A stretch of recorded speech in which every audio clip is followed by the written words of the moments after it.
Okay, there you go. We're live with a guest, with a friend. Dale! All right, listen. May not be my club, but up the Reds. Smash these Woolwich Walnuts out of here. Disgraceful, because we've been in North London before you guys, but... What do you mean? No, you're not a North London club. Doesn't matter. We came to North London before you guys, but that's crazy. No, you're not. You are. Arsenal's not a North London club. Arsenal is not a North London club. You are. You're from Woolwich. Know your roots. You were in Woolwich 27 years before you ever moved to North London. Oh, you were in Woolwich before you moved to North London. Yeah, bring it. Yeah, whip the phone. Because Go to Google. me, I'm not English like you. No, listen. I've done my research. I need to say. Dare I say, Arsenal are conquerors, colonizers, invaders. Hold on. What's your nationality? Huh? What nationality do you claim? What nationality do you claim? I'm French. Oh, you're French? Yeah. What's the other one that you claim? What, Canadian? Oh, and what else? I'm only French Canadian. I don't know. What's the other one that you like to claim? That little third one where these guys are from? England. Okay, so I don't want to hear shit about conquerors because you're proud to rep your conquerors. So I don't want to hear shit about conquerors. Listen. The last 2 videos, I've dogged England. I don't want to hear nothing. I've dogged England. I don't want to hear nothing. Nah, I've dogged Watch England. the game. Nothing. Watch the game. Listen, all I'm gonna say. Listen, what is your club crest? A cannon, right? There you go. What is our club crest? A rooster. A fucking chicken. Yeah. What do birds represent? What do birds represent? Peace, tranquility, stillness. Does that look like in Colombia? Listen. I don't know what the word is. What is it? A dove? Yeah, that one. The white one. When the hashtag bilingual is a problem. Nah, but listen. Listen, cannon. You take things by the sword. Listen, North London was a tranquil, peaceful part of London. Yeah, before we brought power. We brought strength. No, you brought strife, division. That's all you did. Listen, what does it say in the Bible? A house standing against itself cannot stand. This is what you've done. North London. No, we're not against ourselves. Because you guys are irrelevant. Oh my god. Listen, this is delusion. This is you are supposed. You're delusional. You're delusional. That's what you are. Let me see chat. All right. Okay, there you go. Junior, oh. When did you meet Lukaku? The thing is, though, he's Congolese just like him. La caca. Too many, stop arguing with Lukaku. Hey! Nah, these guys are too good. This is why I love the internet, bro. Oh. This is why I love the internet. No. Nah, you guys are no, Arsenal did not score. Arsenal, please tell me they didn't score. No. Oh my. What? Gabby! Liverpool, what are you doing? No. Daddy! No, it's the F word. No. Van Dijk, what are you doing? No.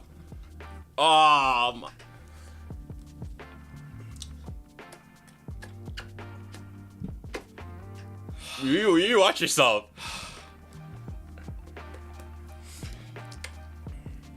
1-0 to the Arsenal. 1-0. Oh, piss off. He's off. He's off. I don't even care. He's off. He's off. He's off. Offside. Offside. Offside. Offside. God, do your work. God, do your work. Do what you do best. Offside. Overlay. Scoreboard. Should be on now. I don't know. I think the time should be on now. Should be fine. No, we're not having that. We're not having. No. He's behind. I don't care. He's off. He's off for me. Listen. Look at his knee. Look at his knee. His knee's past his shoulder. We're fine. Tu me diras si je suis trop près du micro, hein? That's bad. Hey, Saka, what's on your head? You died it. Hey. I haven't been on social media in a while. Oh no, he's on. He's on. I told you, bro. His knee. You see that? You see these sharp eyes, bro? Come on, man. Come on, man. What is this? Who's there? Why are there 3 Arsenal players there?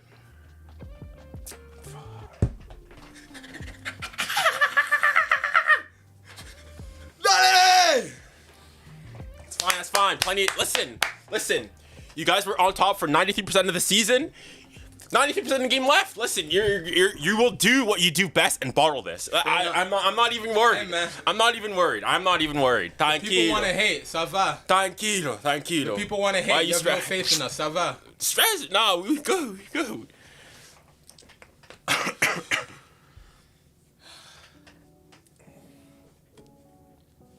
You say, Lukaku, he is offside, bro. Why are you happy? Ta mère. Nique ta mère.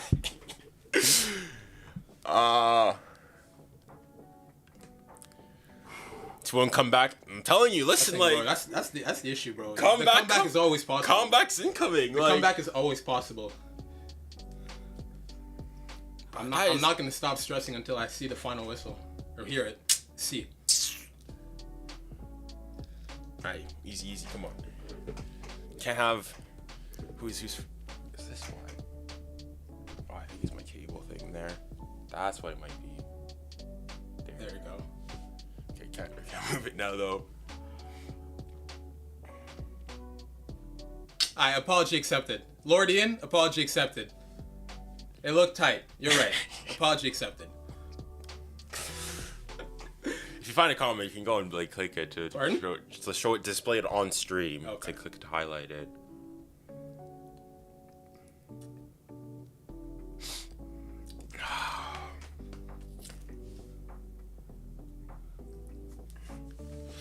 So ball slide. Come on, give us that Puskás-esque magic, Hungarian magic. I refuse. Is that 𝐻𝐻𝐼𝐾𝐬𝐻𝐻? Nah. Yeah, Is he back? Yeah, he came back in training a while ago. Nah, really? I'm surprised. The guy decided to come in off the lineup. Like he's on the pitch right now. I saw him. Let's see. I knew he was back in training. I didn't know. No. I think it's Endo. Okay. I was like, I'd have been very surprised. What happened? What happened here? Why is he on the ground? Alright, what do I think the score is going to be? Bro, that's soft. I'm gonna go. It's either 2-1 Arsenal, or it's gonna be 1-0. Yeah, I'll probably. Liverpool's not winning, but it's either we mess it up and then those tie it up and then 1-0, or they tie it up and then we'll get one last minute because. You know what? Fergie time has turned into Arteta time. No, get this nonsense out of here. Fergie Fraud. time is now Arteta time. Fraud. Listen, I say 2-1 Hey. Liverpool. 2-1 Liverpool. All right, 1-1. So they're gonna score. Dying seconds. We're gonna score. They're gonna score. Other way around, mate. Other way around. No chance, man. No chance. I don't doubt that you guys can't hack it. You guys don't have the pressure. You guys ain't them. You're not them. Like, when the time gets going and the going gets tough, you're not that team. Like, nah. Fear not. Yo, Liverpool. Tranquilo. We're not that team, man. We're not that team, man. First of all, who is we? If you're not with us, you're against us. No, I ain't worried. Lukaku should take over the channel. Hey, let him know. Well, no, you tell him to move back here. Move back here. I'm taking over this whole operation. The whole operation's mine. Oh. Nah, that's it. All right, we'll see. Lucky. When's the next North London derby? It's gonna be like you're gonna be gone, obviously, but do a little FaceTime thing. Yeah, we can. Little Zoom watch along. The only thing is though is whoever is gonna have the game in advance. Yeah. That's gonna troll. Lukaku, show us your hairline. Chill. You guys violated me on stream last time. I'm not. No. Don't fall for it. Nah, because I took it off and they were like, I haven't had a cut in a few weeks. Hey. Chat chill. No, chat chill. Please. Chill. No, chat chill. Please. Nah, he's trolling. We'll see. No. We'll see. I haven't had a cut in a while. Allow the hairline. Man's starting to recede too. I'm starting to recede. Is your hair? You screenshotted your hair? You guys, what did you guys say? You guys said like I look like Onana. Nah, that's a bio. Nah, that's a bio. Wait, so I think okay. No, I'm not having this.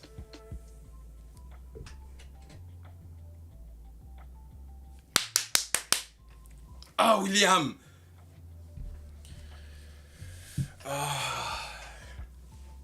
Now allow the hairlines, yo. Oh, no, that's actually wow. Thank you, Chum. That's what I said on stream. I said Chouamini makes more sense. I look a lot more like Chouamini. You definitely do it. Thing is, Chouamini, we're the same height. See, I see it. The niveau de talent is a little. Hey, Odegaard, don't ever try that again, please.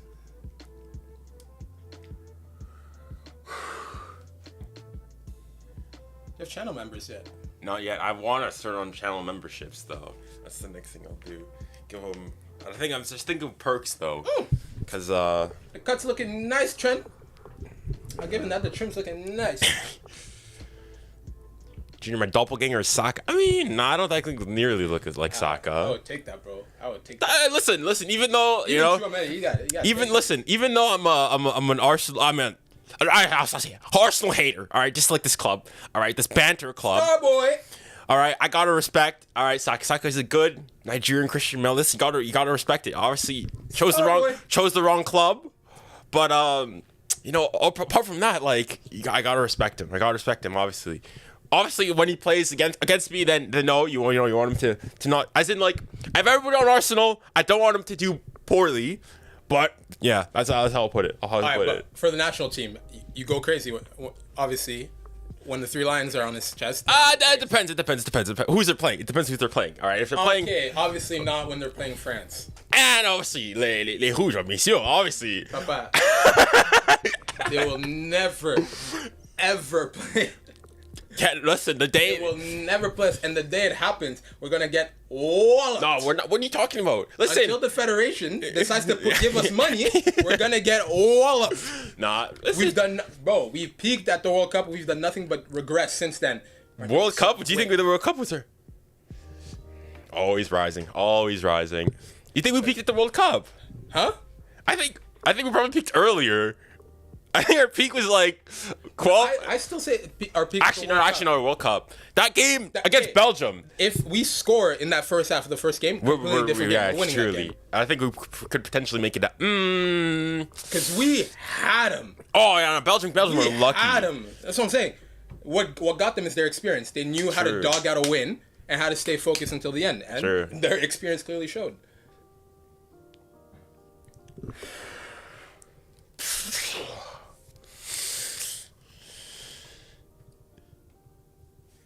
If Spurs wins the trophy, right now, you gotta get a tattoo of me. Yeah, the rooster you're so proud of, yeah? The rooster that brings prosperity, that brings peace. Listen, I wouldn't get tattooed. I'd get what do I do? Oh, if I'll go bald. Skinhead. Bald. Yeah. Skinhead. Skinhead Junior. Bald everything. Bald. It's primary school all over again. Nah, taboos. Like the French Bayern center back, 𝐀𝐫𝐬𝐞𝐬𝑧𝐞𝐫𝐬𝑃. Is that who he's referring to? I'm assuming that's 𝐀𝐫𝐬𝐞𝐬𝑧𝐞𝐫𝐬𝑃, probably. yeah. Hey man. Okay, I think I know why we've got the issue. It's this. I might change it out, but we'll do that. We'll do that when there's a break. Yeah, that's fine. Well then. Seconds! Come on, Van Dijk. Yeah, so you're suffering. You're suffering. You're like pressure. Nah, this man Arnold is his vision is stupid. Yeah. I'm glad they finally accepted that he just can't defend and just got him out of there. Yeah. Play him where he wants to play in the midfield. Hey! Following that, that's a Puskás. That's a Puskás flair though. Look at the compose. Oh my. Compose. You're not them, bro. Like, dude, you're not him. Compose. Right, foul? No, okay, that's fine, All right, come on, Tsimikas, you got him, you know him. That's right, pass it back. Nah, he actually has to get that diarrhea off his head, bro. That's not my Starboy. This is Starboy's getting money, I don't like it. He's not humble, he lost his... Eesh. Yeah. Oh. Wasted possession. Chill, I have locks. Chill. You guys are violating.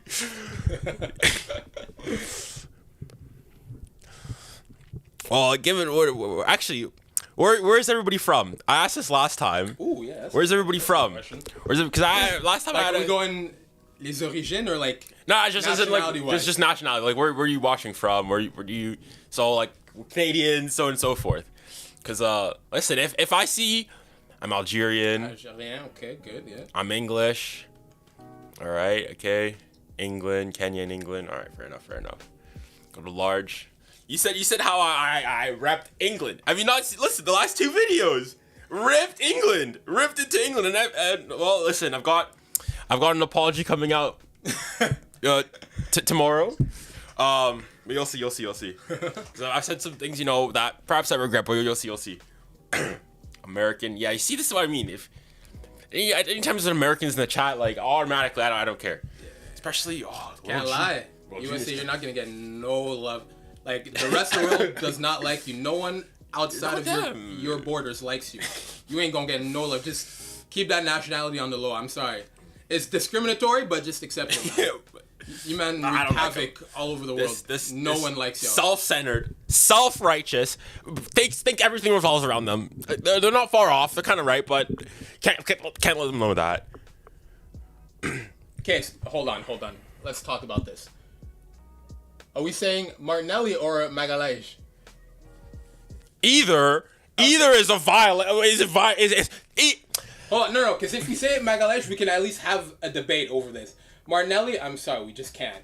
Like, I can't back that one. I can't lie. You think Magalhaes is better than? I'm saying you can have that argument, like within your position and what he contributes. You can make that argument. Although I say James Maddison is fucking fudge. Ooh. Sorry, Susan, please. I think she's gone now. She's gone. Is she? Yeah, they changed. They changed their. Susan, Nah, she left a good bit back. Nah, Magalash, you can have that argument. Oh, okay. Hold on. Word to watch for free. Now, okay. I'll be careful what I say because potentially sponsor after all. Now, I'm not encouraging you to go to these nefarious sites. All right, Hey, there are Stream East. There, what you want? there are ways to watch it. Stream East. But tough streams, Tortec.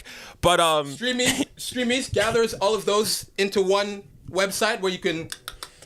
Now, obviously, we're not recommend. We're saying do not do this. Yes, but listen, please do not go. Do not. These awful websites. Do not pirate. Do not go to Stream East. Okay. Do not go on the football section. Do not go on Stream East where you can have MLB, NHL, NFL, NBA, boxing, UFC, football, anything you want. Do not go on this website. Right? This is just again completely against it. Exactly. However, listen, if sometimes times are tough. Right? We understand. We all been there. All right. So Speak for yourself. Well, I would never partake in these activities. I definitely do not have it pinned in my saved tabs, open at all times. Oh, I got that. goodness. Come on, listen. Okay, I'll take this off, change this, cause to get. Oh, you got your box. Oh, you already have one. This will go here. Yours will come here, and set this up. Okay, you'll go here. Guy from Fortnite, no, we would never use such websites. Never. Never. It just goes against all my morals. Can you hear it?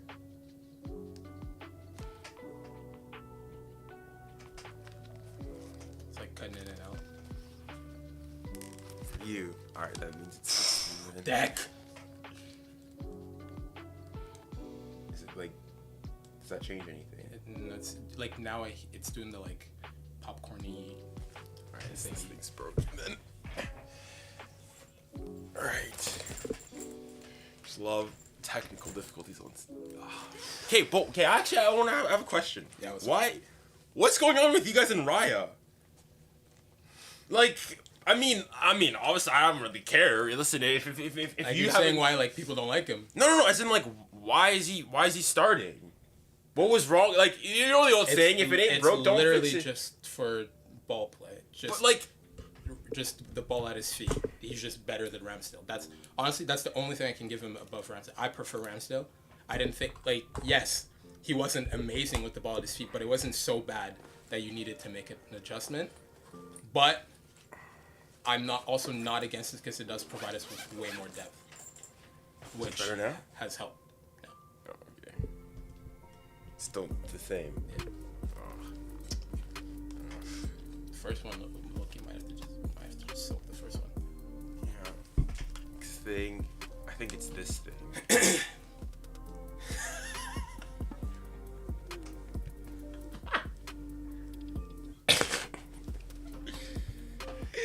Yo! Vous abusez. You guys, like... Playing CDM! I've never heard that. That's hilarious. No one considers Raya better than Ramsdale. The thing, like, Exactly. No one thinks he's better. Like, the only thing he has is just more comfortable on the ball. That's why everyone kind of gets mad. Like, that's why everyone's supporting Ramsdale. He's the one that he went through all of it with us. Arguably our most consistent player, saved us so many times. He's the reason we were even like in the conversation. I'm not gonna lie. So then, okay, there were way too many games that we shouldn't have won. But at the same time, a lot of people will say that he cost us a lot of games with like bad mistakes because he couldn't play the ball out with his feet. So does Ramsdale's deficiencies with the ball at his feet? No. No. It's not worse than Raya's, I guess, goalkeeping, shot stopping. Oh, Raya has the arms of a T-Rex. Bro, how can he save any shots, bro? The guy dives and just doesn't even put his arms out. penguin So as in, like, flossing, if you sum everything up, then that's everything. Would you say that Ramsdale's ahead? That's because that's the thing I get as an. He's not neutral, right? But like, and Ramsdale's younger, isn't he? I think it's like a year or two difference. I mean, even if they're the same, but yeah.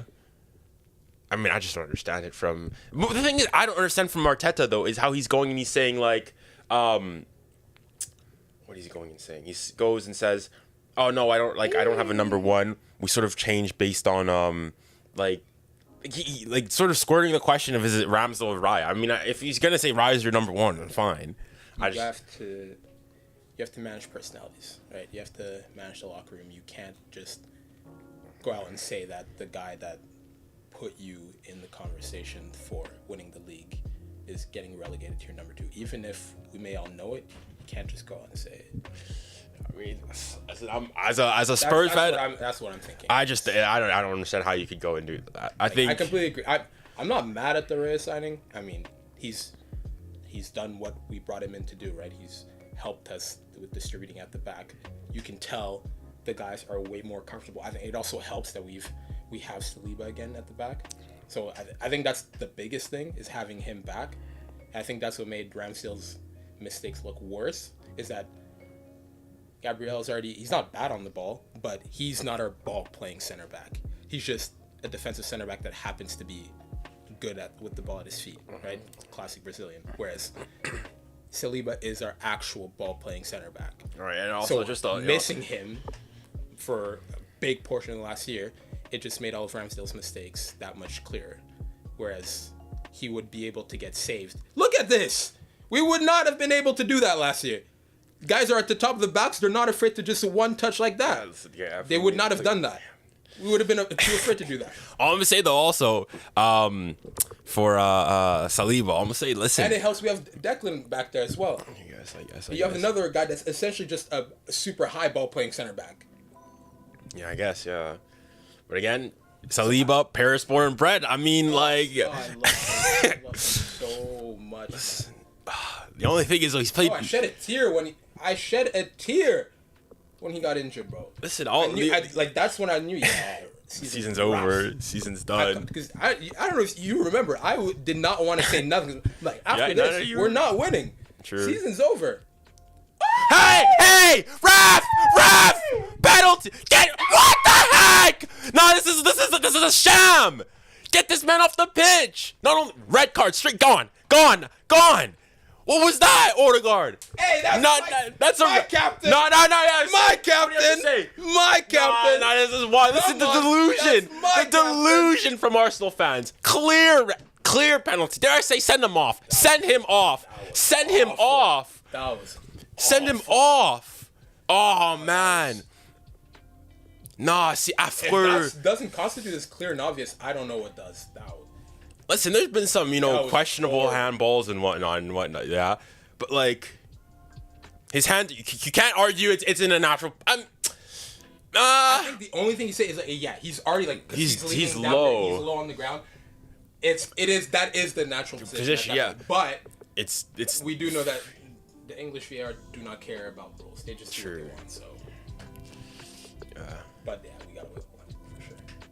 I'm telling if we go by how the rules should be, I would say that was a natural position. But if we go off the precedent, that was vile. That was. I don't know how we got away with that. C'est hallucinant. I don't know how we got away with that. C'est pas possible.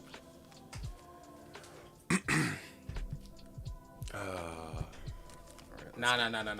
All these KSI hairline comparisons, I'm not having this. Nah, it's not as bad as that.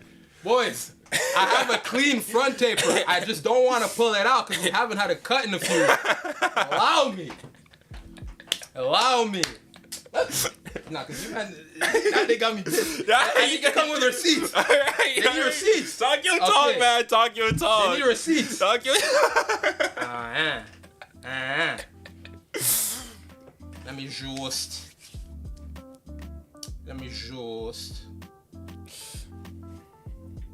My screen's frozen up. I mean, I don't think. Let's see. Let me see the stream health. Oh. I think everything's fine. I mean, a bar TikTok that I don't know what they want to do, but Listen, if you don't, Still trying to connect. The live is. It just didn't go through. I'll try at halftime to reset TikTok. No one come from my hair. Hey, can you even see that properly? Is it gonna come through? I think it should. No one come from my hairline. I don't want to hear it. Huh? This is what they mean. Yes! Come on, Mo! Vamos! Crap, you guys can't see me. That's why. Okay, the picture's frozen. That's why the picture's frozen.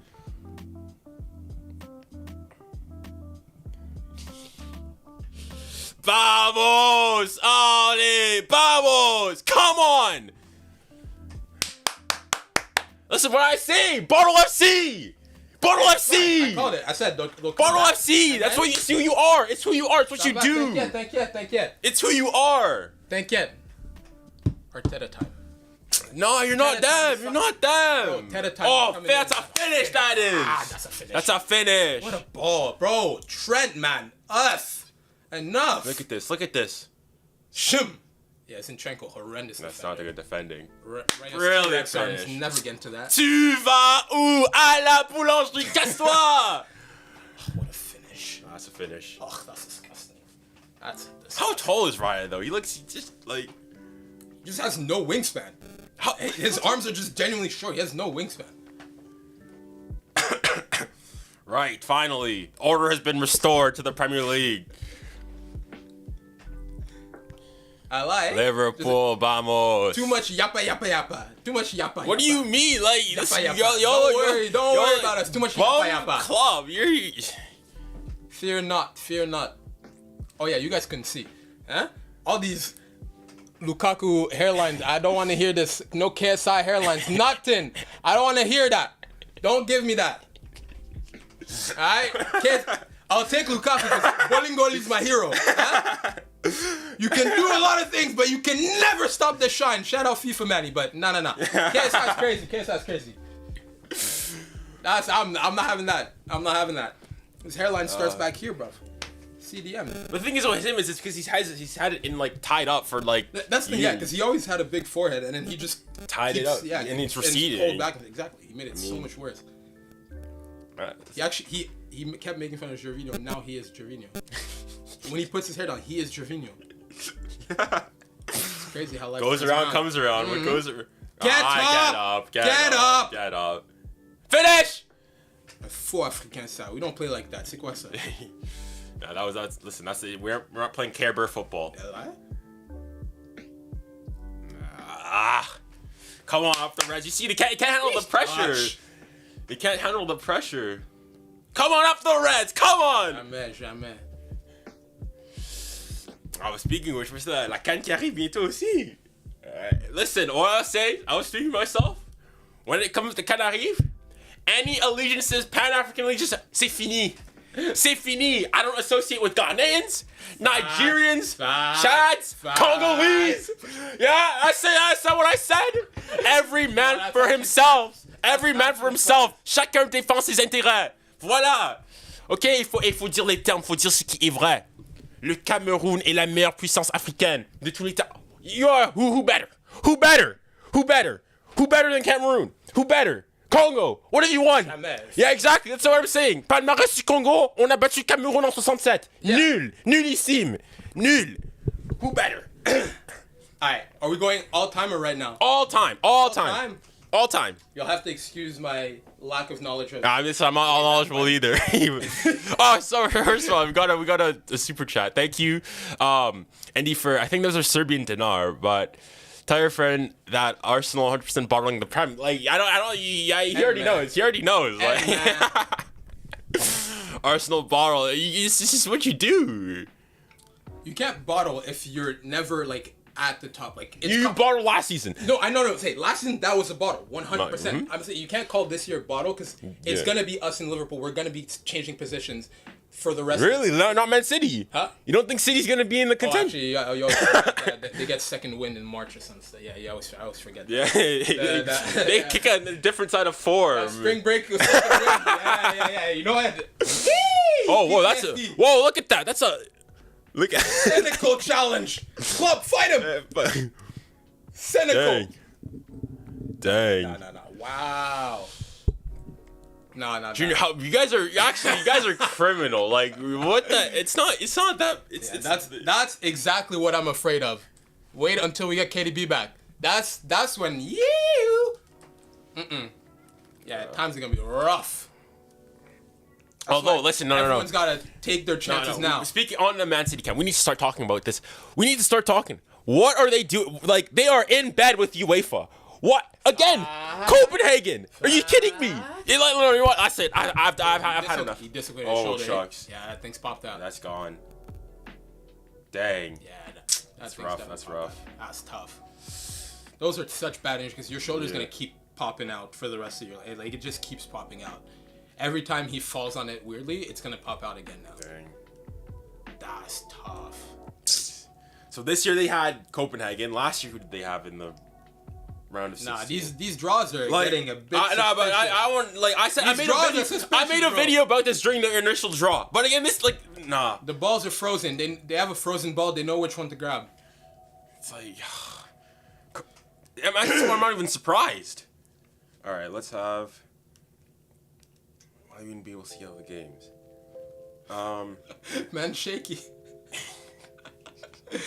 Terminator Mbappe is actually killing me.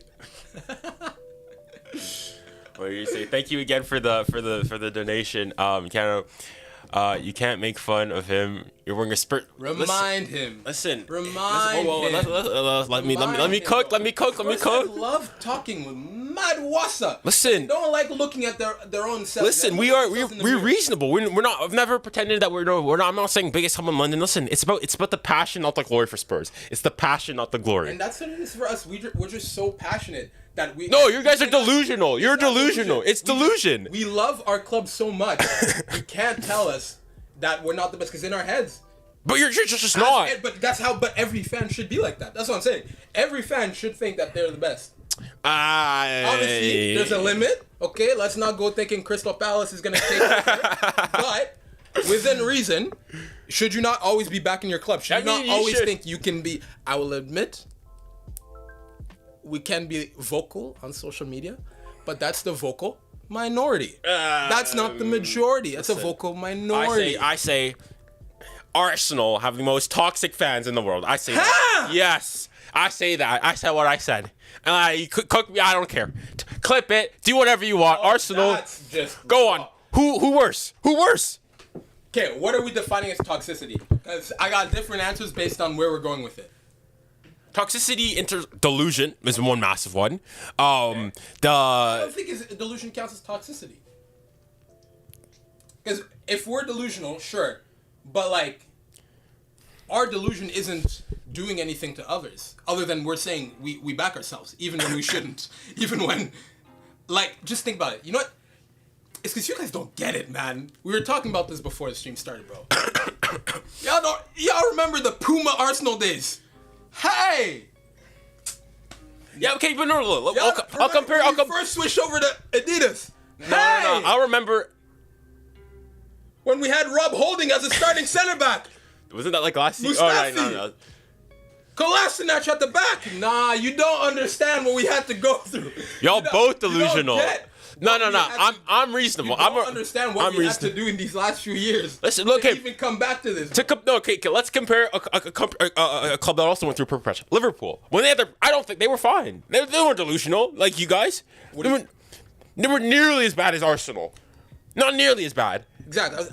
But I don't know if I'd say they were like their lineups were, unless we're going like. Well, when they were finishing unless we're going like. Proper, like, on avait like 3, 4, 5 ans, then sure, I'll give you that. But I'm saying once we were like old enough to have a proper functioning football brain, they haven't been that terrible. I mean, finish. Okay, let's look at the story. Like I said, obviously, I'm talking out of. Like, yeah, I'm not pulling out real stats here, right? So you pull out the stats, you prove me wrong. I'll 100% soak it. How is he only getting a yellow now? How is he only getting a yellow now? Like, bro, don't worry about his natural position. Don't worry about it. Don't worry about it. Natural position. Hey, that's my captain. Come on, professional foul. Okay, let's see. Premier League. It was Saka that was booked. Let's go. Last 20 years. because that's our lifespan. Well, a little under. Okay, let's do. I don't think they go any further than this, does it? No. Okay, so 14, 15. Look, CCM. That's what I'm saying. Like, Six. They weren't. Oh, Swansea. I don't know why. I don't know what it is. I miss Swansea in the Prem, bro. Bro, there's so many of these clubs that you just QPR. QPR. Like, where you been? Sunderland. Hey, Sunderland. The Stadium of Lights is in darkness right now. Stadium of Lights is in darkness. They ain't paid those bills. Nah. Hull City. They Hull. cut off the electricity, bro. Stoke. Like, There's so many clubs that actually like come back, bro. This is not like I need prime Barclays, bro. That's what I'm saying. Look at what Ramsdale would never have the confidence to do that. That's the only thing I rate about Raya is he's so confident on the ball. He'll do that, which gives his defenders way more confidence and his midfielders way more confidence. Other than that, Ramsdale's better. I'm not having it. Other than on the ball, he's all right. 15, 16. Liverpool finished. Where's Liverpool? 8. Okay, pretty. Like this is Arsenal. That's what we use. Yeah, but I'm saying they weren't. I didn't hear any Liverpool Reds TV or whatnot losing their minds. Bro, they're from Merseyside, bro. They just their lifestyle is just their useless country folk. You know their personality. Hey, let me not get knocked because they're come for me. Hey, I didn't say that. I didn't say nothing. Please don't come for me. No, not gonna lie. Don't come for me, please. Listen, like, hey, so I've lived. When I got to the UK, I first lived in Birmingham. People like I don't know why in the UK like. The Birmingham hate is like palpable. I don't. I don't get it. In case anyone doesn't know, my dad's side of the family, I have family in Birmingham. I really don't understand the hate against the accent. Yeah, exactly. I don't. It's like seriously. Maybe it's because I'm used to it from always talking to them and seeing them and visiting them, but like. It's not. I don't understand. It's not nearly as bad. Especially when you have the flippin' Scouser accent. Listen, no. When you guys Scouser. That's a different language. They're not even speaking English anymore. Saruman, he's the best player in the world. Like you can't say that's at least. It's Hansel. What's I do absolute. I literally put that. I can't lie though. It might be the funniest accent. It's ridiculous, but like that should get that's way more hate than the Brummy accent. The Brum. Like don't understand. It's not that bad. Yeah. Whoa. Oh, I thought he was gonna try to go down. Oof! Fix your feet. Yes. Fix your feet. Come on. Fix your feet. Yeah. Fraud. Oh shucks! Did I even put the Liverpool? I don't have the Liverpool one. My bad. But anyways, there. It's a ball. That's a ball. He has to go down there. Well, ball is going away from goal. They're never giving him that. If he push it ahead of him. My friend, there's a pool in front of you. 𝐻𝐸𝐹. My non-Québécois, you have no idea who that is. But 𝐻𝐸𝐹, shout out, greatest diver. Actual Olympic diver. But yeah, bro, like, I'm thinking back, like, just seeing these teams, man. I miss, bro, like, Hull. I still call it the BPL. I don't, no one can change that. I don't care. It's Barclays. But, like, bring back Barclays, bro. I'm trying to see the pacey wingers come back. True. How many people? Let's see. I haven't even checked how many people are on. All right, not bad. 33 concurrent. Okay. Yeah. Ow! God, this. Ow. Is it what? I should pull on my earring. Oh. Damn. All right. Let's look. I want to look at some stats here. What's that? I feel like Liverpool's been actually, it's been a fairly even game, I would say. No, I wouldn't surprise. If I see the tilt, I feel like it'd go Arsenal for like maybe first 15, 20, and then moment. Yeah. So the possession is pretty even. I expected that. It was slight eventually. Then yeah. Ever slight to shots. Arsenal have more shots. Arsenal have more shots on target. Yeah. So yeah, it's actually pretty. It's been a pretty back and forth first half. Yeah. It was us starting, then you guys killed it with the possession. Now we're just kind of going off counters. Yeah. I'd say Arsenal probably had the better opportunities. I would say so. Yeah. But Salah is just different. Different. 𝐀𝐫𝐬𝐿. Aki.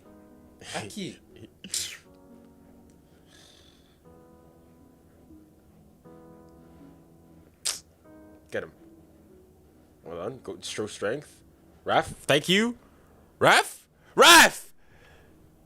Too much complaining, bro. That's a foul. That's a foul. He's all over him. Like mate, ask for his jersey afterwards, mate. Nah, it's a foul every day. If they score here, nah. Hey, let them know. Junior. Let them know. Big backpack. Let them know, man. Big backpack. Football shorts. Creator on the rise. The thing is, though, I was on Creator on the Rise. I was on the YouTube Creator on the Rise, and I got an email from YouTube. It did nothing. Didn't do anything. No spike. Nothing. Diddly squat. Like, I should check a picture to be able to say it. Yeah. But apart from what it did, nothing. I didn't do anything whatsoever. But yeah. I can't lie. I was doing this to support my Emirates brother. Hey, fish eh? I can hold on. Let me. No. That's just me. The hair's looking a bit. If I had a cut, then I'd drop it. But finish. No, shoot yourself. Why? Shoot! Everybody in the stadium telling him to shoot. He hasn't scored. He hasn't. I don't think he scored ever in his professional career. That is. Gomez. Never, ever. Not for England. Not for Charlton. Not for Liverpool. No one. I mean, he's a defender, but he's also. Hey, man. I don't know. Who scored our first goal? For Arsenal. Is he not a defender? True. And he's a stay-at-home center back too. True. How much time added on? 4 minutes. All right. I'll probably get this on my the scoreboard on my iPad.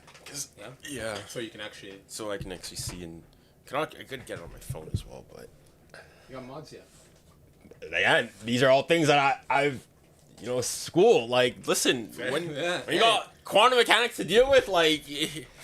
Yeah, bro. Uni's not for the weak, man. Hey. Let me see. Okay. There's nothing. You know what? We'll wait till halftime for my dad's speech. I need to educate somebody else. Surtout mes Africains. Unless you want to be a doctor, unless you're gonna be a lawyer, unless you're gonna go into STEM, something useful with your degree. If you come somewhere where your degree only costs a couple thousand, alright. Fine. Go do your thing. Susie, do not get a gender studies degree. Do not waste your mom's hard-earned money on a gender studies degree. Okay? Well, no, that's not even just that. Most of the time, you're probably taking a loan to do that. Why am I paying for that? Even worse, don't make me and my taxpayer dollars. I already don't have much. Talk your talk. Don't make me pay for you to just party and get drunk every day at Cuff University to get your crappy arts degree. Okay?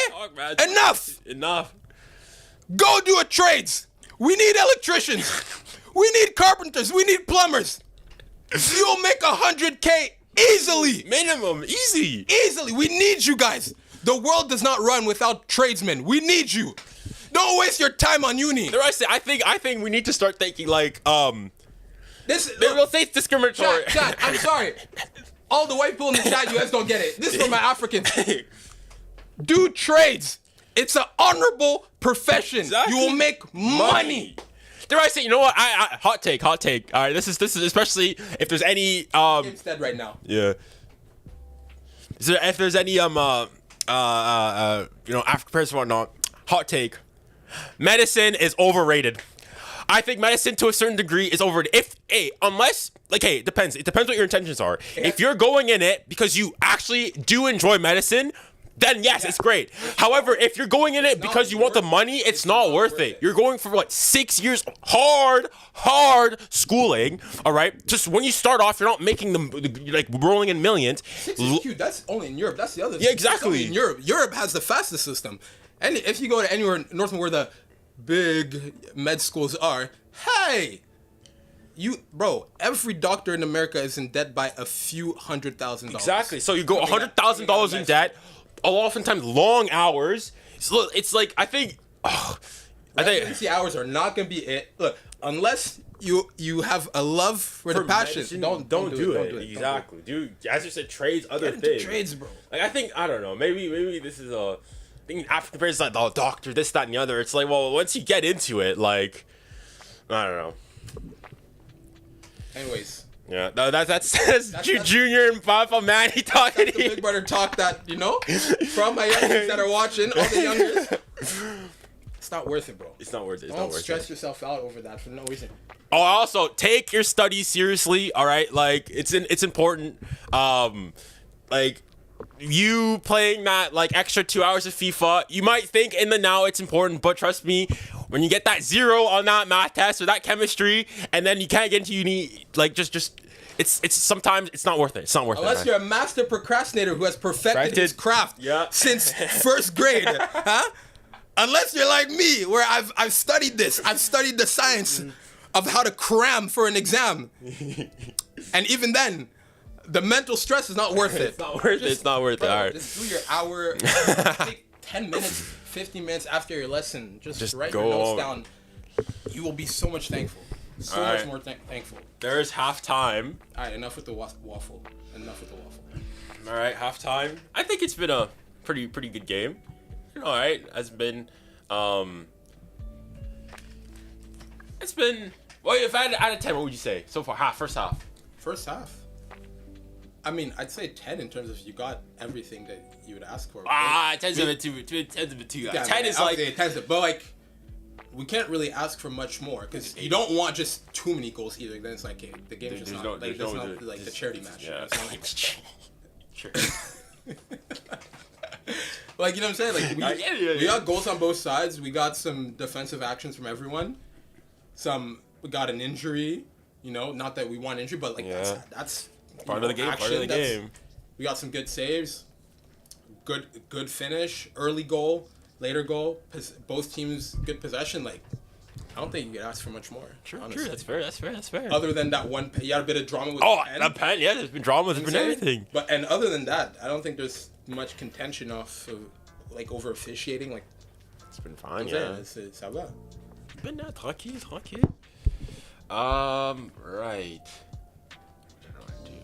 Form 1. That's what I'm gonna do. Get it on my iPad. Okay. Docs. Custom. Alright. Hey yo. No. You guys are actually violating. Hey yo. Nah, chat's out of order. Listen, mods are coming in soon. Chat is out of order. Alright. Okay, let's get here. Are you streaming the finals for the Trophée des Champions? When is that? January 3rd? Maybe. The thing is though, like, obviously PSG That's not just on Community Shield. Yeah, it is. Why does it happen? Why doesn't it? I don't know why. Well, it was supposed to happen in when it usually happens, but because it got, I think, where was it? I don't know. There was issues. They couldn't find a place to play, and yeah, I don't know. Listen, I don't mind. Listen, if we get a trophy later on, that's fine. That's fine. Obviously, gonna be a trophy. Unlike, I guess you guys did win the Community Shield as well. I'm gonna say silverware. I'm gonna say it. Well, okay. Does the Community Shield, does it count a trophy for last season or this season? It has to be last season. It's last season's trophy. You say? Yeah, it is. Even though it started in like August, I think it's this season's trophy. But to qualify for it, it's based off your results from last year. Like, yeah, but then you could argue that, like, if City just won the World Cup, is that a last season trophy then? I think no, it's a this season trophy. Right? Because you have to qualify for it. The only reason I'm going to say is because Community Shield happens preseason. So the season hasn't happened. I think the league has to start for it to then, like, all the competitions for that season have then started. So that's the only thing, because I get your point. I will say Club World Cup is fine because the league's already underway. Whereas Community Shield and all the winners' trophies, it's based off of the results of the last season, and you usually play them in the summer, right before the season. So I think it's I feel like it's a this season's trophy. I mean, for me, the way I see it, if it's this season or last season, it's what kit you're wearing. That's what kit you're wearing. So, I mean, okay, I guess you play the last game of the season typically with your new kit, but I think that's how it works. Okay, I got it here now. Reset. Hopefully that should work.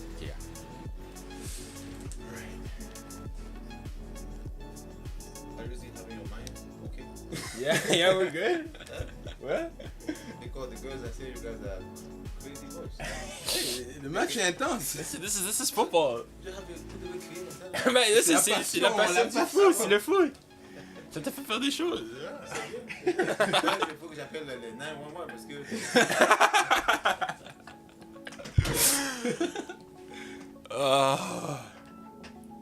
Right. Okay. So we got this set. Now, Termin Mbappe, I can't lie, he might be my favorite. He's dropping bare bangers. All his comments, top notch, and I don't know why. Oh. What was the thing I wanted to say? Okay. Oh, actually, I've recorded this video. I need to edit it, but I was thinking, low key secrets for chats. Ooh, yeah, getting behind the scenes. Ooh. Low key, Ty, we gotta start thinking. Wearing Nike boots makes you a better player. Like, no, I'm being honest. Like, no. That's just not a good argument. No. 10 years ago, it was the complete opposite. It's wearing Adidas boots that made. No, I don't think so. Look, 10 years ago, Adidas was the no. Okay, let's look at players. Look, remember when we were blessed in 2014-15 with a young Argentine in Italy. Who's your GOAT?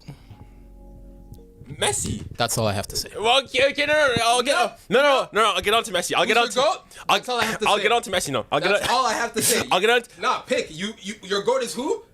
Don't. Your argument has fallen. Listen, your argument has fallen. Let me cook. All right, listen. This is multifaceted. So, remember in 2014-15, whatnot, a young Argentine, right? He's come over from Palermo, the name of Pablito Dybala. Remember that season at Juve? Those first three, he cooked. What was he wearing? Merc Dybala. He was him. He was him. Now he's bro. Ever since he's been finished. Look, no, Pogba. When was prime Pogba? Okay, the World Cup and everything. Juve. I'm sorry.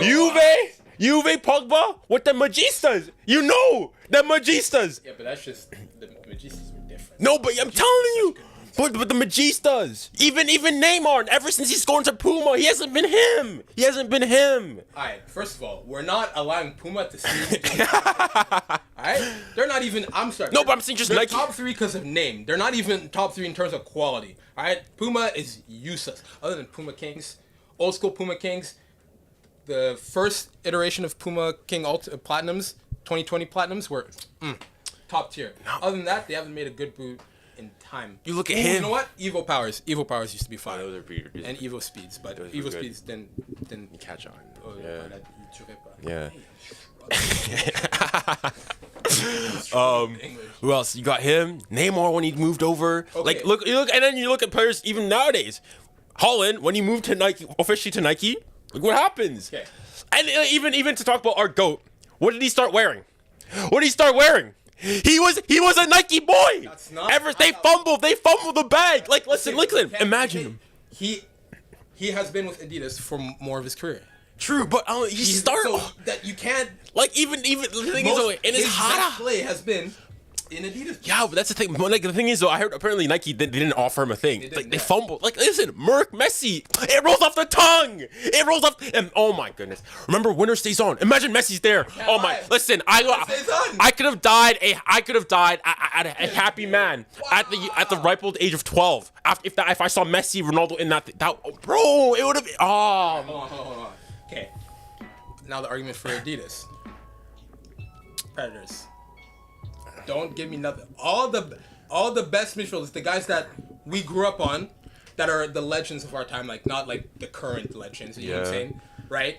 The generation right before, the guys that we grew up on when we were younger. All those best midfielders, the guys that used to control the ball, the guys that used to switch up the celui-là. Oh, you just missed him. Who is it? Bro, Bex. What was he wearing? Zinedine. What was he wearing? Okay. You know what I'm saying? Yeah, but then after like. Okay. F50s. Every striker needed those F50s. F50s were cold. Suarez. F50s were kind of cold. No, not like. Actually, not gonna lie. Some of those afterwards were kind of criminal. For me, for me, F50s after, when was it? Fudge. Look, all I'm gonna say is, chat. Yeah, can we make a poll? Yeah, I'll go. Let's get a poll going. Chat, tell us what you guys think. All right. All I'm saying is, you can't argue with Adidas' dominance throughout the history of football. Yes, Nike's a younger company. I'll give them that. They didn't get into football. If going recently right now, yeah, Nike's dominating. But I don't think it's that the best players are wearing Nike. It's just that the best players are being given the biggest contract by the biggest brand. You know what I'm saying? Does that have 2Ds or 1D? Is it 1D? It's 1. Adidas. I think it's 1.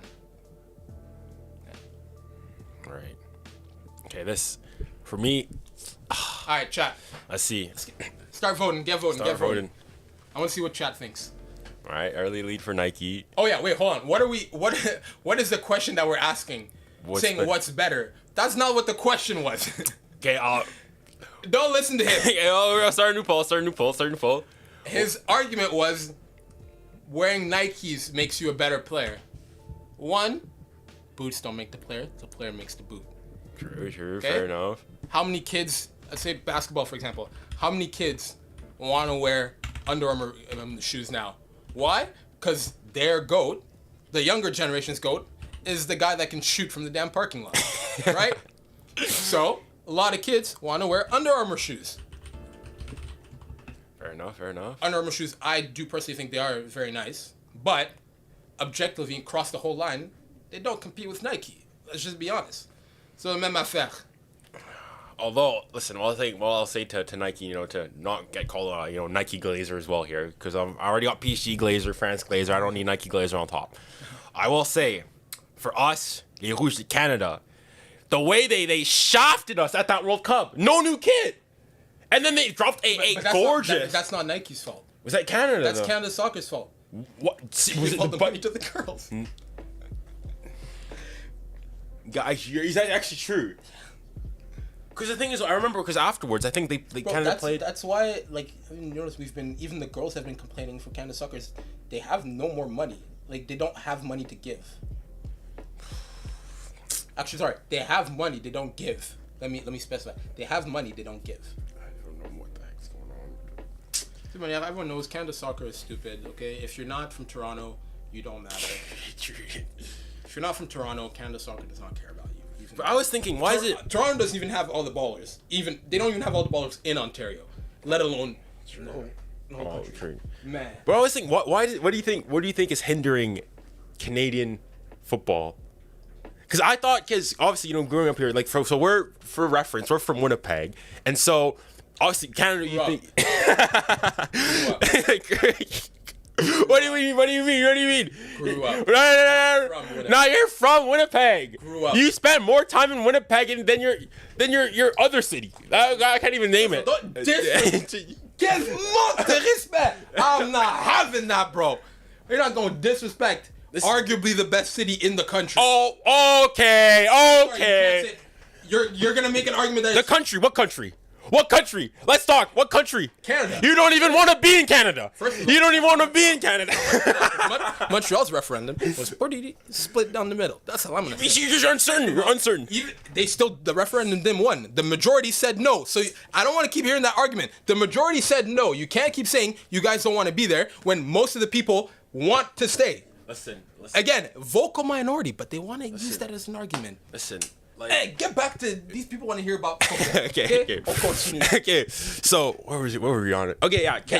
What's holding Canada soccer back? So the way I think, so obviously when you think of Canada, you think we're cold, long, brutal winners, this, that, and the other, and obviously that's true. And I think one of the big things is that, especially here, so in Winnipeg, there's what, 3 like full pitch, like indoor pitches, basically, where you have like a dome and whatnot, so you can play indoors, right? You got them, Lila, and then U of W.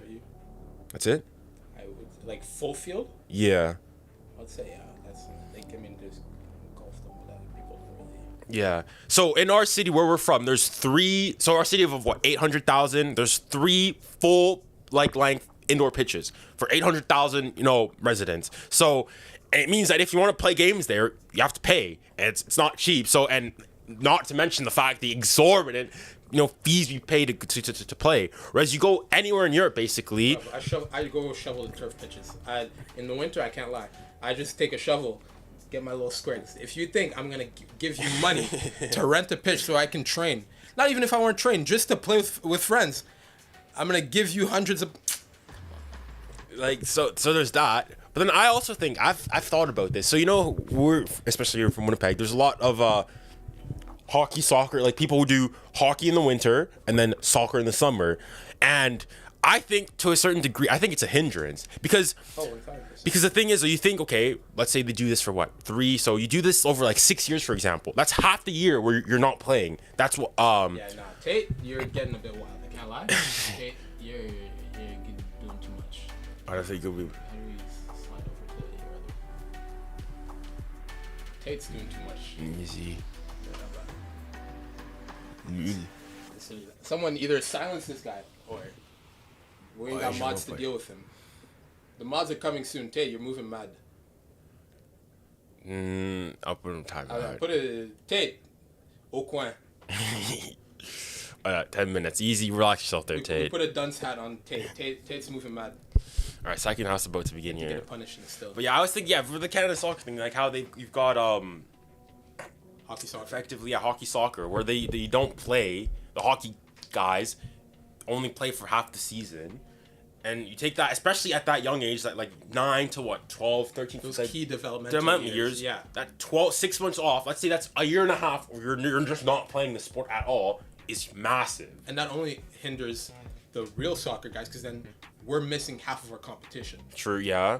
Right? Because that's the thing with the hockey guys, like, anyone that does multiple sports is going to be a better athlete than someone who just does one. Yeah. So we're just losing out on guys that are like the better athletes to play against.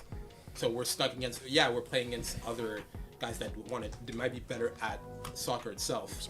Might be better at soccer itself, but like give them 10 minutes and they're out of breath, or I'll go in for one shoulder and he can't hack it. That's the one thing that I always loved about the hockey guys. Yeah. As a defender, I knew that I can go hard into challenges and I'm not just gonna get a guy that's gonna flop, right? It's gonna be a proper like rough game. And as a defender, that's what I want, because that lets me act like if I get a bunch of guys that are small that don't want to actually play, then I can't make it no challenges, and then it's useless. You're just stuck there, just trying to poke away at the ball. You're afraid to tackle anyone because you're gonna get called for everything, and then that just makes you get off your game. So I think just the big issue with Canada soccer in general, all of this can be summed up to pay to play. It's gotta stop. True. And it's the same thing in America, and they've started to learn by establishing more MLS academies. Yeah. And with MLS Next Pro, like they're starting to understand that they need to stop with this pay-to-play system, but it's still exorbitant amounts. The thing is, I thought, like, can we ever get rid of it? Because the thing is, it's not just like it's a soccer thing or football. Yeah, but that's the issue. Because they go with the model that they use for other sports. Yeah. The thing is, what else? Because I always thought, like, well, for hockey, we don't have that, and we're fine. But I also say hockey, our competition is a lot less.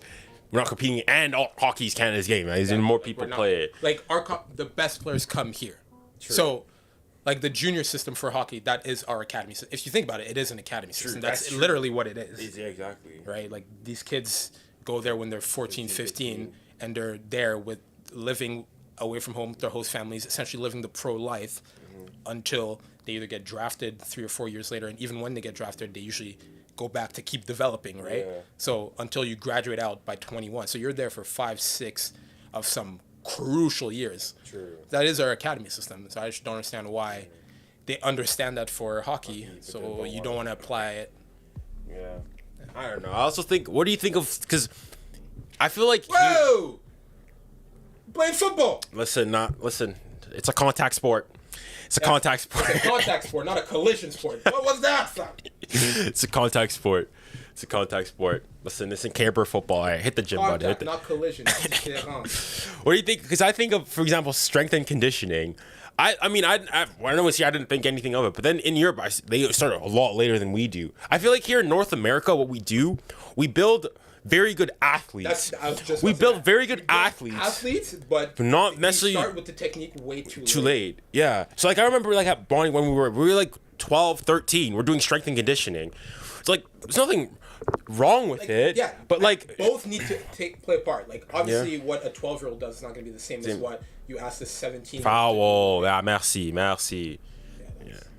Yeah. Rough year.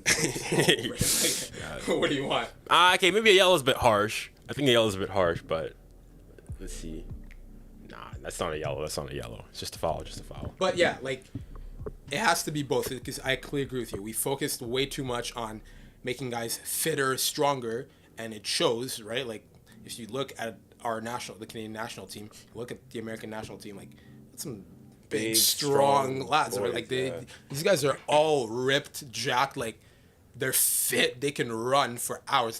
That's why Canada's counterattack play works so well. Is that we're so relentless. We won't stop running at you until the end, right? So you could say it works in that sense, but we have on the ball. Yeah, you can tell which guys left to get when they were younger to get their technical training. Which guys, even the guys that stay here, the guys that were in the MLS academies, much younger, you can tell the difference between them and the guys that maybe didn't get into those academies until they were 14, 15.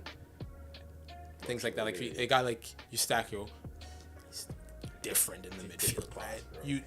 And he's probably your smallest, weakest guy. Yeah, that's what I mean. Like that's what I mean. So it's in like you look at Spain. He was our player of the year, the Canada's player of the year this year. So hey.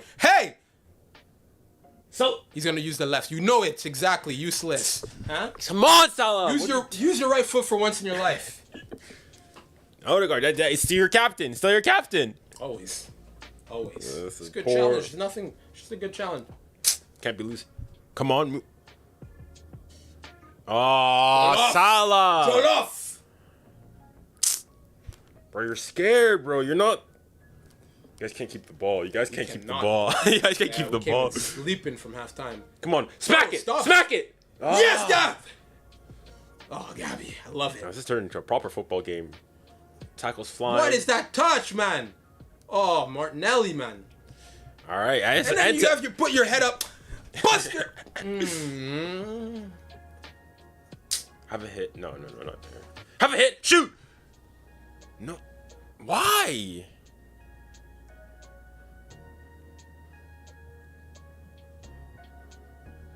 Oh, watch him. No. Oh, shucks. Come on. Go on the pace. Oh, brilliant defending. Brilliant. Yo, 𝐻𝐸𝐸𝑐𝐲, get that out of here. 𝐻𝐸𝐸𝑐𝐲. Bien joué. All right. Hold on. This is end-to-end stuff. Get a question. Football. Ask your question, man. What's your question? Yeah, guys, so we can see it again on in the chat, and we'll pin it up.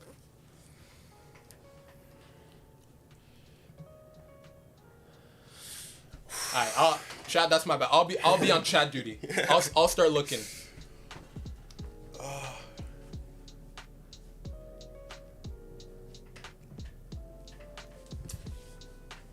Why is Mbappe Rashford being a debate? Why is that even? That's chat. Fix up. Why are we even wasting our time with this? Fix up. You know what? Listen, this is again another you guys chat. If you guys are here, you guys are getting some potential future insights. I don't think this is hot. If Mbappe was English, he's top 5 easily. Dare I say top 3? Top 3 all time English. If Mbappe was an Englishman, top 3 all time easily. Right now, wait, all time? Yeah. Because bar your Bobby Charlton, and I think we're forgetting England's history though. I agree. Recent times, National team English. All right, who else? Who else? Nothing. Who else? I was gonna say George Bett, but he's not even English. He's not. He's Irish. Northern Irish. Yeah. Bobby Charlton, maybe. Jeff Hurst. Fine, I'll give you them. Yo, Zinchenko. Go on. I hate him at the back, bro. This guy's a midfielder. Come on, Salah, just shoot. You have a right foot too. Ah. Yo, you might be right. Now I'm thinking about it. You actually. Bro, I'm saying. If Mbappe was English top 3 all time, I'm saying, like, let me cook. So are we saying just as individual? Because I think that's the issue. Is internationally he has done more, but on the club level you can't. Englishmen have done way more than him on a club level. I think that's the issue.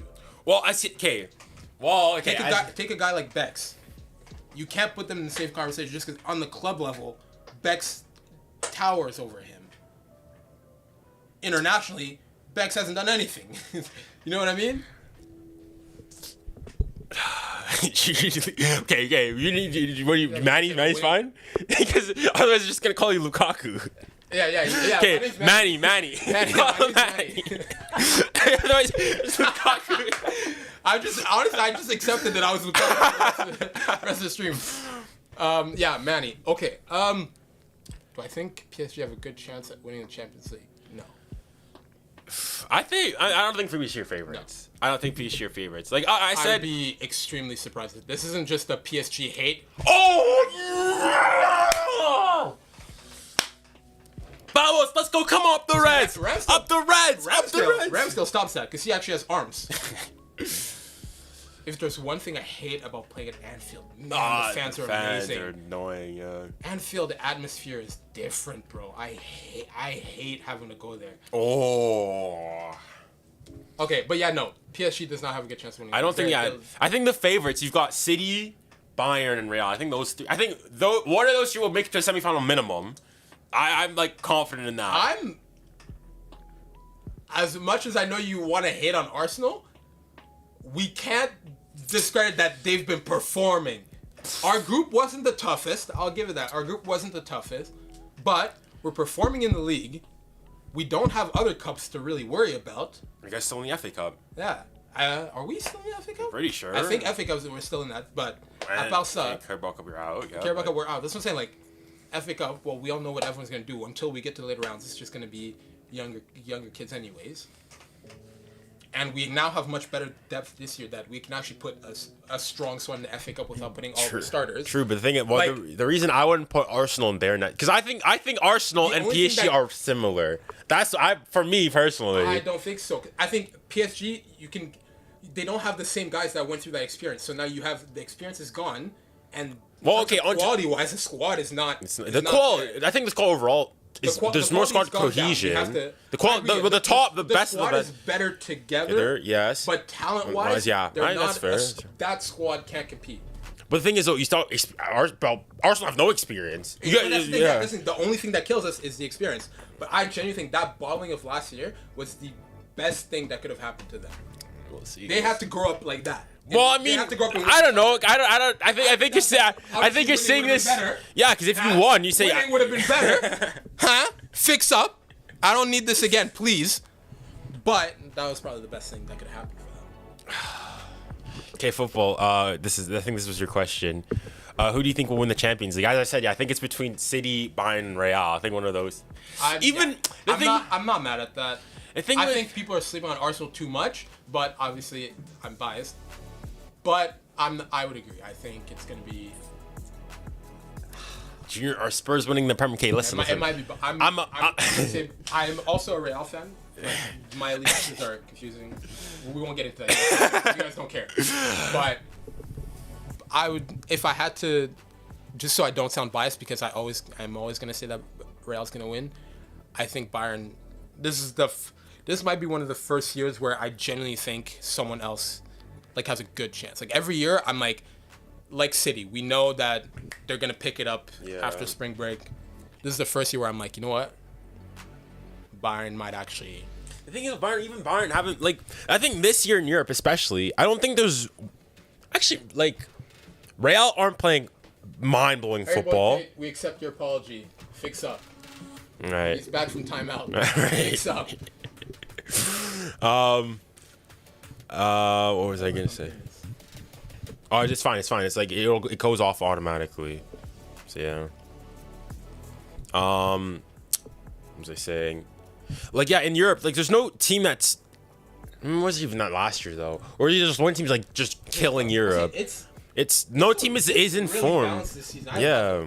So like the season's competitive again. Like City aren't top of the Prem as they usually are. Or like the only league that say has been competitive has been Italy these last few years. They're the only league that's actually had competition. You could argue like because the Prem has been a 2-horse race for however long. It's just been Liverpool, City at the top, and then last year Arsenal just replaced City. Like it's the 2-horse race every time. Spain, not parlons même pas. France, every now and then Lille wants to creep their head in there. Monaco tries to creep their head in there, but n'en parlons même pas. Germany. Oh, let's not even. That's actually though. Oh, dang it.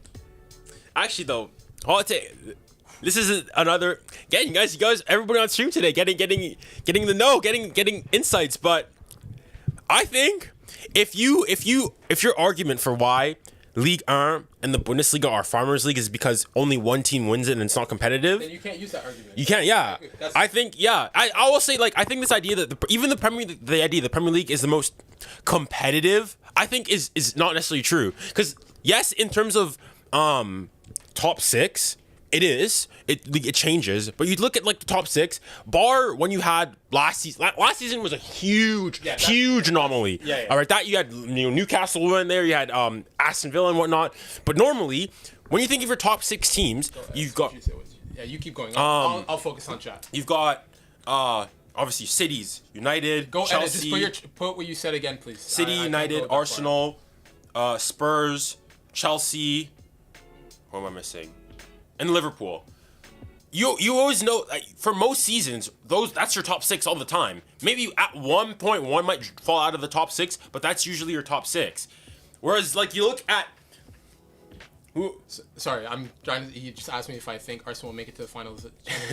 I think we're capable.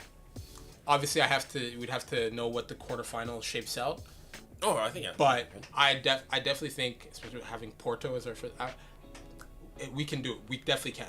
Yeah. That's the thing. I think it's hard to make, especially with the Champions League and Champions League is always such a touch. That's a Laid touch. off. That's fraud. You can't be a defender. You can't attack either. Pick one. But because I think it's too early for the Champions League. Because like even with the predictions and whatnot, you go and you see.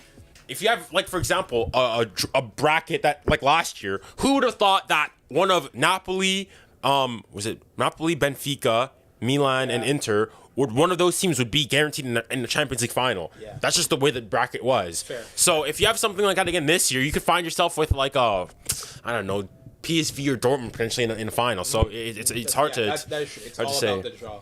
So that's why off of talent, yes, I think we can do it.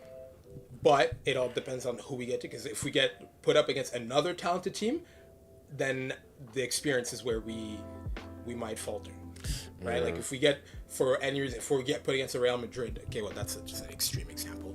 Let's not go that far. But like, let's say we get a City, can we compete with them? 100%. We've shown that we can compete with them. That Champions League experience is gonna kill us though. That's true.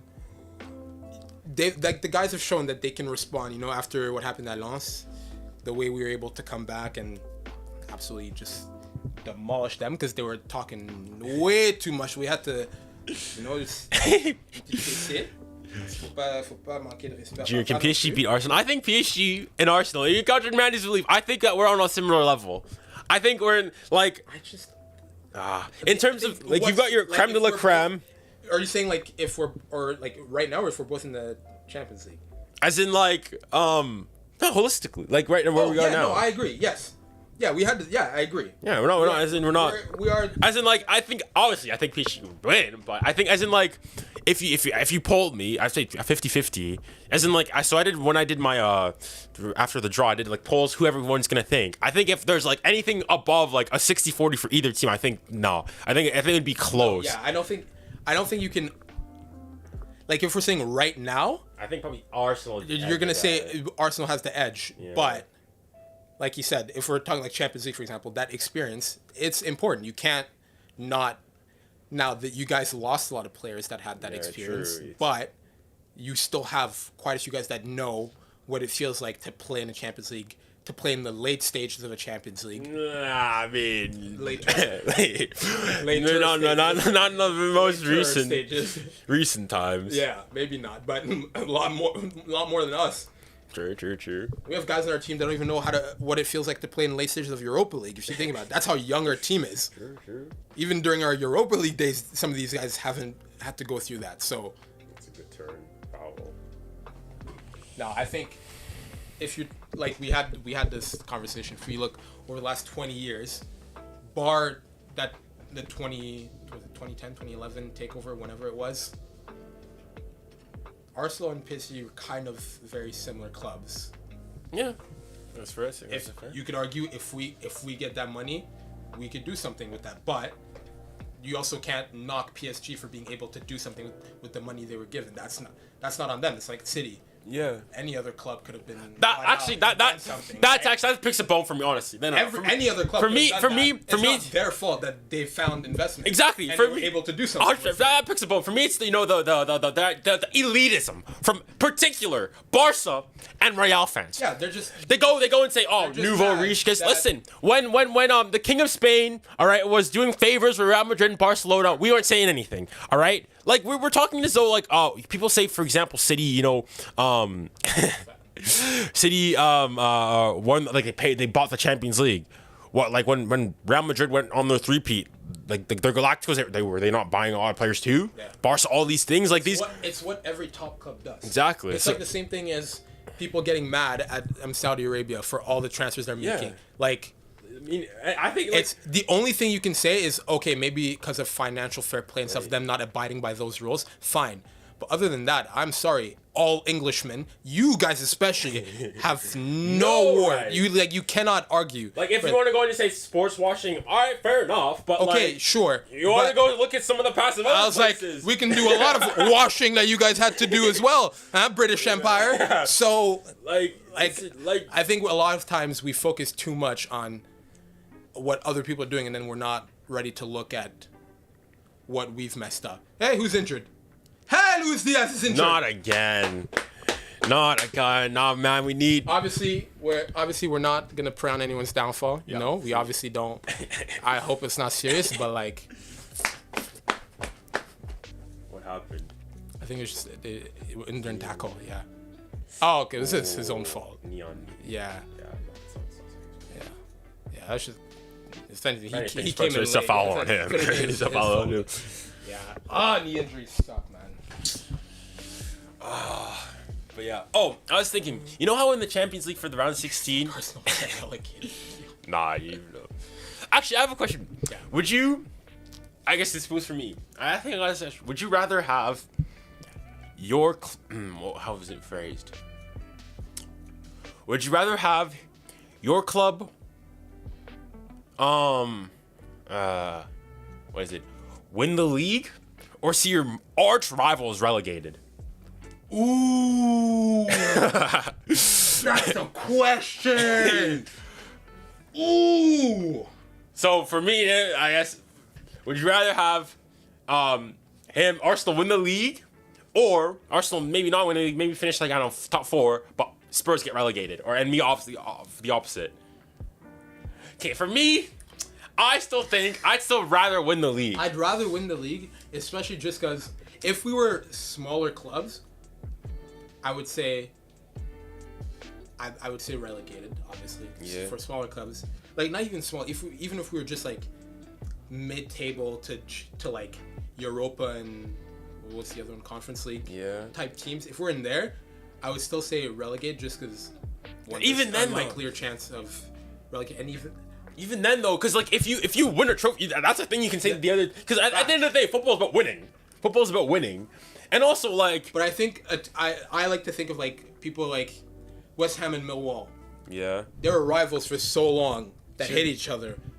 West Ham doesn't even ils calculent même plus Millwall. Yeah, that's right? true. That's true. Because they're gone. Exactly. They're just like, you guys are just a you were literally just a B tier side. Yeah. Same thing with you are literally a B Tech side. Same thing with Sunderland and Newcastle. Yeah, exactly. There's another historical rivalry. No need to even. So yeah, it's like, I think rivalries can't even like with PSG OM. I think we forget how much a relegation can kill a side. That's why, like, oftentimes I don't like, how. Okay, I'll be nuanced with it. Okay, 𝐻𝐸𝐾𝐳𝐸 been asking. Let's just get him. Is Rice? No, I don't think he's overrated. He's not overrated. I think he's fairly rated. I think anyone that says the price point was. How much was it again? Is it 120? 115? Listen, when you got 𝐻𝐸𝐳𝐸 going you guys gotta for. remember, the market is inflated. Yeah. Yes, 124 Rice, that might have been too much, but compare it to the market. Seems like a steal. Exactly. If Like, anything, yeah, compared like- to the market, we got him for cheaper than what we should have got. We needed a CDM because I love Thomas Partey, but he's injured more than he plays, right? So we can't rely on him. Rice, even when he was West Ham, he was their best player. He's the only reason they got, like, they stayed in. He's the reason they got that, was it Conference League trophy, yeah. right? Like, he was West Ham. And this is me as a Spurs supporter. So, because you look, how much did 𝐻𝐸𝐳𝐸 go for again? 200. I can't from 200. I can't. I'm not thinking pounds. That's Okay, 𝐻𝐸𝐳𝐸, I know it was over 100. Yeah. You have Enzo going over 100. All these players, something like that. Yeah, as in they're going for roughly ballpark. The thing is, though, you compare them. Declan Rice has been in the league for 6, 7, like Exactly. while. West Ham captain, English, knows the Premier League, English international. Exactly. Like, So all these factors, you can't like if you're gonna go and say that Declan Rice is overrated is too much. That's what I thought. 115. Yeah, if you're gonna say that Declan Rice is overrated, then like what is Enzo Fernandez and But the argument 𝐻𝐸𝐳𝐸? is they say those guys are overrated, and I agree they are. But yeah, you have to. No, but I'm saying if you're saying he's overrated, what are they're even way market, more. right?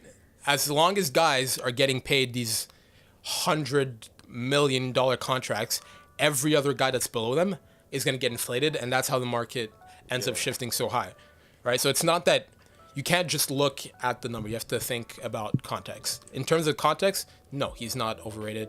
I think everyone knows how great he is. Everyone knows how important he was to West Ham, how important he is to England, how important he is to Arsenal. As in, to put it in perspective, He got the money that he deserved based on what the market was. as in you put it in perspective, if you look at all the big teams in Europe, would Rice walk into the squad? I think for the most part, yeah. You think Real probably could go in there?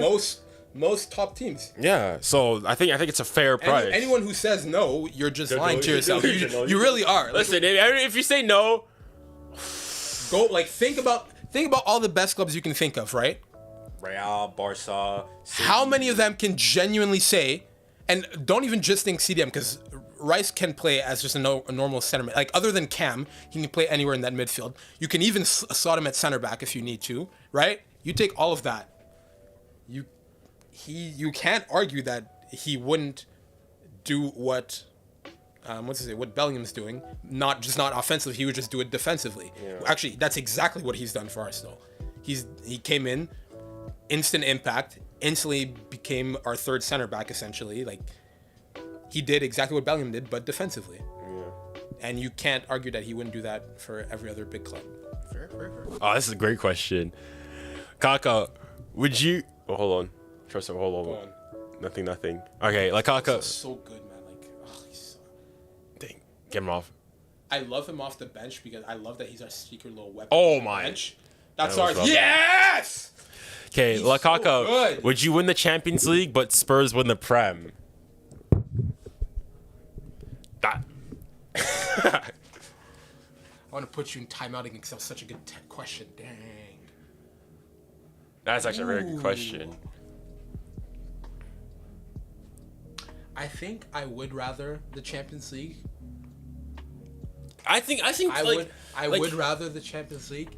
Because the thing is, though, when you look at something like this, it's like, well, but for Champions League is so much like. I would do it. If it was reversed. I want to say yes, but I just keep thinking the other arguments Go on. I've had. Go on, you gotta score! You gotta score! You have to score! C'est pas possible! No! Why would you give it to Trent? No! Oh, Rice played that perfectly.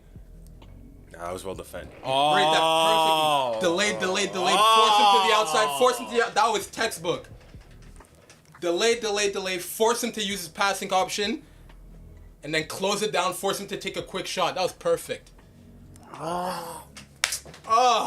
Okay, yeah, sorry. Back to the question. I would say yes, I would. Because just one redeems 06, where we should have won. It redeems 06. And just the Champions League is just, there's more prestige to it. Yeah. The Champions League is the tournament. Like, people have the argument about seeing your nation or what your favorite club win the Champions League. You don't talk about the league. The Champions League is that's true. You don't talk about there's the a league. different prestige to it. So yes, Champions League. Oh, what does someone just say? World Cup or Champions League? See, you should say that it's coming. World Cup or Champions League. I knew it was coming. I asked this, Kate. So initially, before I got to England, I always thought for me it's like World Cup, your nation, this like. But I think people forget that not every nation is a perennial nation like France, like a Brazil, like a Italy. That you're like, oh yeah, we actually have a chance every tournament.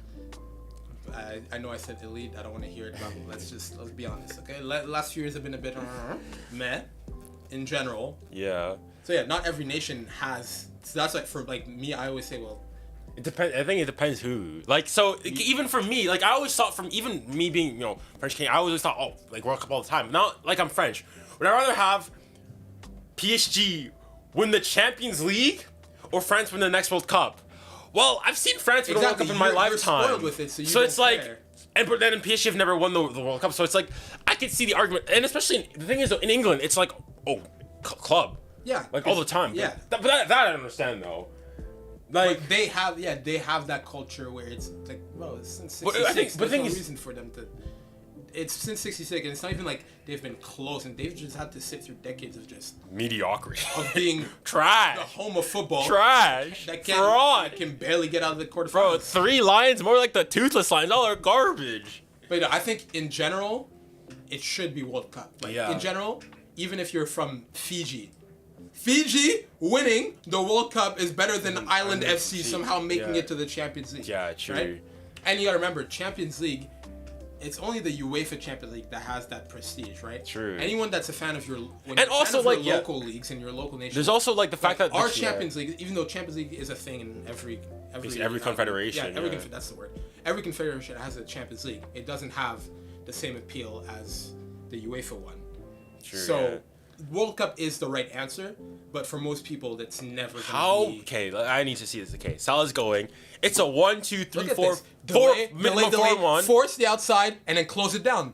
The thing is, though, there's nothing more Rice can do there. He's done everything. Even if he scores, Rice did that perfectly. Force into the outside, force the quick shot. Trent thinks he's like that, and the bobble. The bobble got him. Nah, they're gonna be speaking to the groundsman after that. I mean, people are sliding all over the place though. Yeah. Okay. Quidote.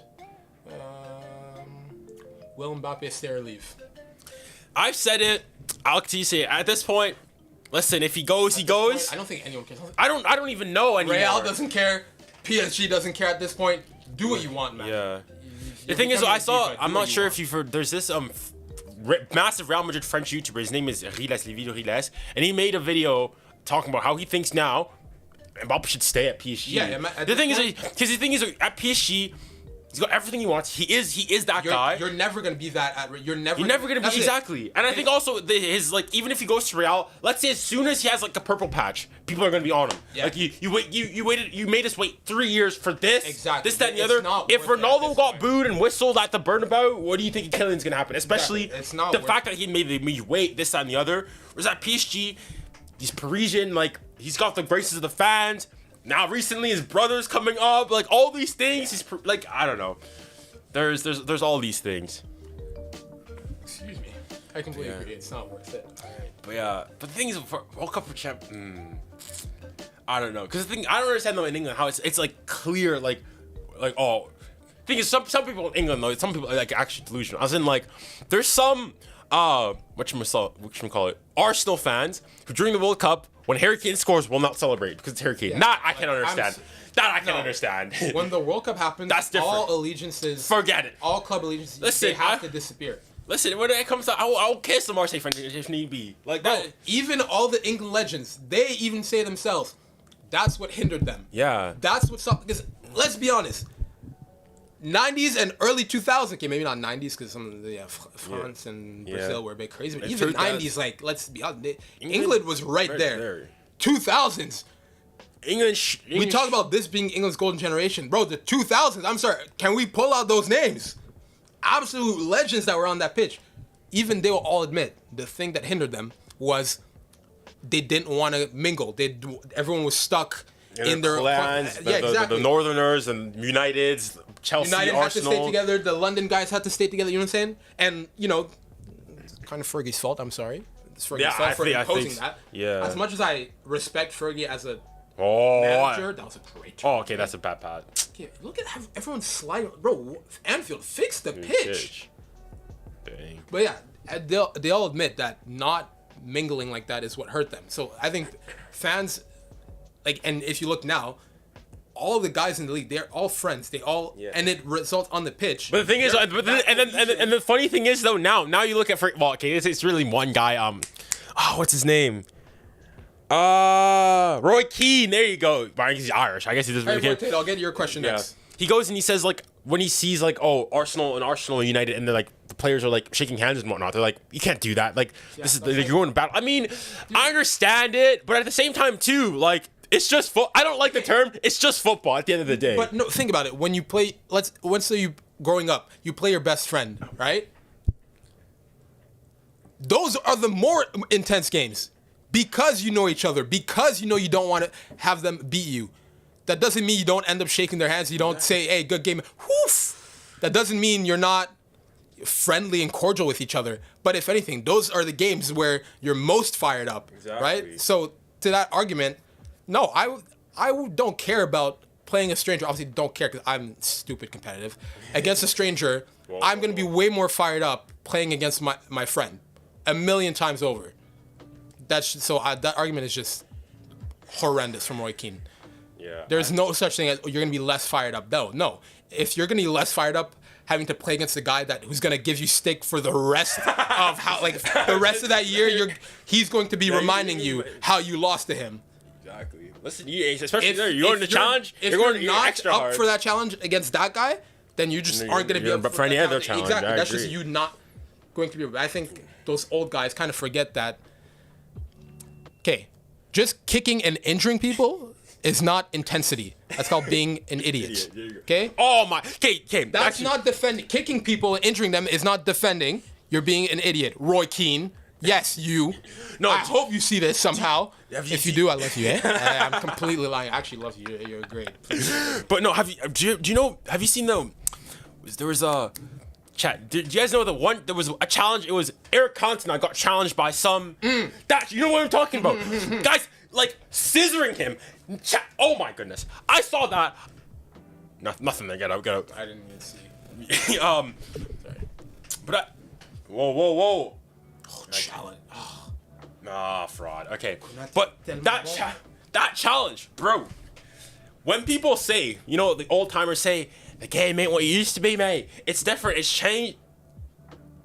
Let's see. Well, because you don't have to worry about your life. Get up. Nah, get up. But you see that, and they say, oh, it's a different game. Gosh darn, it's a different game, mate. This is UFC. Listen, that football was not NSFC, not safe for children. How are they allowing children to go see that game? No, and the thing is, after that, he did that to Continental. He came up and shook his hand. Get that nonsense out of here. He tried to finish my life. Finish my life, and you tried to do that. And that's the issue. Is old heads, because they do that for every sport, right? Yeah. And every sport, it's the same. That's the argument that every young guy has. It's gone soft. Yeah. It's not that it's gone soft. It's just we don't want to die on the pitch. Exactly. Why do you think you guys lasted 5 minutes and now you're all old, bent over, your knees don't work, your ankles don't work. Concussed as heck. Exactly. You all have CTE. You want to kill yourself by 50. And then you're going to say, oh, that game was better back in the day. Okay, so when we're thriving at 80 and we're still able to run around and play with our kids, you'll tell me who was thriving. Like, no.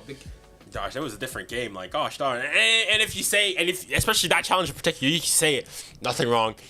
Perfect challenge. You need Jesus. If you see that challenge, you need Jesus. Okay. You need Jesus. Let's get to a couple other questions. These guys are okay. I have seen this one for a minute. Oh, 2022 Benzema or 2019 Messi. I'm going 22 Benzema. Because I don't even think 2019 Messi's not even the best Messi. It's not his best. So that's not even the best Messi. So it's 2022 Benzema. No, for me 2019 Messi. Because I think the thing is the idea. Hold on. I'm going by each player's standard. Oh my goodness, Darwin. Darwin. This is prime Luis. Yes. And 𝐀𝐫𝐬𝐸. 𝙈𝘾𝙈. Come on. But yeah, no. If you go by, at least for me, the way I think about it, go by each player's standards. That's like 2019 Messi does not touch his peak. But the reason why I say 2019 and a lot of peace posts even say 2019 Messi's best Messi's because he actually carried that team. That's the thing. Because like he actually did. Yeah, that was the one season he actually carried. And that was always the argument that I've always used against Messi is that he's kind of always had it easy. That doesn't take away from him being a great player. It's not his fault that he's a great player that got brought to a great team, right? That's what great teams do. They ask for good players, but he's the argument I used to always give Ronaldo fans is that, well, you can argue that Ronaldo has had to be that top guy everywhere he's gone, country and club. Every club he's gone to, every different country where he's had to move to, he's had to be that guy, and he's shown that he could be. That's Messi didn't have to do that. 2019, yeah, that's why. Hey, big backpack. Yeah. So big backpack. Thing is, though, like what team was better though? Like the team surrounding him. 2022 Real Madrid or 2019 Barca. I don't think it's far off. I'd argue 2022 Real Madrid. I think worse. I think it's. I have to look at the squads again. Yeah, I'd have to. Look at the squads. I think they're comparable though. No, it's definitely not a big. No, yeah. And like the thing is, well, I have to say, obviously, listen, I'm French. You know, I like Kareem the Dream. That's why he's French. So Kareem the Dream, as Jules likes to say. But the thing is, though, one thing he can't. He won the Champions League and was crucial in it. And obviously, Messi at Anfield got smacked, and that's what did him. So, dang, I don't know. Yeah, guys, football's right. Just copy paste. You don't need to spam them in the chat. Just we're getting to your questions as we can. Yeah.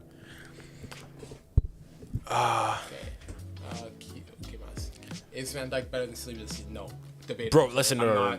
Over. Van Dijk was good for one season. Bro, no. That doesn't mean he's not a great defender. No, hot take. No. No. Oh, you're with me. Okay, thank you. Van Dijk overrated. Yes. Overrated. He had one season of being the best in the league, and his team also happened to be one of the best in Europe that season. I think Van Dijk is the reason why people. He's not that amazing. If you for all my actual defenders, like 'cause I'm a defender, all my defenders, if you watch him play, he stands off. If he wasn't 6'9", would he be as good as he is now? No, probably not, because he kind of has to rely, and it's not his fault. He's tall. Obviously, use what you have.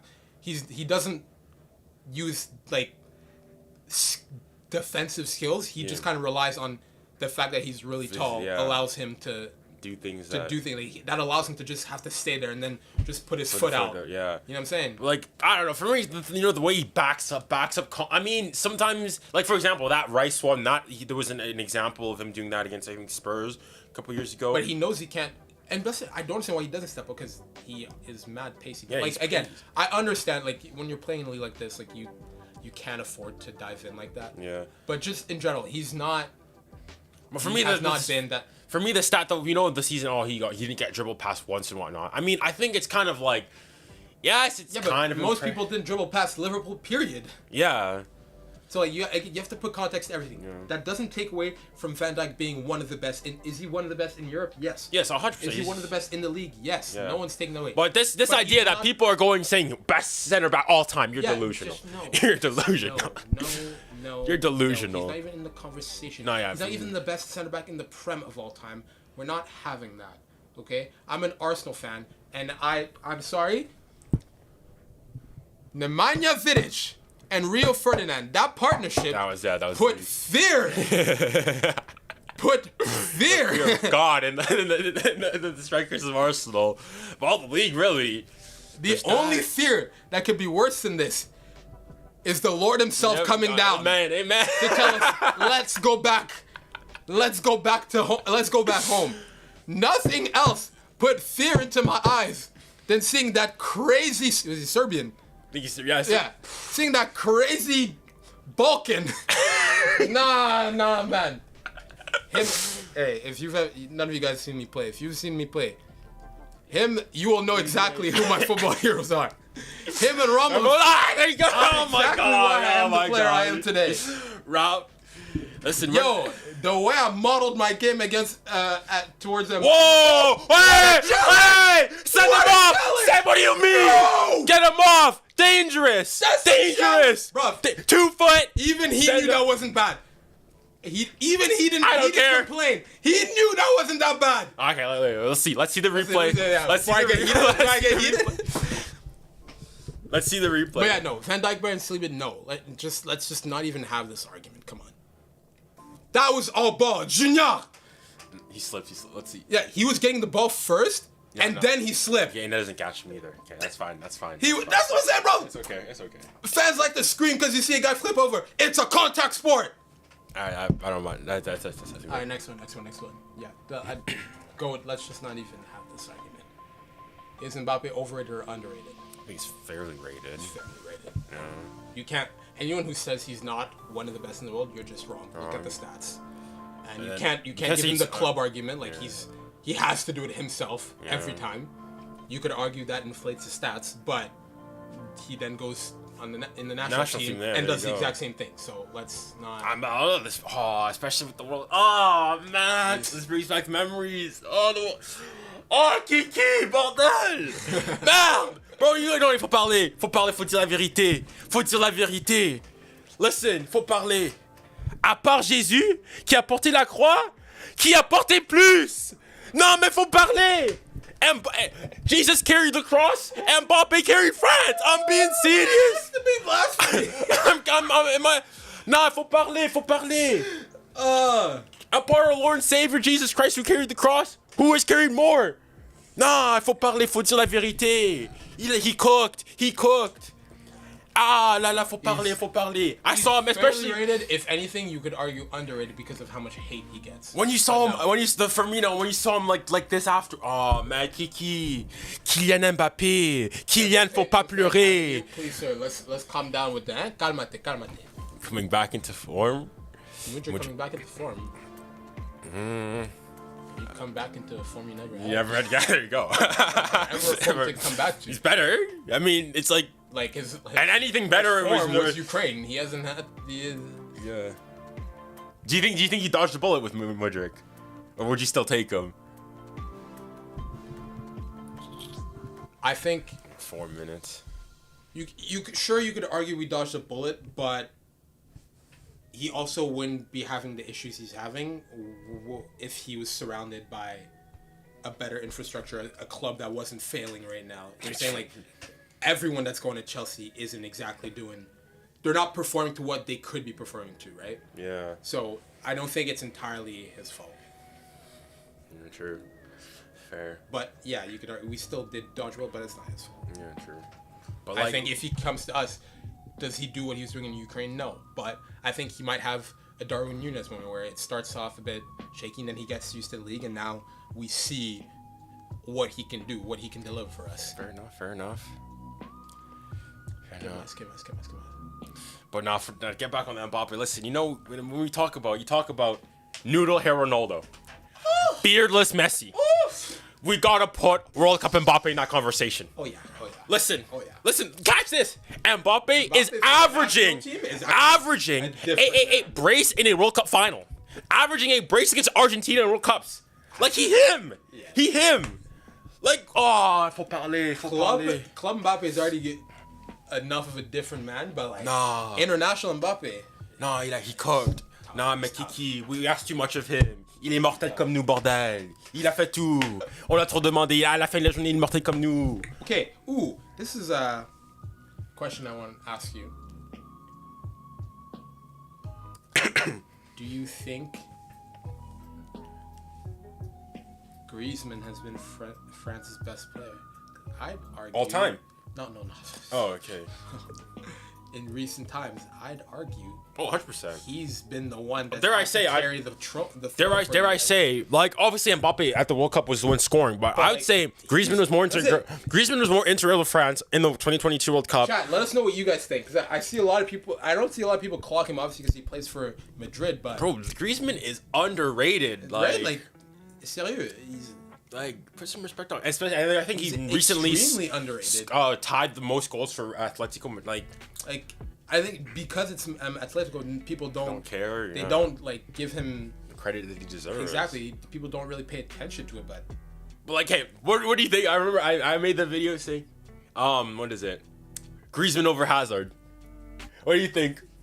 Griezmann over Hazard. They're prime. I overall anything. Prime. If we're looking holistically, yes. What about even prime? Stats wise, they'll say stats wise. I don't know what they are, but I would like to think that stats will probably say Griezmann. Like, don't get me wrong. In terms of if I had to pay to watch somebody play, like, bro, that Hazard, like the way I was talking about Vidic and Fernet. Like, obviously, I was younger back then. But like, now that I have a proper football brain, there was. Hazard was something. Hazard. It wasn't even like I was scared when Hazard was. I knew we weren't winning. Yes, we were also dog, but I knew every time he was touching the ball, like we were conceding. Yeah. There is no other player that has ever made me worry. Even like I said, also Real fan. There's no other player. Even seeing Messi pick up the ball, Messi free kick, top of the box. We all know where it's going. No one else has made me fear. Like when Hazard touches the ball, I know someone's getting violated. True, Hazard was him. Someone's gonna get violated. Hazard was him. Hazard was him. Dang. Yeah. Oh. Okay. Do you think is 𝐻𝐼𝐹 better than Vidic? What do you think?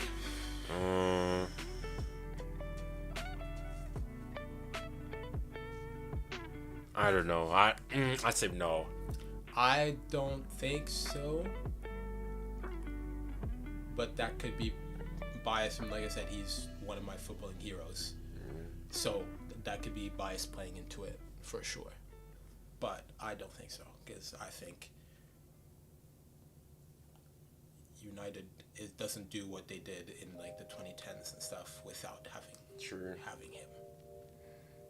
Sure. Rooney, all of that, yes, amazing. Scholes comes back to just be what Scholes does, but I don't think. Oh, shucks. Tie in the end. Hey, it's what I called. I said Liverpool is not winning this game. They will at best take it's a draw. A point at Anfield. We can't be mad. We can't be mad at that. That was a great game. That was a good game. That was a great game. That was a good game. All right, listen. All right, shares the spoils. I mean, does that? Let's see. Dang it. That's still that. No, hold on. Because we were 1 point ahead, right? You're still tied on point. We were 1 point ahead. Like we're still 1 point ahead now. Yes. Yeah. That's fine. Listen, the order will be restored to the Premier League. All right. Exactly. So guys, don't. The season doesn't start until March, anyways. Just wait for once you get back from spring break. You know, City's gonna turn up. Then they'll fix everything. They'll start handing everyone their house, and then the equilibrium will get fixed. The equilibrium will be shifted. Will go back. PSG ever win the Champions League? Oh, my bad. I think perhaps eventually. Oh, speaking of Champions League. Sorry, I just want to pin this one because I'm going to come back to this because why is that even a question? Oh, let's do it now. Juventus. Don't even. I'm sorry. AC Milan they're the definition of Italian football. Okay. They're class personified.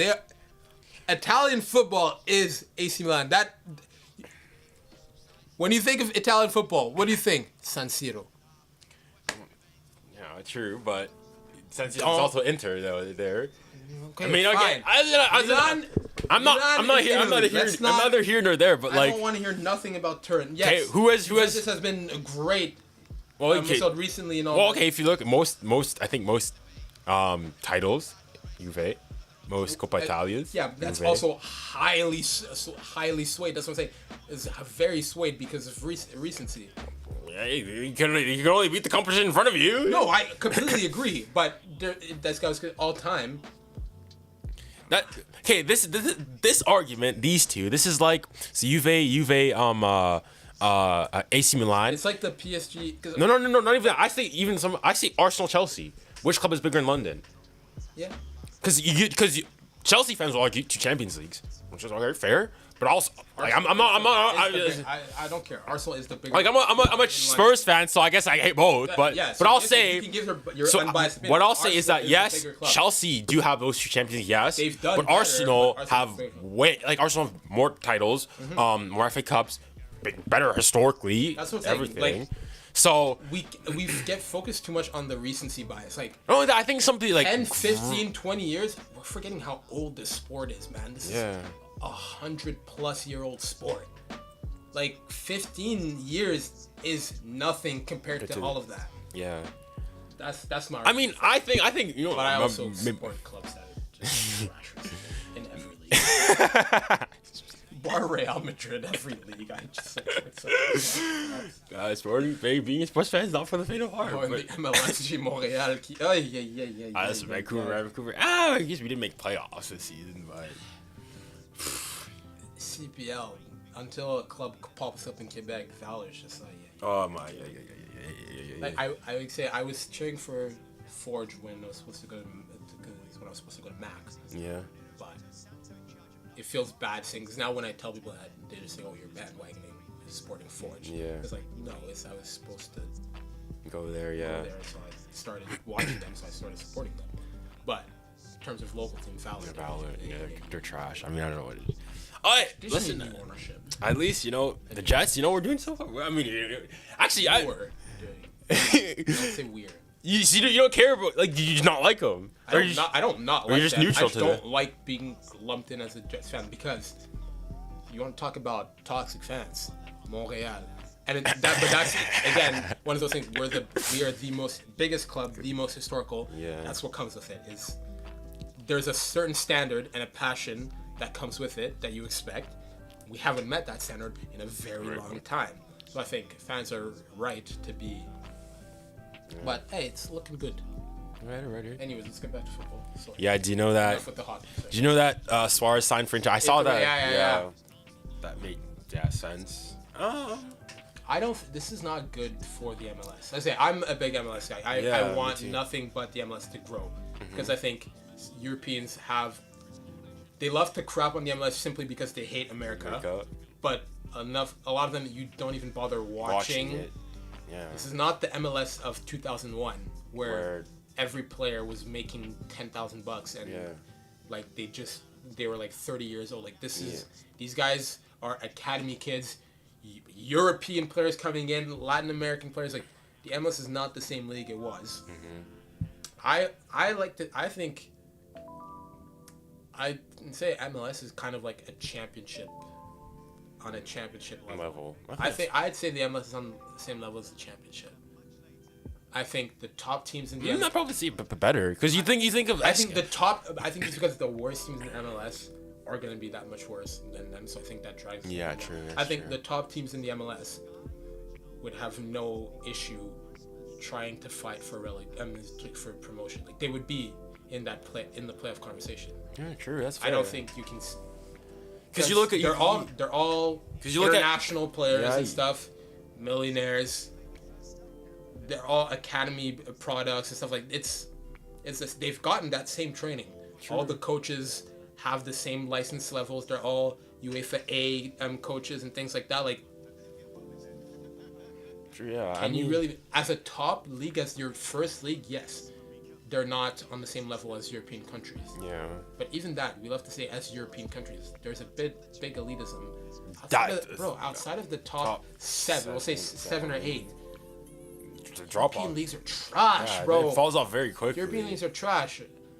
South American leagues would dominate you guys. Let's just be honest.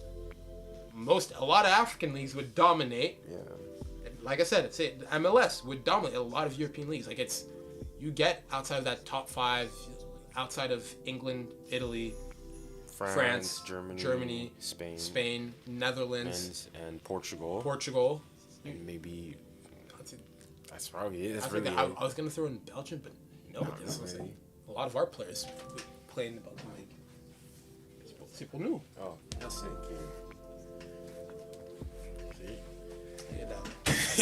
Tell your parents to have more kids, man. Free deliveries.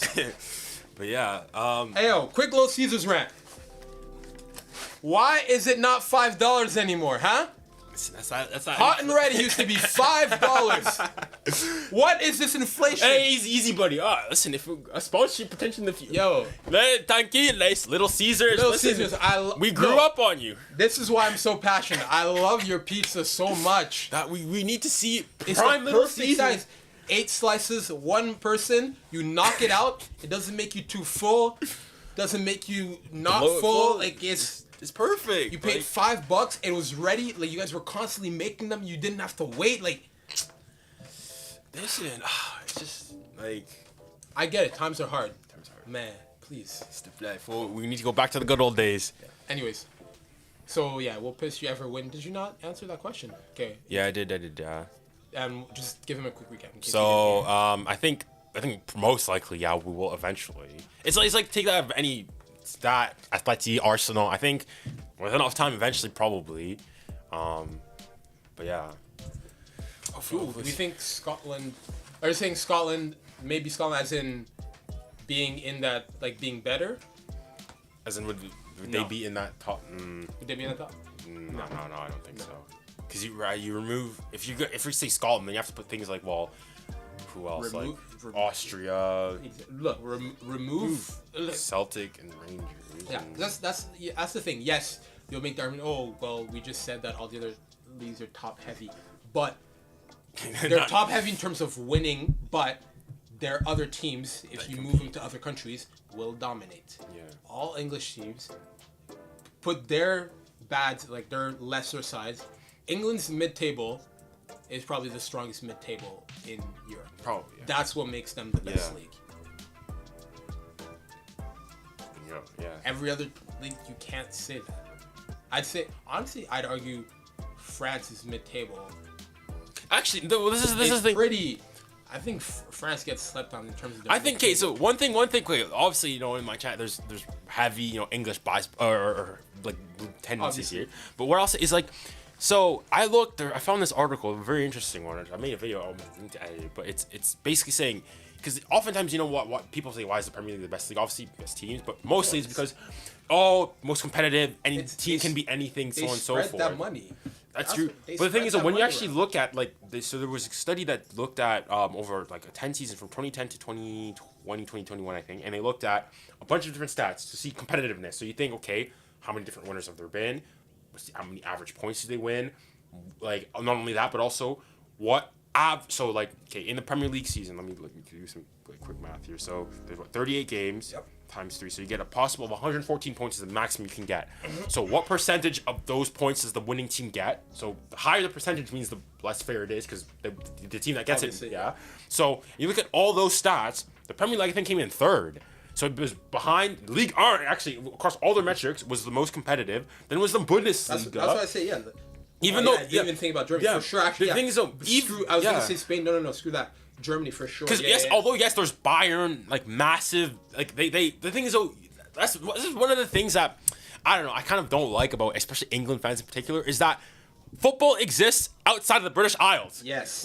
Yes, because when for an Englishman, you think, France, only PSG. If they don't do, I don't care.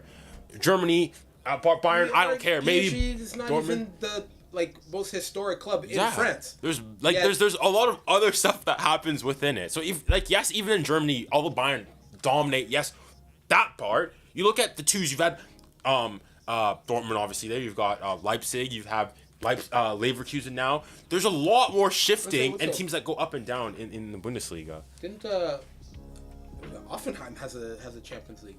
Hoffenheim do. Dortmund have one. Werder Bremen, they used to be. Or is it Werder Bremen? Yeah, Werder Bremen, right? Schalke used to be Schalke big. used to- Like you see, and then no, they're all down now. So you got a lot more changing, going up and down, moving up and down, so on and so forth. So we know Leipzig was founded recently. We're talking about just in terms of competitiveness. Yeah. They came in and have been competitive. Sure. I mean, like we say for example, how City go on like City. Put into perspective, since 2010, Ligue 1 and the Premier League have the same amount of winners. Since 2016, if you say that's too far back, I mean, pushing for numbers. Since 2016, PSG and City have the same amount of titles. Same amount of titles. So if you're gonna use this whole argument, Farmers League, just because of that, Exactly. then you got. The point we're trying to make is Like, I'm not saying that the Premier League is the best league in the world. By no one's means arguing that the By no- Premier League is the yeah. best league in the world. We know they're the best, but we're just saying. After that talk, I think people kind of forget that other leagues have more than just the one or two clubs that always win. You know what I'm saying? Exactly. So. I was saying for PSG. Corrige sa grammaire first. How much? Yeah, there you go. How much UCL? Okay, but if you want to say PSG, I didn't know UCL was a monetary amount. Okay, like one thing I'll say. Oftentimes I don't say, PSG are a big club, no, PSG. How many Champions Leagues do they have? All right, if we're gonna use that argument, all right, let's. You're gonna use it. Stop this one because this one stopped working. If you're gonna go and take that to its logical conclusion, then you have to say that I think Red Bull. No. Is it Slavia? No. What is it? Red Star Belgrade. I think they do. They have a Champions League. I think they do. Red. I said, don't ever give me their actual name again. Whatever. Nothing but consonants, bro. In 1991 was did they win? That's all Red Star Belgrade defeat Marseille. Marseille. Yeah, so they won. So Red Star Belgrade have a European trophy. So if you're gonna go and say, because PSG don't have a Champions League trophy, then you're gonna seriously look at me in the eyes and tell me that Red Star Belgrade are bigger than PSG, Arsenal, Atletico Madrid. If you're going to hold that, this is his rebuttal. but Red Star have more history than PSG existence. Lol. Okay, when we say history, I think when you say how much have they won, team. I think we sort of perhaps misuse the term sometimes. At least when if I'm gonna define history, it's like, yes, how long you've been there, just the length of time, but also what you've done in that length of time. I think the oldest club is somewhere in Scotland, was founded in the 1860s and whatnot. They haven't won anything. If you're gonna say that they're because of that they're big, I mean, okay, fine. And yes, PSG is a new club, yes, given the in the footballing world compared to the club. But in terms of actual sort of real life, quote unquote, PSG were not founded in 2010 or whatnot.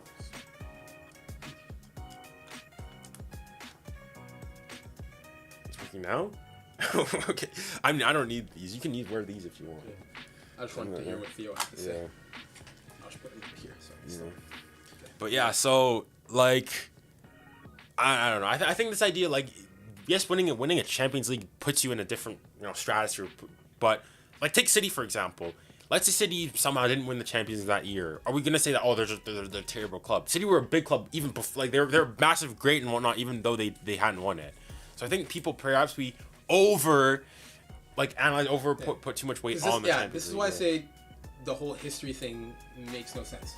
Are we saying that City has history now because they've been good?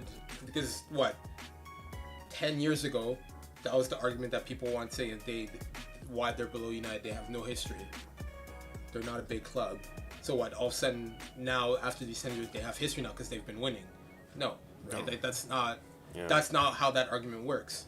That doesn't mean they're not dominating. That doesn't mean that in recent times they are not the best club. Arguably in Europe, arguably. Okay, I don't think so, but I can't discredit. They're certainly in the conversation, yeah.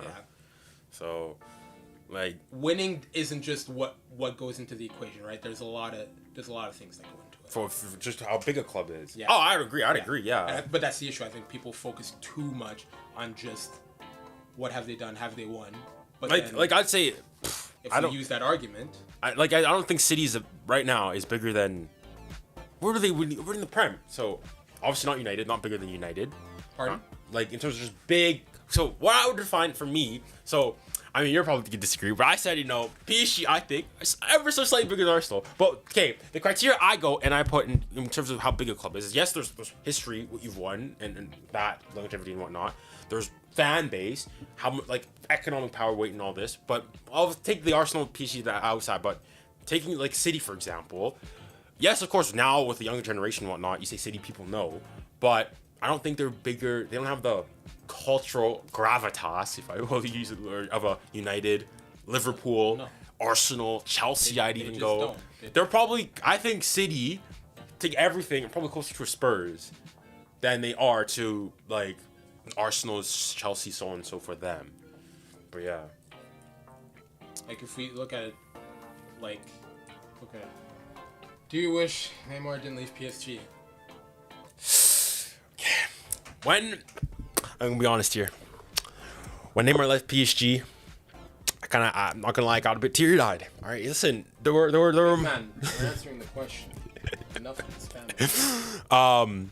when like I didn't want him because the thing is though he guided up his operation. He's coming back to preseason. He had a good couple games and one. I'm like, why are you letting him leave? He's like, for example, so PSG fans, have got a lot of your like non-PSG fans that came and saw how they were booing Messi this time, the other booing Neymar. Why are you doing this? For the record, I disagree with it. I don't think you should be booing your players. I think you're a supporter. You have to support your players. Even if you don't like them, at least keep it like in private within fans, or you'll grill your players. It's sort of like this mentality, like me, you know how went to the same school, like amongst ourselves, we will trash that school. We say terrible, it was bad, teachers were this. But listen, when some other person, let another person come, whoa, don't ever do that. Put some respect on my school. It's sort of like that. It's like your siblings. Exactly. You're gonna fight. You might amongst them, but someone else. Let's go. What? Drop the miss. Let's go. Hockey style. What? Good old style. It's sort of like that. It's that same thing. Yeah, so I think you should always be encouraging your players, but like even with Neymar. Neymar last season, I think Neymar was him last. Like Neymar going into the World Cup. Overhated at PSG. I agree. I think Neymar last season going into the World Cup was probably the most informed player. Yeah, I think he was the most. I think he had the most goals, most assists, already in double digits and whatnot. I don't know why the PSG fans went to his house and did that. So I was kind of sad that he left. Now looking with hindsight, I think it's probably the best decision now that he's injured, obviously again. So in some sense, I don't like the term, but we kind of dodged the bullet in letting him go. Is the MLS better than Saudi League? Just to go back on our MLS point, yes. Oh, 100%. 100%. Yes. Come on, let's talk football. Let's talk football. Let's talk football here. I know that people want to use the argument for the whole Ronaldo thing. Look, the Saudi League, other than money and being able to bring those star players, none of you guys knew about the Saudi League. Yeah, exactly. At least the MLS, all know the MLS. You know a few clubs in the MLS. Yeah. That's what do you think? What do you think is the MLS's ceiling? I think we're not where they're at right now in terms of like what I meant in terms of talent-wise. They're just gonna be a championship type squad.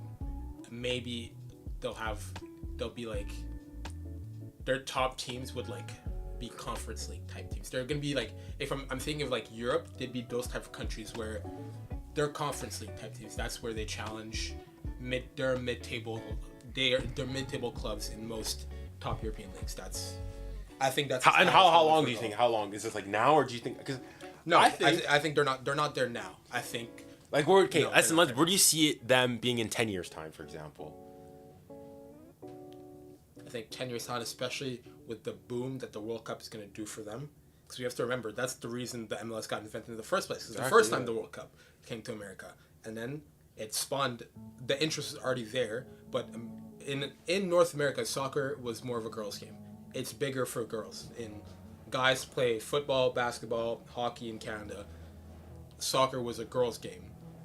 Ever since then, now I think obviously for like immigrants, people like that, we obviously know the grandeur that it has in the world, but even the thing is, even now, so like even in Canada, even North America as a whole, soccer, football is like amongst kids, it's the most played sport. It's the most played sport. Most played sport. I think the issue is exactly infrastructure. Exactly. Yes. I think because I don't know. I'm bullish on the MLS. I think in 20 years it could reasonably be a top 5 league. In 20 years. I think it could reasonably because I think also but it won't, because the only thing that will always hinder them is them sticking to the American model. The European elites will never allow them to be will never allow people to say that it's a top league while following an American. I mean, I don't know. I mean, we'll get on to this. I want to talk Super League eventually. I think that's I think that's the only thing that will ever hinder. Other than that, I agree with you. Because I don't know. Just because of the money that America can generate. Exactly. That's that what alone I'm saying. Helps them. And the MLS has a salary cap, which helps, and they spread out the money. Mm-hmm. This is what helped the Prem become such a big league. Like, let's not forget that the Prem was not exactly this idea that Prem was not England was not what it used to be. The reason why they created the Premier League was because they felt like the top flight, the League One, was falling behind Italy, France to a certain degree, so on and so forth. That's why it was created, and it's been very successful. So that's why. And so I think the American money is there you go. As we've seen, look at how much growth there has been in the MLS in 20 years. Other than the Prem, but they already had that established from scratch in a nation where no one cared. Like soccer wasn't even a afterthought. Nothing. Now, like you'll play, like people they know, like their stadiums are full, sold out. Now a lot of those teams they can fill NFL stadiums. Think about that, right? They're filling NFL stadiums. For Europeans, that seems normal because all your stadiums are that big and things like that. Well, not NFL size, but I mean, most of your teams have big stadiums. That's not. We grew up in such a shift. That's not how it was. So, I don't think any league can say that from scratch in 20 years it's been able to do all of that. Because I think all it's going to take. That's why America hosting it twice. Just think about that. That's 2 World Cups for America in 30 years, for a nation that doesn't know ball, a nation that doesn't play ball, but 2 World Cups in 3 years. You can't. That money alone is gonna make. I think all it takes, because you also have to think like you go and obviously there's always gonna be massive. Like I'm not saying that Europe is gonna like fall by the wayside here or anything, but you look at things and, being Canadian, just innate hate for anything American, but like gotta say living in the U.S. is an attractive model. That's why Messi went to Miami instead of going to Saudi Arabia. There's the lifestyle. Bunch of footballers, where they all come to vacation? Oftentimes here in the States. So like all it's gonna take is, let's say for example, the American dream. Like if you're an athlete, the American dream is 1,000% still alive for you. Exactly. Yeah. So you look at like I think probably make a better living. Like even if you're a low level, what would you rather do? Go slum it out in Israel? Or go play for a USL League One, play for a USL Championship side. Yeah. Maybe you're in a smaller town, sure. But let's say you're living in Charlotte. Mm-hmm. Charlotte has an MLS team now. Yeah. But like, you know what I'm saying? Like, you can go play for a smaller team. Go to a Detroit, play for Detroit FC, make your money, lots of fans. You're not going to make crazy amounts, but you take your 60, 70K. That's exactly. I think more than a normal paying job. I think all it takes is you're not getting that playing in the 4th division of Sweden. True. You know what I'm saying? True. I think all it's gonna take is like, I don't know. I could see like, I don't know. For example, Mbappe, maybe or a high profile player leaves maybe a bit earlier than you think he would. Exactly how. And that's gonna exactly cause what cascade. Beckham did. Exactly. And if we remember, the only reason he went back to Milan was because they weren't gonna let him. Like, he wasn't going to make the national team squad. Yeah. If playing in America. Right? I think even now, it's probably... I think people would be a lot more receptive now to have Yeah. So, if you... I think of other players. Someone like... And just think about all the Americans and Canadians that are playing in Europe now and performing. Exactly, and I think that's the thing. It also helps the North American game because and that's the other thing. Helps The us more more seriously. That's what the elitists. Well, that's what elitists do. But the more you gatekeep, you're only hindering the quality of the game worldwide. Exactly. And that only hinders your money. Like, you guys want more money, the elitists. There you go. You need the game to grow. If the game grows worldwide, if worldwide gets more competitive, that's more eyes watching, more sponsorship deals, more money. It literally, it's win-win-win for everyone. And you guys having the history, you'll always benefit more than everyone else. True, exactly. You're going to stay at you're never, your spot at that will never be challenged. I agree, yeah. I think all it takes is, like, let's say, so I know, like... I have a good question for you after. Yeah, Griezmann has said that he wants to retire in the MLS. Yeah. I think probably an Mbappe maybe he'll probably go eventually. I know 𝘀𝐻𝐻𝑚Iney's a mess. He loves everything United States. I think he already has a house somewhere in Texas. So I think that's the other issue is people still will... MLS will never be able to shake this retirement league tag, even though it's really not. Because but that's the thing is people don't actually watch the MLS. Yeah. You can't actually bring in that many old stars. Like they have, the MLS has a salary cap. They can't spend too much money in a season. Yeah, and there's also designated players. They have there's certain spots. It's what, like you have two DPs, two or three DPs, something like that. And then maybe you can sell and get an extra, but there's going a set amount. So they can't actually bring in that many guys, and not. I know people we say America is this big great nation with a lot of money. Not every city is LA, into Miami, New York, Miami. Not everyone is going to be able to attract. That you know what I'm saying? Yeah. So there's many different factors that go and have to. MLS. All this is saying, this all boils down to MLS is fastest scoring league. That's just a fact. Yeah. And it's going to. I think it. I already think it's on championship pace right now, and I think that it will probably be on like first. It'll be a proper first division comparatively to European nations. I think 20 years. Yeah, in the next 20 years for sure. Yeah, its growth is crazy. Because initially, I don't know, I was kind of. I think, has my opinion changed on it? So for me, it's the whole Messi going to Inter Miami. It was like, okay, I still got some issues with it. I have so many issues. So with for it me, retirement league tag. So for me, the Messi, it's like, they often say, oh, is it good? It's like, is it good for the league? People argue, for example, it's the same argument for Messi going to Miami was made when he went to Liga 1. That, now he's there, people are going to go tune in. It's like, well, yeah, but they'll go and tune in for PSG, and maybe it's going to be great for when PSG go away and go and bring people, yes. But it now because Messi was in Ligue 1, did you watch Clermont versus Nancy or Nice? No, you didn't. Same thing here in the MLS. Like, yes, Messi's at Inter Miami and whatnot. You'll watch him when he plays, Charlotte, Montreal, Vancouver, like these mid teams and whatnot. But like, you're not gonna watch Montreal Vancouver game. You're not gonna watch Charlotte. I don't know, St. Louis or whoever St. Louis. I mean, Columbus. Columbus won this year. Yeah, I guess they did win. But even then, you don't know really. Yeah, exactly. You just don't even know who won Columbus. MLS final. So you wouldn't care about a Columbus, let's say Chicago game. Yeah. Even though Chicago's massive city, you wouldn't care. So, I don't know. I feel like no, that's a great point. Oh, but my biggest issue though is with Messi going to MLS is I don't know how true this is, or the talks about how like basically the league is helping to pay. That like, hey, listen, yes, it is true. So for me, it's the only way they could compete with. That's what I say. Like people say, oh, he didn't take the money. Yes, he did. Yes, he did. If you add up all of the deals and what they're doing to bring him here, it was worth more than what the Saudis were offering. Maybe not like where he signed it, but certainly with the future. If you add everything up and the potential of what it could be, and not only that, he gets first dibs on creating his own. Like he got the Beckham deal. Yeah, he got. There you go.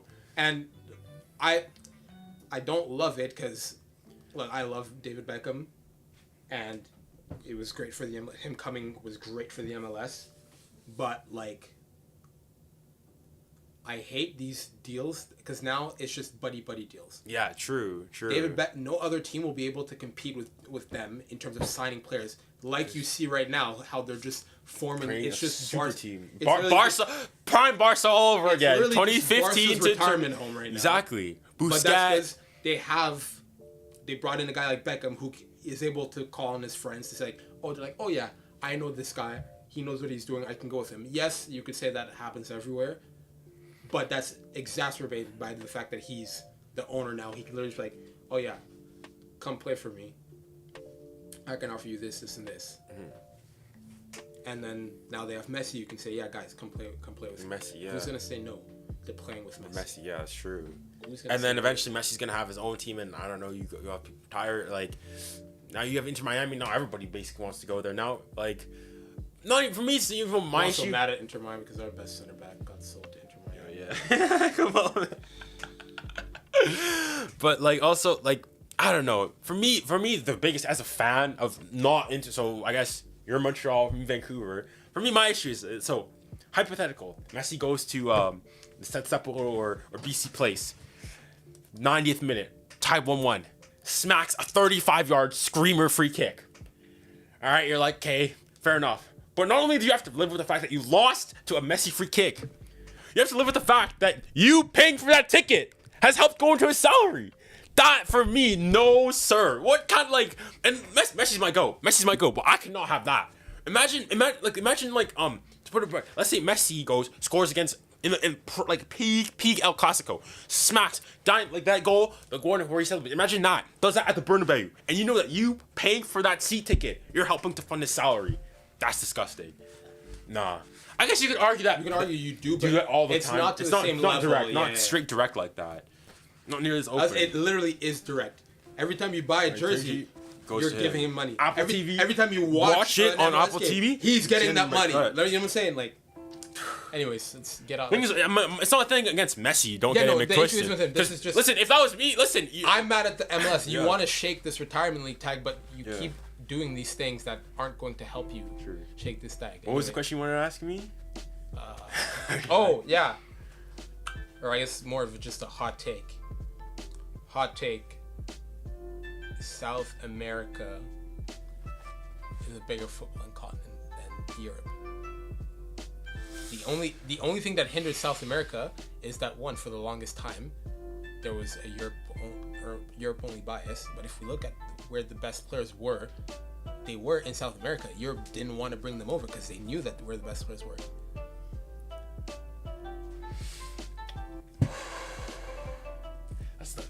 That's not what I'll take. I'd still say probably overall, I probably still say Europe has more. But I'm saying, that's because they kept all the money to themselves. They didn't allow anyone else to grow. They made themselves the globaling, or they already had the money being European. When you say and then football, they made themselves saying like overall, like club football, international football, or as a whole. Overall, bigger football. Because this is my argument. Okay, yeah. Let me give you my argument so you have more to rebuttal against. My argument is they made themselves the world's governing body. They already had the money being European and colonization and all that, right? So they're already at that advantage just off of colonization. They had the money, they made themselves their world governing nation, and then only would not play against big South American teams, even if were reluctant to go sign South American players. Didn't even Ballon d'Or was a European only award for how long? Like, they did a lot of trying to hold them down because if you think about it, they haven't had to do it against any other nation continent other than South American ones. And yes, I'm not saying all of South America, but you do the same argument, not all of Europe is that nice. Europe is also very top heavy. South America is just as top heavy. True. If you think of some of the biggest clubs like Santos, they're just as historic. Boca Juniors, just because they're not in Europe, they're just as historic. Like yes, you know what I'm saying? Yes, let's see, like some Argentines, like they support that. Like it's not bad. Bro, you watch it. Champions League has the prestige. In recent times, Just, I have a lot. I played on the Sunday League team just like for fun, just as a backup team when I was coming back from injury. And we had a lot of South Americans and stuff, so we'd go out and watch. I'd go over to their place and we'd watch like Libertadores games. And bro, I fell in love with it. It's like I always knew the South American fans were But crazy, not only that, bro, I fell in love with it. No, South American fans, Like, bro. I gotta say, they're I think number one. Bar money. Actually, and even with the money, because all you need is just to be comfortable, and it's not like you're not gonna make millions playing in South America. If you're like for the top players, and you're an amazing player, I would say I'd rather play in South America just because of the fan passion and the crazy. I would rather play. If you suck, it's gonna backfire. For you. Man, I would rather go play in South America. It's not well taken. Like I started thinking about it, and I was like, I mean, yeah, I was like, hey man, because my initial would have been like yes, but like South America only has what? Brazil, Argentina, Uruguay. Okay, they're the only three that have won. You say Chile has. You say Chile has won in. Done good. But then, okay, likewise, you'd also argue that Europe just has, for a very small continent, has a lot of countries. So, and like so, oftentimes like people will go and say so. Like my latest Indian video where I say like Uruguay. I mean, listen, I said Uruguay are a bigger football nation than England. There I say, like people mentioned in comments like. They said, like, by that logic, they're bigger than France. I mean, listen, I didn't say they weren't. Like, I'm be honest, they kind of are. Like, I don't know if I go France just because you can't argue the winning of France kind of helps them. Well, the thing is, legends of France. But against a country like England, yeah. I mean, I think it's not. I think like France is way more difficult. Yeah. But I don't think France is like I can't so clear already. Like But, I think you slept on. Like, cause people say, oh yeah, but they play in whatchamacallit. They play a big criticism is that but South America is like this farm, like especially for England though. There are farmer leagues in club football. There are farmer confederations. But like, hey, let's look at Europe. Yes, in Europe you have Germany's, your Spain's, France, Portugal, England, Italy, so on and so forth. Okay, that's 6 of what 50, 60 confederations. In South America, you've got Brazil, Argentina, Chile, Colombia on their day. That's 4 of what, maybe like 10 if you push it. So if anything, you could argue South American qualifying is way harder than European. Maybe not for this World Cup because like 7 teams are going to qualify. But overall, like people we mock and whatnot. In Europe, you have like people you know exactly who's qualifying every time. Exactly. South America, you don't. Exactly. Sometimes like Chile don't make it. They have to fight. Chile don't make it sometimes. Yeah. Colombia don't make it sometimes. Like these big nations. Think about why it's so like we banter on Italy so much.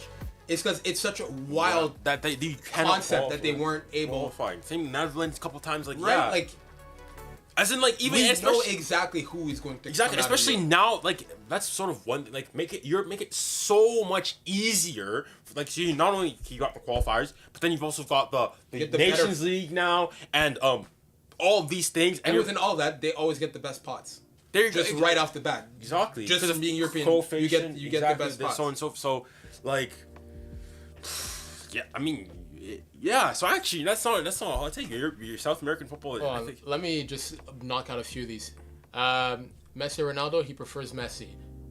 Better free kick taker, Pirlo. Let's not. James Ward-Prowse is amazing, but come on, don't disrespect Pirlo.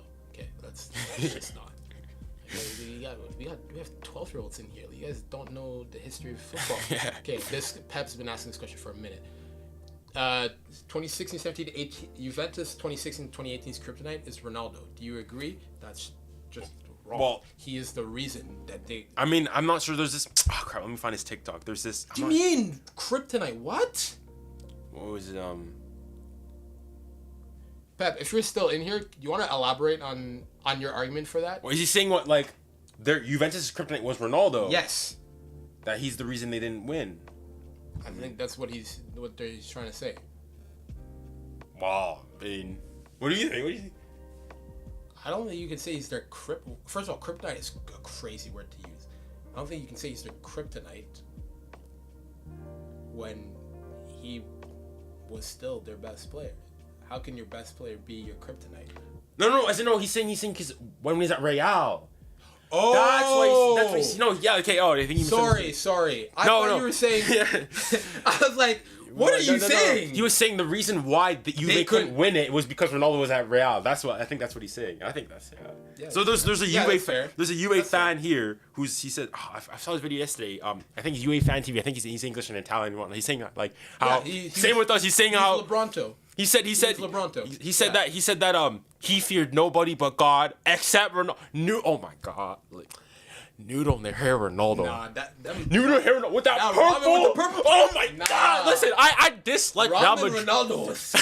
Ramen noodle Ronaldo. Listen, I dislike Real Madrid. I say almost hate Real Madrid. All right, but I obviously respect the institution. But like, listen, that 2017-18 purple kid with ramen hair noodle Ronaldo, bro, he cooked. He cooked. He was him. He was that guy. He was him. I feel that's me with. I hate Barca so much, but beardless man. that little midget shaved. I don't know why. Why does he not, bro? Not gonna lie. Actually, no. Actually, there's one thing. Hold on. I have a video about this too. Hold on. You're talking about how ugly he is with a beard. No. Hold on. 2018. No. This is best beard Messi. Like,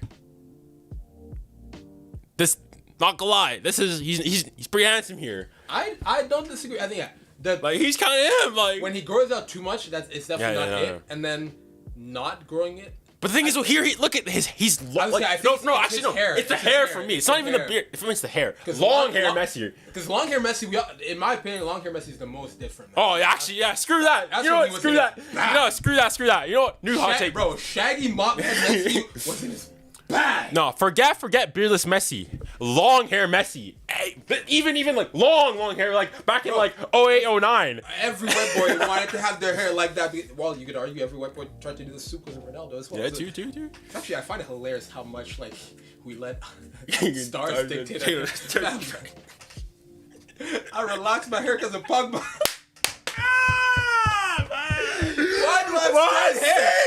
Why? Nah. The little comb-over thing. Just don't want to be like Pogba, bro. Thank goodness my parents didn't let me dye my hair. I looked useless. At least they foresaw. They knew the violation. The violations incoming. I would have hated myself.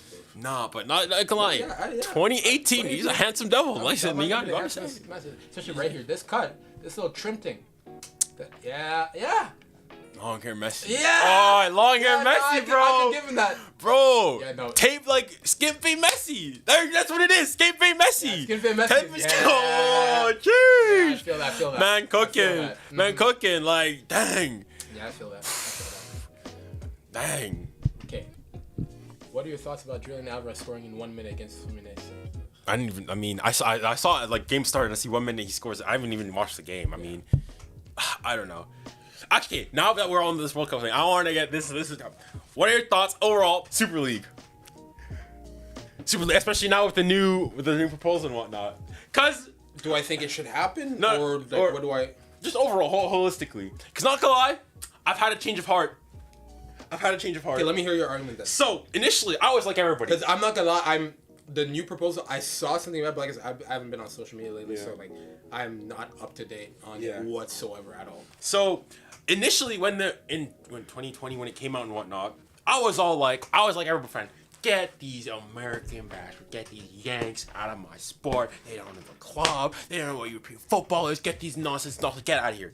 Okay. And then, because the thing is, that back then too, though, I think it was bad because it was literally the American model, closed league, no in and out. These teams stay there forever, so on and so forth. But then after that, they also made said, okay, no, it'll be flexible. You can move in and out, so on and so forth. And then recently, their newest proposal, what it'll be this thing where it's by merit. You have to get in. And also, it's going to have like a 3 pyramid thing. So you're going to have like a Champions League, Europa League, and Conference League. I think it's like blue. The way they split it up was like gold, silver, blue, something like that. Then I agree. That's my original why I hated on it was simply the closed league American style of it, franchise model. That's what I didn't like. And I think that's what most people didn't like. After they heard the backlash from fans, is it any difference to the Champions League? That's the thing. So, like, It's if anything, especially actually, with the way the Champions League is being remodeled. so actually, speaking of which, it's apparently, literally just the Champions League. Exactly. Actually, speaking of which, apparently now the Champions League probably gonna be a better tournament. So than the now, Champions League so now. what happened recently is that because UEFA and FIFA basically said that you can't do that, it's illegal. But then they went. I think the Super League took this to the Court of Arbitration for Sport and whatnot, and they said that no, there's nothing illegal. If anything, you guys are monopolizing exactly. it. So, yeah, and I mean. On a pretty legal, they're right. They're right. So, and I think actually, if anything, it's probably a good thing for football. More competition. It is. Yeah. And so you look at that, and so they said that they should be able to do so. But now, given this information, apparently now I've heard rumors. I'm not sure if it's true or not. Apparently, UEFA may actually backtrack on this the new changes. Model. So they might just stick to this current one. So it's like, well, okay, if we're gonna do that and change it anyways. Well, like, and even then, like, okay, oftentimes, I don't know. People say, I think. I'm not. Penalty? Yeah, it was. Yeah.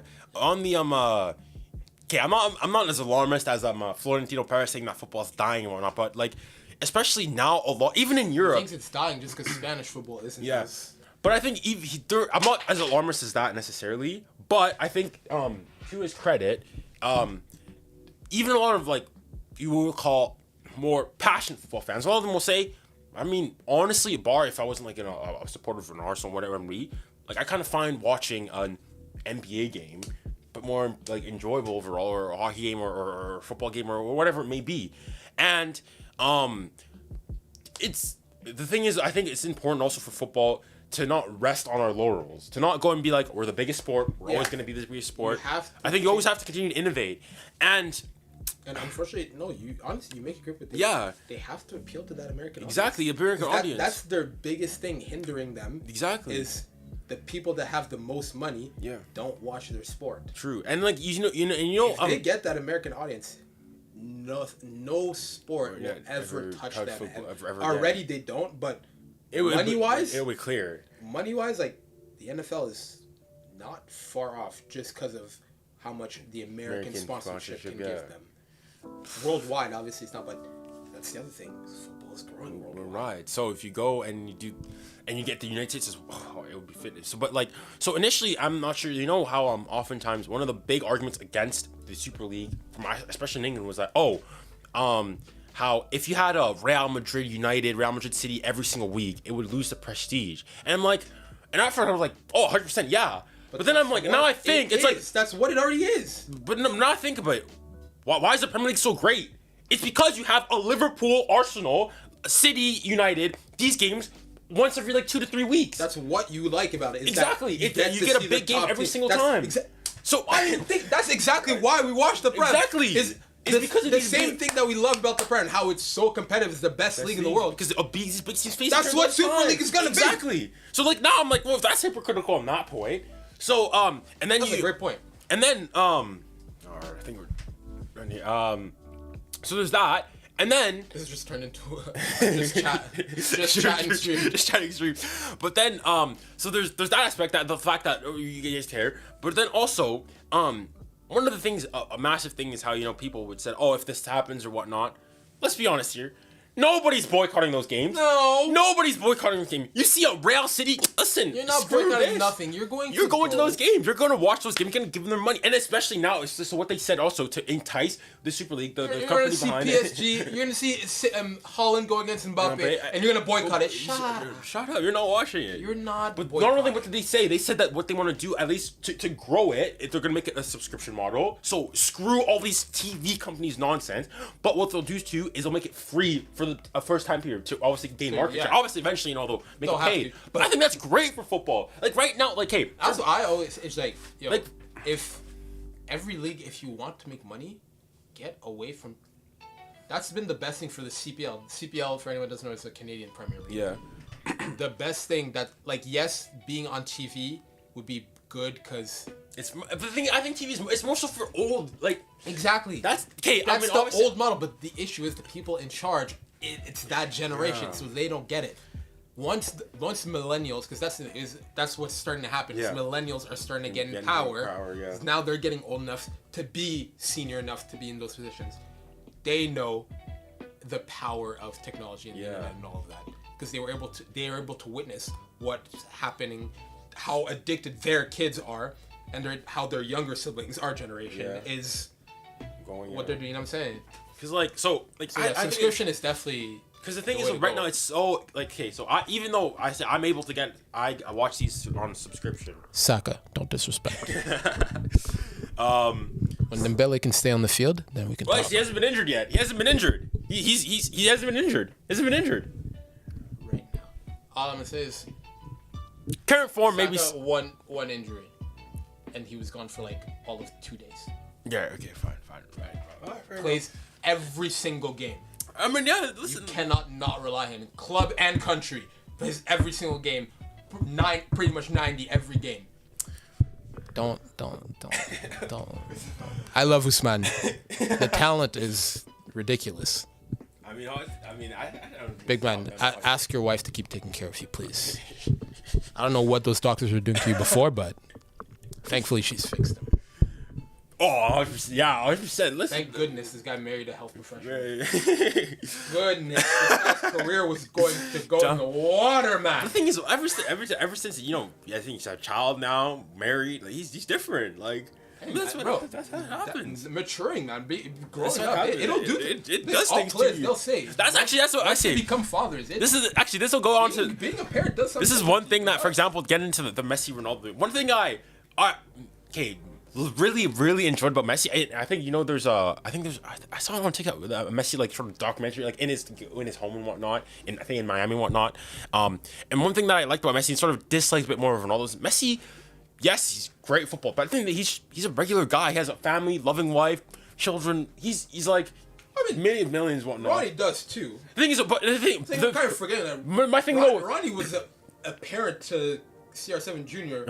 Himself for a long minute. But my thing, so I think okay, this goes my for me. Right, let me let you starting in 2014, like I don't know, Ronaldo's by no means the worst. I see what you're trying to say. Ronaldo by no means is like the Messi worst. does have that more wholesome, classic dad vibe. I see what you mean. So like from Ronnie, I won't say is like, oh boy, I'll come back afterwards. For the like in 20, he wasn't like a playboy, but he's more so than Messi. But the thing is, what I will say, Ronaldo, ever since like Juve, actually even end of Madrid, ever since then, put more family, his children. Because he had Georgina and he had kids with Georgina. Yeah, Georgina. Ronaldo's like, I like Ronaldo now. Like, I mean, okay. I see what you mean. I like him. And it's that thing. Yeah. Growing up, he's becoming a dad. Like, I respect him. Obviously, Messi's something like, but now, like, maybe it's also because, as you age. I hate whenever people ask this question. What? Saka or Foden? For me, it's Saka. It has to be Saka. You say Foden. I think Foden's the better. I think does Saka perform better? Yeah. I think potential-wise, I think Foden's the better player. Oh, potentially, yeah. That's what I say is I just can't ignore that particular. If Foden is allowed to be in a club where he gets to run the show like Saka does, rather than in a city where if you don't abide by Pep's plan, you're not playing. Yeah. I think if you let Foden just do his thing at a club, like think about a Grealish, when he at Villa, and then coming to this, he's still amazing, but he had to learn that system before he could be a great player again. True. Right? So I think not every player has the opportunity to do what Saka does. So I think off of performance, yes, Saka's clear. Not even, but if we give him if he has just chat and turn into mukbang. I think if Foden had the chance to be at Arsenal like Saka is, I think Foden. I think this is sort of the same I think thing. Foden could do more with it. True.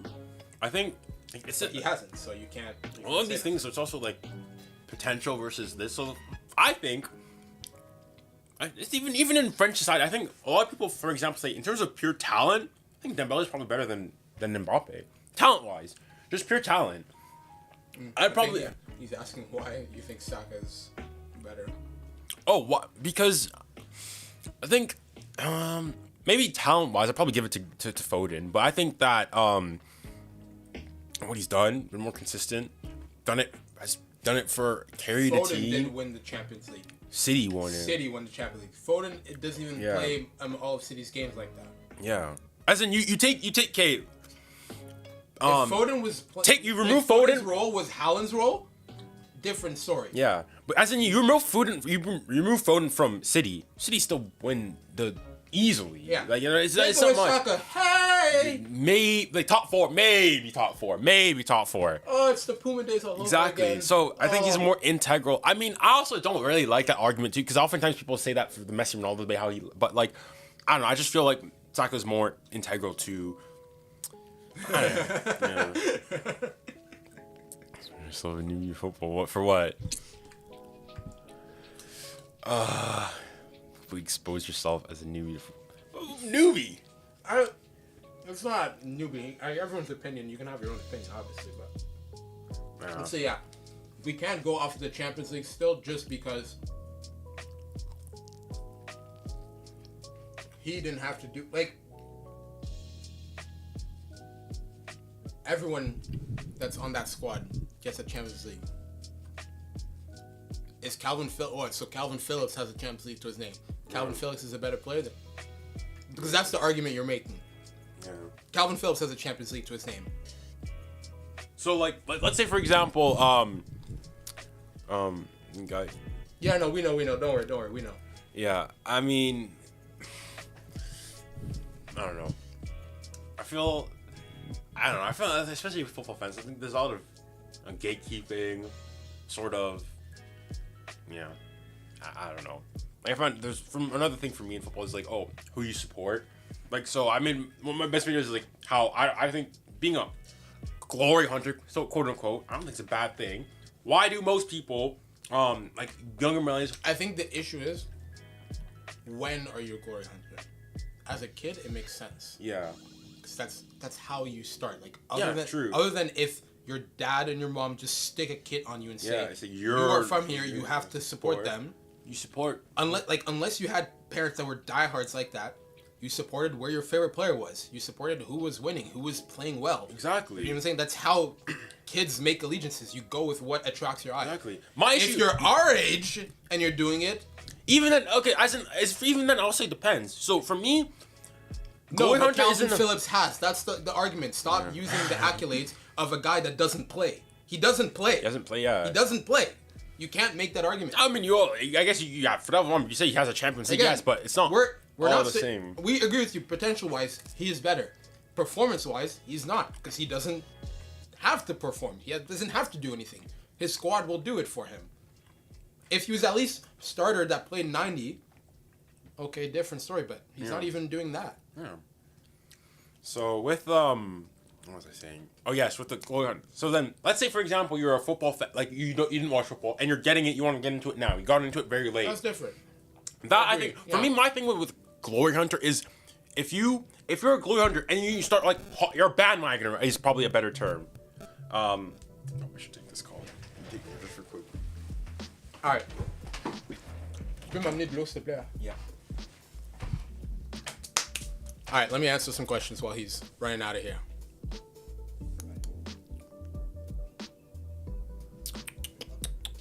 All right. If you guys have questions, start spamming some questions now, because I can't really scroll I don't feel like scrolling all the way back. Spam some questions now so I'll just answer, give you my opinions. Hey, you know what? I was about to say bonjour to you as well, but I'm gonna butcher your name. Bonjour. I peeped you. I'm doing well. Thank you for asking. How are you doing? Okay, what do you think about Van Dijk and Sergio Ramos? What do you mean by what do I think? Sergio Ramos is my favorite player of all time, so I'm gonna be extremely biased, but yeah, Sergio Ramos is my favorite player of all time, and he is clear Van Dijk. It's not even close. Like, anyone that tells you otherwise, you are delusional. Club, he's won everything. Country, he has won everything. Thank you. Clear, absolutely clear. But yeah, so for the glory hunter stuff, what I was saying is like, yeah, if you start supporting. No, he's not. When you're Goodbye, football. Loved having you here. if you start supporting like more recently, I think it's fine. My issue is more so of the person bandwagoners. Pepperoni and then a cheese. My issue is with people who, if you go hop from team, you sort of just bandwagon off of the best team. If like let's take another sport. So for example, me in the NBA, I'm not a massive basketball fan, but I'd say NBA is probably going to be the best example. So I go, obviously Canadian, I guess to some degree, you sort of can't turn on or do okay. But then for me, I guess my team, the Golden State Warriors, and it's solely because they were good. But even still, I still say it's the Golden State Warriors. I'm not changing. I'm not going to another team and whatnot. That if you're consistent and you say, okay, no, I stuck to my agree. team. Yeah, I switched my answer then. Yeah. Yeah, I think that's if you're fine. older, as long as you haven't changed your team, that's like, because I do the same thing. I'm in the NBA. I'm a Cavs fan. Yeah. Purely because LeBron's my favorite player. Yeah. Right. I started being a Cavs fan when I was much younger, when he was still there. Yeah. Like first time he was there, not when he left. First time he was there, but that's why. Like, yeah, I haven't switched up on that. So I think it's for That's me, a good loyalty. Yeah, so long as you're loyalty should loyal, be- that's fine. yeah. So if you start supporting a team, it's like, okay, that's your team. You got to continue supporting. You can't go and say this and then, I'm starting to change. I think that's fine. Because I think the idea that like you have to have had like your great grand uncle twice removed to the or whatnot who was a kitman, and I think like it's not that deep. It's not that deep. Like or other people will say you have to support your local team. Okay, even in England, your local team is some like fourth tier division team. You don't know them. You don't care about your local team is most often the time it isn't your local team, and also like especially for us here in North America. At school tomorrow on a Sunday.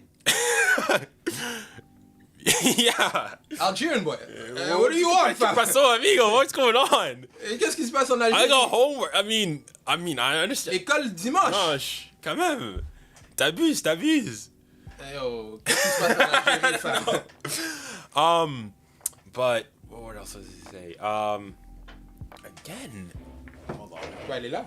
She is, but my sister, she needs to go. Yeah, school on Sunday is crazy. What are your thoughts when Mbappe beat Barcelona? I'll let him come in because he's the PSG Frenchman. I'll let him answer that. Unfortunately, no, you cannot have pizza. I'm sorry, I wish I could. Junior and I are friends. I moved here to the city where he was at in Winnipeg when I was younger, and we've been going to the same school ever since. And then he left us and moved away. But yeah, that's how we know each other. We grew up together and went to the same school. Yeah. So yeah, I guess that's that for the glory hunter guys. I think there's like the gatekeeping. You have to have had all this so complicated history and whatnot. Listen, if you started supporting the team because you liked the kit when you were young, I don't care. So long as you stick to that, by all means, that's fine. Because eventually if you go the trials and tribulations, ups and downs, the hurdles, do stupid things for stupid reasons. Even if as in like an adult you say, oh, I like their kits, I'll start supporting them, and so long as you stick to it, like your reasons for supporting them don't have to be all that like. Okay, here's where I'll give because there's such a passion that the rest of the world has for football, right? So think it was 1-1. Oh, they do Sunday to Thursday, not Monday to Friday. That's why I get school tomorrow. Cool. That's so random. But alright. I guess that's when technically the week starts on Sunday, so yeah, I guess it makes sense. Where was I going with that? Oh yeah. Because you guys have such a passion for football, think about it for when you guys all of a sudden pick an NBA team, pick an NFL team. Who are you guys gonna choose? Pick a hockey team. You guys don't do it based on right. You don't do it by location. You go off of who's the biggest. Exactly.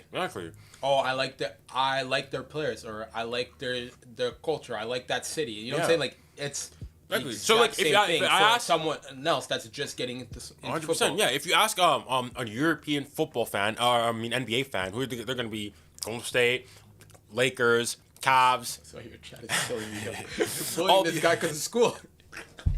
I don't know. Going to school. I think don't allow him. School's on Sunday. It's not his fault. It's not his fault. But yeah, like because you look at it from our perspective, for example, here in Canada, bar the Premier League, you couldn't really watch any other league unless you pay for being like you were rich and you could afford being sport and all these other things. That's exactly why everyone in Canada. That's why That's a great point. Exactly. In America and Canada, that's why you'll often hear because Canada's a lot better than Americans, just because I don't know why we just for some reason seem to care a little more than American does. I guess because we don't have the other sports. True, yeah. But like America especially, they just think soccer is the Premier League. They just think all the top teams play in the Premier League. Why? Because that's all we could watch really before the age of streaming. That's all there was. All there was the Premier League on TV. Even here in Canada, like I remember La Liga's on TSN recently. Yeah. Even before it was on BeIN Sport. It was on BeIN Sport. So when we wanted to watch El Clasico, you had to hope you find somebody who has it, or you pirate the game. Literally, yeah. That's literally what it was. Or so and then not only that, but then it's like I used to make my parents buy and add the BeIN Sports package just for El Clasico. Exactly. So that's what we're okay, and then call them out and cancel it again. Yeah. So but then and then, so you have that, and so for me, one of the reasons why, for example, I support PSG is because, so I'm French, I'm like, okay, I want to watch a French team. What's the only French team I can see semi-regularly is PSG in the Champions League, realistically speaking, so that's how you go, right? So, and back then also, that's when the Champions League was on TSN, everything, you get all it through there. Massive thing. That's why, for example, you won't have a person here in North America supporting Leicester. It's only because maybe they've got parents who whatnot were supporters of Leicester, this, that, and the other. Other than that, you'll support a big team like Arsenal, Chelsea, Spurs, all these things. Right. So I think I call myself an Arsenal fan now, but growing up, I was a Real Madrid fan just because my whole family, they're all big on Real Madrid. Whole mom's side, all my uncles and stuff were all Real Madrid fans. And I just started supporting Arsenal because they were all I couldn't watch Real Madrid other than every few months when they'd come out for the Champions League. Exactly. So eventually I got sick of it. And literally... What was the team you could watch? Arsenal on TSN. That's what I'm talking about. Arsenal's on TSN. I'm like, I know a lot of their players. I've always liked a lot of their legends. Right? Because my siblings, I have much older siblings, they would always talk about the likes of the Bergkamps, the Thierry. Pires, all these exactly people. Right. Yeah. Oh. I'm reminiscing now. Yeah, seeing Pires, David Seaman. They talked about all those legends all the time, and I got into the sport because of my siblings. So, excuse me, pardon me. Yeah, I think it's. So then, once I was like, hey, I'm sick of not being able to watch a team on TV. So I started watching. I was like, hey, Arsenal's always on every week. And the other thing, we have to wake up at 5 a.m. To watch games. That's the other thing here. So that's another thing that makes it a lot annoying for people is they just don't want to. Yeah. You guys have midweek. Your games are midday. That's actually... We have to wake up at 5, 6 a.m. That's one thing that I do like. So in France... We don't have that. In France, even so PSG, on everything, when France usually play, even the PSG, Liga games, it's usually late, so at 8. Whereas here in England, they have at 12 noon kickoff, which is, fine when you're in England. Even then for me, especially with my messed up sleep schedule back over there. Sometimes I miss those games. So just think for a poor soul here, and y'all say, oh, American fans are standing the other show, but listen, if you are waking up at Central, so we're Central, we're 6 hours away from England. We're in Canada right now. It's 2:36 Central Time. Yeah. Central Daylight Savings Time. Yeah. So if you come here, so a noon kickoff, that means you're waking up at 6. If you're on the West Coast, God bless your soul. Oh, Lord. God bless your soul. You're waking up 4 in the morning. Yeah, and imagine you wake up and you get smacked. Long day. Long day. Bro, I gotta respect this. I said, yeah, bro, I didn't even think about it. When you were with White Cast. Yeah. Long day for you, bro. You wake up at 4, and then you have to go to training right after that. Exactly. You wake up at 4, you get smacked. Nah. They do be going. It's tough. It's tough. Yeah. But yeah, I think, and especially this is reminiscent. If you're a European fan or an English fan and you're the glowing hunter thing, I think the rules are different for you than they are for the rest of the world. And I think that's what you have to keep in mind, especially with how football is growing in America. As much as we all love to crap on America, we love it. Bashing America is my favorite. I hate them with every fiber in my bone. It's a Canadian thing. Like, actually, this is a side tangent, but but I think we do have to start relaxing on, like, if you don't, like, if you want to gatekeep your sport, fine, gatekeep to be like that, but that just makes you the same elitist and the same pretentious elitist that you hate. Exactly. In the Americans, in the posh people. Yeah. You're just doing the exact same thing. So I think that would stem up from the Super League thing. Alex has been asking this question for time. What are your thoughts when Mbappe beat Barcelona 4-1? Listen, that was revenge for the non. Il faut parler. Faut dire la vérité. La remontada. La remontada. La scam. Scandalous. In fact, I've got, like, I'll show you this afterwards off stream. I've recorded this, like, a video. Like, this is gonna be like a 15-minute video decrypting everything in that game. All right, all the calls, everything. All right, listen, it's cooking. It's coming in the edit. But this game, obviously, I think that along with Barcelona, Chelsea, 2009, the biggest scam in European football. All right, I'm not saying by no means that I will. I'm not saying by no means that like PSG were trash, nullissime that game. But we definitely should have gone through. Definitely. All right. Also, just on the top of my head, should have had minimum. Di Maria should have had a penalty. That's one. That last Suarez penalty, definitely not a penalty. Suarez and Neymar arguably should have been sent off. Bunch of calls. It was calamitous. All right. And, like, so you know what? So especially when especially after the Newcastle game, you know what? The handball. I'll say that the handball we got to equalize this game, that was only handball. Now, obviously there were 2 handballs before that. I think that or 2 penalty cases before that. I think should have been called. But even know what? Even at the end of it, I was like thinking back. You know what? Let it be controversial. I don't care because when PSG gets shafted against Real Madrid, Barcelona, all these teams, Manchester United, people don't say anything. As soon as they go and touch Newcastle, some nobody really on the European stage, that people lose their minds. That was good. This. God was faithful. All right. Listen, I don't care. PSG is maybe PSG. It's short. Damn, that's far. Dang. Hello. You got fans in Moldova. What time is it over there then? What time is it in England? Hold on. I've got.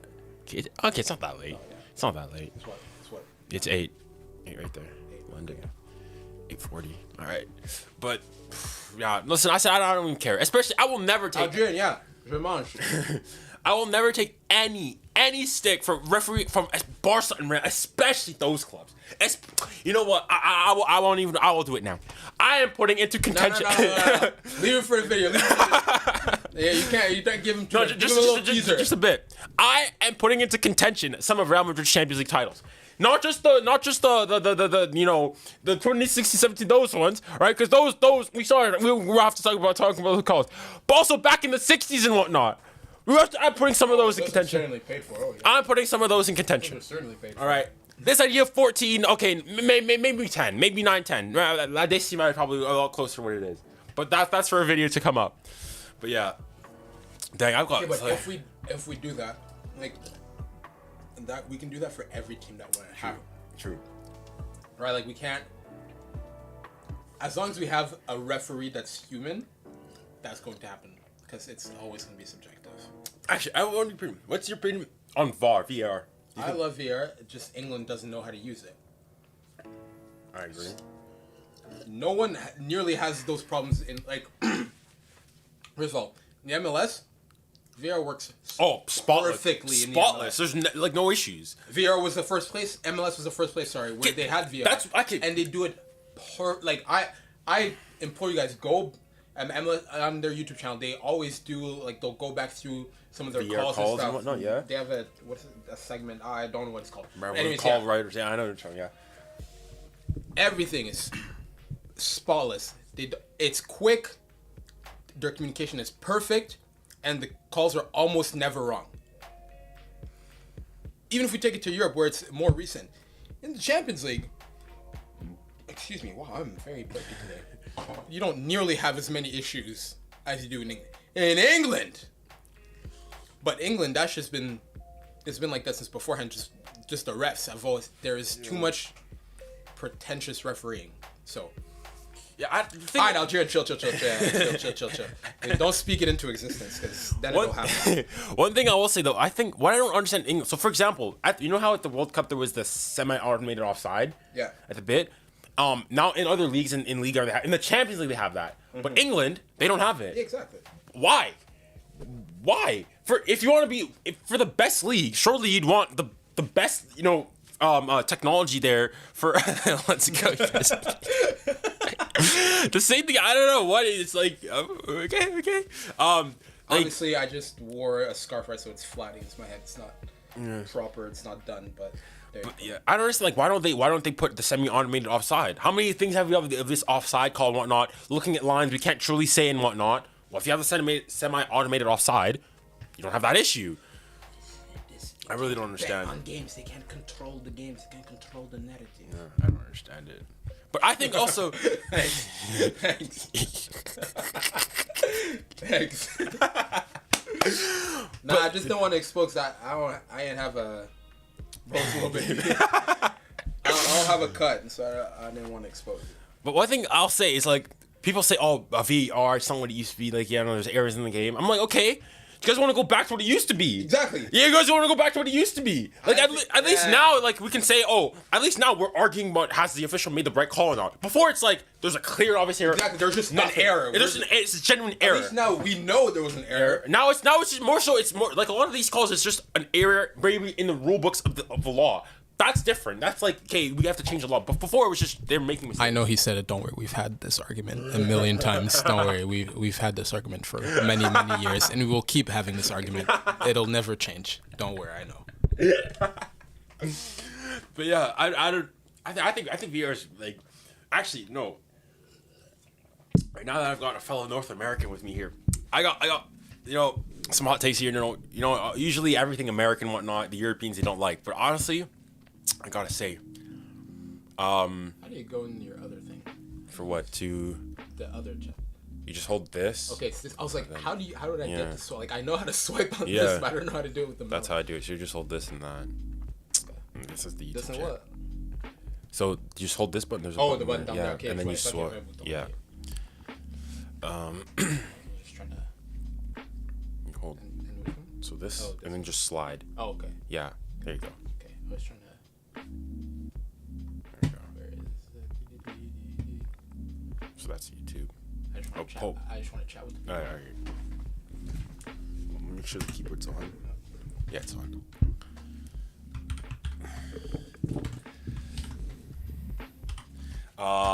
What did I say? Shameless plug. Shameless plug. What was I saying? Shameless.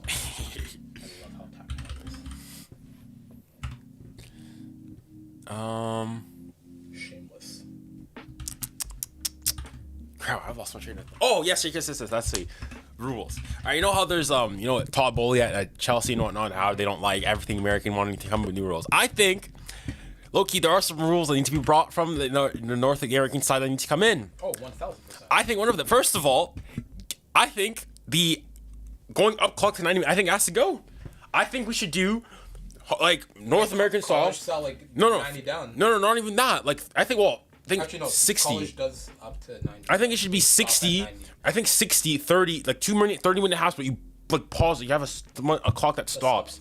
Because that would first and foremost, that would stop anything. How much at a time? Is too much at a time? A clock that stops 1,000%. I think that needs to come.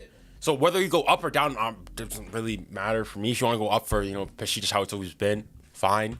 But yeah, I think we have to have a club, a clock that winds down. Oh, what else did I think? What are the things that I think we should have? I don't know. I didn't know. Playoffs. How do I feel playoffs? Alex, my friend, have a great day. Pleasure having you on stream. Thank you to everybody who has and was left and whatnot. It's been a pleasure. And thank you to the currently 10 people on YouTube. It's been just chilling with us, just chatting with us. What was I saying? What do you think of playoffs in? I don't know. What's that? Why does it still show up? Oh, because it's just old. It's really far back. Oh. This is that's recent. what it does. There you Okay, go. okay. This is us now. Yeah. I'm learning. Yeah. What was I saying again? Oh yeah, playoffs. In this sense, I'm not gonna lie, I'm kind of with the European elites, man. Like, I don't know, Playoffs? like not having. I mean, being against it. No, I like. I like and I don't like it. I mean, I don't like playoffs in the sense that it's unfair for the best team. Because if you can stay at the top and you have the most wins and the most points by the end of 30 plus games, you were the best team. That you were the most dominant team. But playoffs is what gives you those upsets. Playoffs is what allows. Playoffs is what makes the American sports so fun, right? It's the fact that any year anyone can win. I think Even if you know who like there are still the top teams that you know who is going to perform and whatnot, but it does make it a lot more. Actually, you know what? I've had to change. I think introduce playoffs because I think it's sort of the same thing with, let's say, for example, the Champions League. Yeah, exactly. You finish second in your group and you can still go. People forget that the Champions League is a playoffs. That's how the playoffs. Exactly. Playoffs, all they are is just that it's not one game or home and away. They just do it for. You have to win best of 7. Yeah. And it's not even every league that does that. Not every sport does. Some do. Would you do best? I don't think something like best 7. No. But I think make it if you really want to make it Americanized, best of 3, best 2 out of 3. Yeah. But other than that, it's literally what the Champions League is, what all the cups are. Because you think of the Champions League, so one Every of the cup so the is just a playoff. So the European Cup used to be only the winners of the comp, so only the English winners. Yeah. Someone would win it. Now it's in England you've got top 4 go, France top 2, Germany top 4, all these teams. That's so it's like playoffs work. You know, usually the best 8 from each conference. They go in, you have a round of 16, and you go from there. Yeah. I think one thing to do people hate on it because it's American. It's American. It's American. We hate on things way too much. But I think in terms of I think what you could do is maybe you give a bye to I don't know, the top 2 or the best so that they don't, because I think that's what the new Champions League was going to do, in that I think the best wouldn't have to, and then the ones below they would have to play. And I'm fine with that. If you still reward the fact that you did so well during the league. There should be a reward for doing that. But I agree that the playoffs is not as bad of a system as people think it is. Actually, coming back to I guess more old thing. Sorry, hold on. Also, see that? Oh, hold on. There is a hairline, okay? Front taper. There is a hairline. There you go. You can look there. Thank you.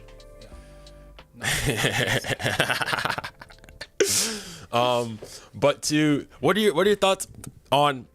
For me, I think getting rid of the Champions League away goal, I think was a mistake. Mm-hmm.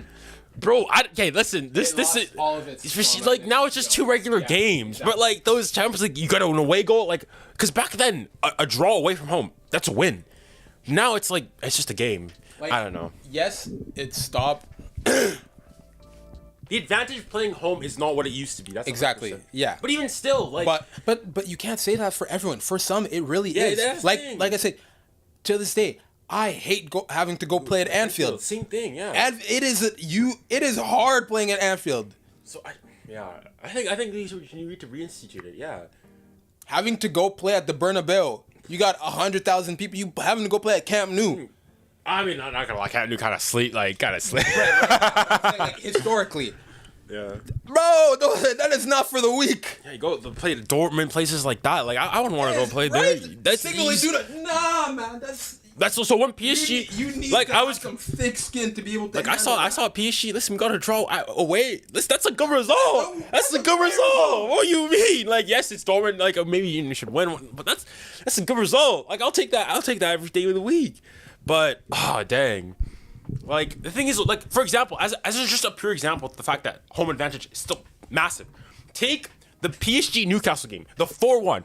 I swear, if that game is the second game that Newcastle have at home, PSG don't lose that game nearly as bad as that. Yeah. No, for me, it was first of all, first time in the Champions League at home in what, like 20 years or something. First game at St. James's Park against a massive so-called European juggernaut in PSG. So all these things makes it like you like I don't know. You saw like those like. They were playing on pure adrenaline the entire game. The entire game. There's no... You play that game like 10 times. They do not match that intensity. Like, maybe 3 times out of 10. So, like, that's just one example right there. Like, it just... Even though, like...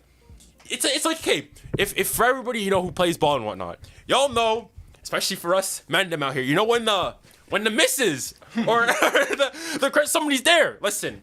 You turn to Prime, Maldini, Neymar, Messi, Mbappe, everybody. Relax. Respect, hein? On t'a vu. When the missus is there or the gals are there, listen, you're a different player. So now when you have an entire stadium cheering you on, you're different. It's not like you're playing, you know, some training ground game and whatnot. So for anyone that was there earlier, that's exactly what I meant by the Copa America, or sorry, the wanting to play in South America argument. Exactly what he just said. Exactly. So like when you have an entire everybody clamoring for it, you just play different. So dang. Like so that's why I think they need to bring it back. I think that was and also it just feels like the Champions League. It's like yes, it's 2-2, but on away goals. Like I don't know. It's just it's not what it used to be, man. It's not what it used to be. This is just all. Actually, I mean, this is just to pin. If you want to pin, like have something show. That's why. Yeah. I mean, at this point, like it's only a few people. It's only a few people. Yeah. We're just talking with the boys now. See, these are the guys gonna be channel members. There you go. These are the guys that are trying to be mods, the real ones. I need to figure all that stuff out. I want channel memberships. I was thinking channel memberships or Patreon. I think I'll do channel memberships. Patreon, then I have to do a whole separate. Yeah, I'll just do channel membership because it's easier. Just upload videos and because now you can whatchamacallit. You can also pin chats if you want a specific chat from here if you see one. Nico? With this? To what? Le truc pour l'arrêter. Stop it. Oh, si tu veux, tu peux le faire ici. Voilà une manière. Mais pour le perdre, tu gagneras plus d'argent si tu... Nah, so. I don't mind. See, I mean, I'll be honest. Listen, they brought me here for... So I'd say, I don't know. Because I put a poll. Do you guys want YouTube memberships or Patreon? Most people... Or I said, if I did YouTube memberships, what would you do? Most people obviously said no because most people don't want to pay. This is why I think Patreon is going to be... Because with Patreon, you know that you go there for the paid content. It's a thing, like it's a thing that you know that Patreon is for if I want to go extra with it. Whereas with YouTube, I feel like people would be more reluctant just because you're like, I'm already getting most of the content for free. Yeah. What's the need for me? Like for example, I have Side Plus. I love Side Plus. Best investment. If for the hardcore Sidemen fans, do it, man. It's worth it. Everyone that tells you it's not, they're lying. It's worth it. Yes. Okay. Algerian boy. Peace out. Merci. Thank you very much. Study hard. Study hard, right? Good luck. Good luck. Have a good day, so come on, listen. Wild. If you're gonna say at least give me Tchouaméni. Like, listen, Tchouaméni. Listen, is my brother from North London. Listen, hey, listen. If you know YouTube, you do your thing. You know Cheeky. You know Junior Tchouaméni, Junior 𝙭connection. You never know. And hey, Lukaku, Manny. You never know. Bowling. But I don't know. The thing with the reason. Yeah, when you go Patreon, it's like you know you're going to support the creator. But the thing is too though is that I have to promote the Patreon a lot more if I wanted to. Yeah, That's fair. And the thing is, I could also do both, and also like doing it would be a lot lower. They want you to put it up as a VOD stream. This? Oh yeah, eventually it will. I think it's I have it so it will be unlisted when it comes out initially. Let me check. Yeah, but then. was gonna go and add stream markers for the important points of the game, but I wasn't keeping markers, so I'll just put it up. Yeah, you know what? I'll check it now even. So as soon as the live ends, it'll be up as a VOD. But like, yeah. So if I'm thinking of channel membership perks, it'll be like obviously like videos, early access to videos, badges, all that stuff. So that's probably if you're a member, probably more access for mods, because God knows I need mods. I need mods. Nah. Harry Boy Tate. Hey, all of you guys that were here. Harry Boy Tate. Yeah. He was different today. There's that. What else? I could do member only live streams. I'll say, yeah, you have member only, like you could do. They could maybe help out with, like, would you have a tiered system? I'd start off with one, just because it's a certain time, but then yeah, I could do more, increase it with time. The light is hitting the hair, it's making it shiny. Because I get it off. I need a retwist. Because I get asked, how I make the videos and how I do that. So I would even think of doing like, a live edit or a breakdown of how I edit, do that. Maybe that'd be interesting. Like, you could get him involved with like, giving you video ideas, things like that. The content, like the process of making the content. That's why I was saying with the different tiers. I can definitely do that. Yeah. And then there's all things like like Discord servers. That's the thing is, all this is like time, and like it's right now my biggest thing is like the uni, having to do that as well. So, which is why luckily right now I've got one person helping with the editing, maybe have more, because the thing with these videos, like, actually recording the videos is not bad. No, yeah, it's everything that goes into it after. Yeah. So one thing I will say is that with YouTube is that like, you see me how hard it's taking me for me to start. Exactly. So the thing with what I say with YouTube is like, I don't know. I think there's two types of Donna, Ronaldo for me, even though I can agree that Messi has achieved more. Ronaldo is my personal favorite, even though I agree that Messi has achieved more, and then he prefers Messi. Yeah, there you go. Couldn't have said it better myself. I think for me, it's personally it's Messi, but I respect everything that Ronaldo's done for football, and I think he's undisputed like number 2 for me. But I think especially with the YouTube, I think there's a difference of when you're a YouTube, maybe not a creator, but somebody who's like knows the ins and outs of YouTube, and just a viewer, casual viewer. Like, so what you guys see, for example, a short that I went out today is just 60-second short. That's it.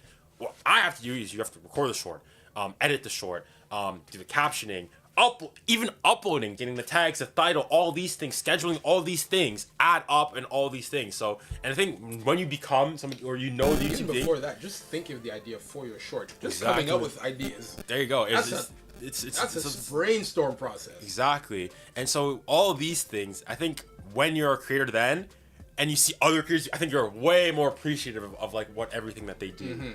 Yeah. So I think for sure I'll do like or you'll get early access to videos, you'll get membership badges and all that. Maybe like live stream breakdowns. We'll see. And then because I can always go and like add and create a Patreon maybe afterwards and do stuff like that.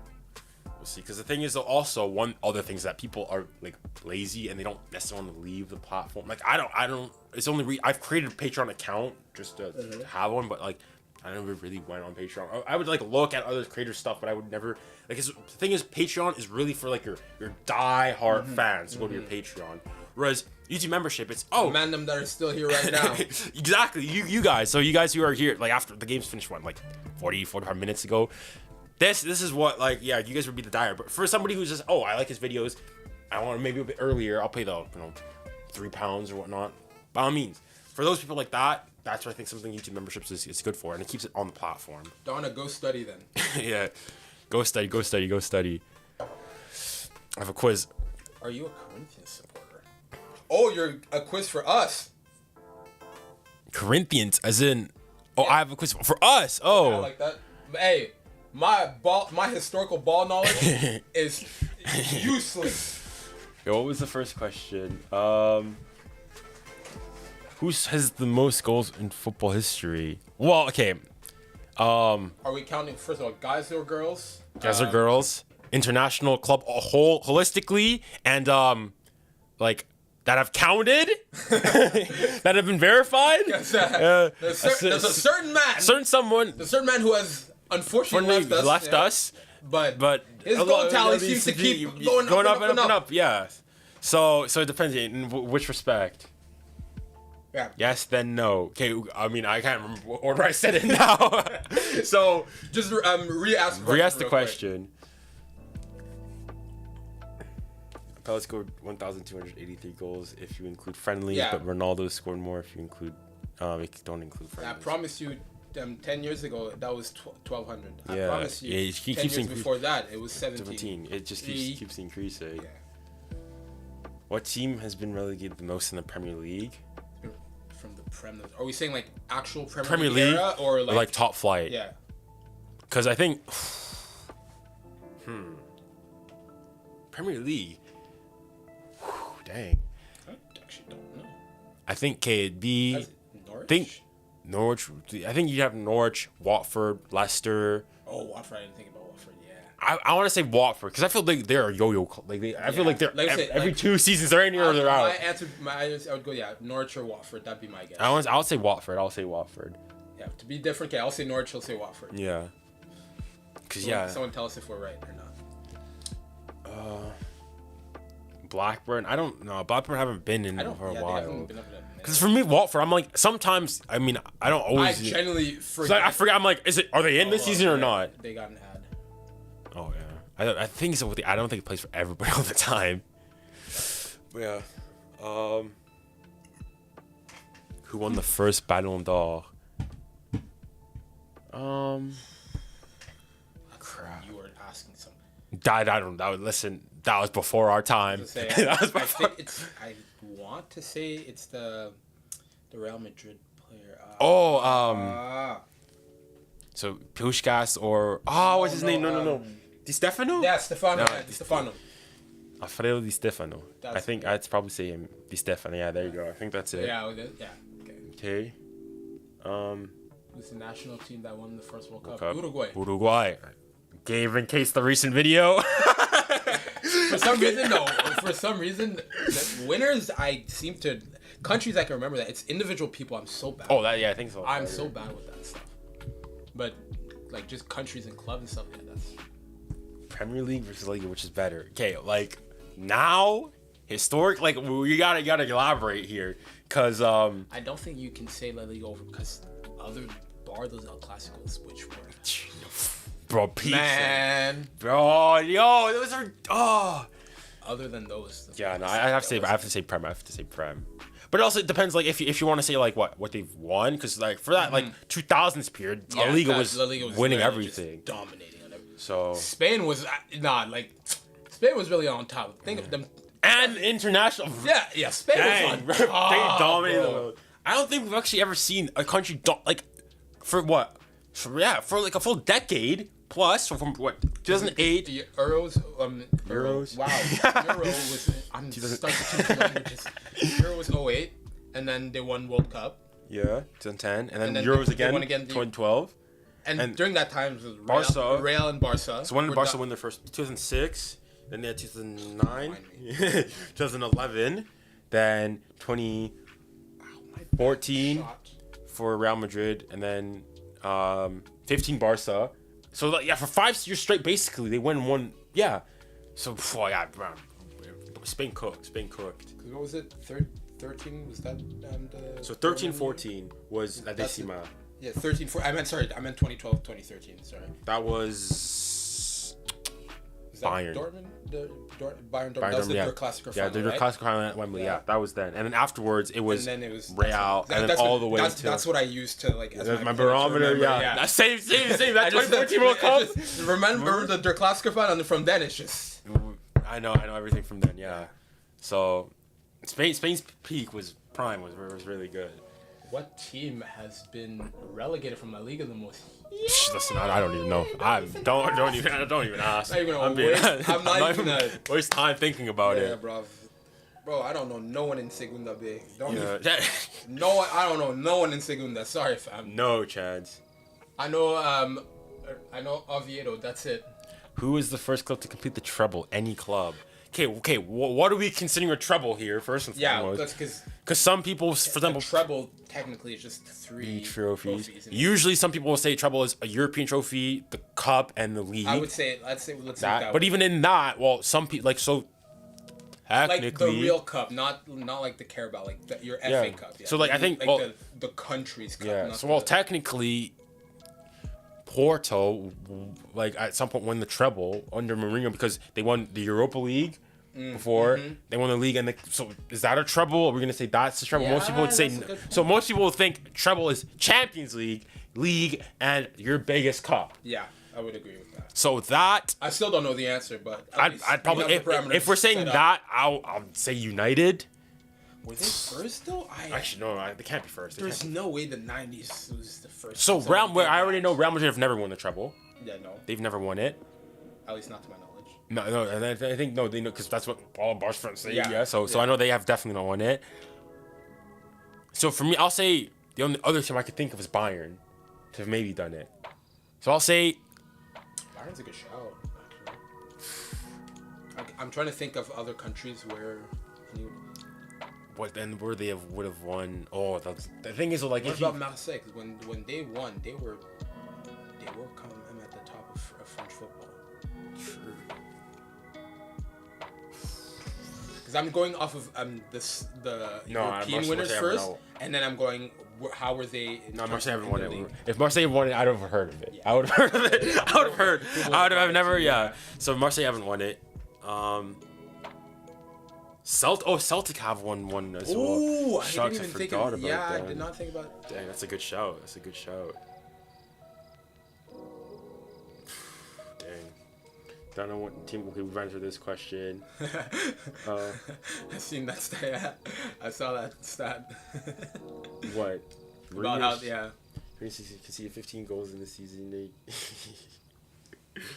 I think, United not only, I think it's the first time that a team has conceded more than 15 goals in the Champions League campaign. Their Champions League was just dog water, bro. They're I'm an Arsenal fan. It actually makes me sad to see what's happening to that club. I don't care. It genuinely makes me sad. I'm like, a club of that grandeur should not be performing like this. Things should not be this bad. I actually do understand your point because it's the same thing for Lyon in Liga. Yeah, exactly. It's the same thing. Yeah, true. Seeing what's happening at Lyon, bro, it makes it just as a fan of the game, it makes me sad, bro. Clubs like that should not. This goes back. You know how we were talking about would you rather? Yeah, you know how you were having the conversation. Would you rather have your team win and relegate? Because no. Because the thing is, if your rivals go down, now you can't play them. Yeah. So yes, you can banter them and whatnot, but then it's like. You don't know when they're going to come back up. Yeah. Let's say for example, like Spurs Arsenal. Let's say Spurs go get relegated and aren't back for another 15 years. Well then, as an Arsenal, whole new generation. Yeah, of as an Arsenal supporter, you'll be even for me, for example, PSG Marseille. For me, I understand Marseille's the historic rivals and whatnot, but in my lifetime, it's not. It's not Dare I say, in my lifetime, a Monaco, a Lille have been more probably, crap. I don't like them. Marseille, I think, bar that animosity that the older fans inside, don't. Yeah, in my time, I think Marseille have won maybe 2 games. So they won last year. They won a year another time before. That's honestly the same thing. I feel like versus United. I don't like them, but I have that stronger hate for Tottenham because you guys are the ones where we were competing. We weren't competing against United. Yeah, exactly. So I don't. It's like the same thing with United versus Liverpool. Liverpool is their rival, not City. Sure, yeah. In recent years, right, it made it so that have tilted, you actually have to decide if Manchester's red or blue. But realistically, they weren't even paying attention to City. True. Do you think there's a difference between a rivalry and a derby? I think a derby has to be. Yes. I think a derby has to be has more cultural. Derby is geographical. Rivalry, purely. Yeah, I think derby has to be geographical. How geographical? I guess that depends, because because it'll change for everyone, right? For example, it's a classical derby. So I say no, it's a rivalry. So derby for you is like so. Yeah. Because It has to be geographical. for me, I would define. I say a derby has to be more than just. Okay. Because a rivalry. Think about how rivalries can start. If we just see you guys in the playoffs a lot, like True. think about other sports, right? Yeah. If we see you guys in the playoffs a lot, you injured one of our players, so then the next time we see you, we retaliate, and then now the fans, there's animosity, and you guys are talking back and forth. That ends up becoming a rivalry. Think about in hockey. I'll use hockey as an example, just because there's Canada and America are so spread out, so it's perfect. Pittsburgh versus Pittsburgh, Washington. That's the rivalry for them. Not because of geographically, because you had that debate of Ovechkin versus Crosby, right? And they kept facing each other, so they became a rivalry.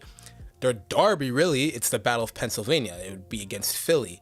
They don't, and that's it should be against Philadelphia.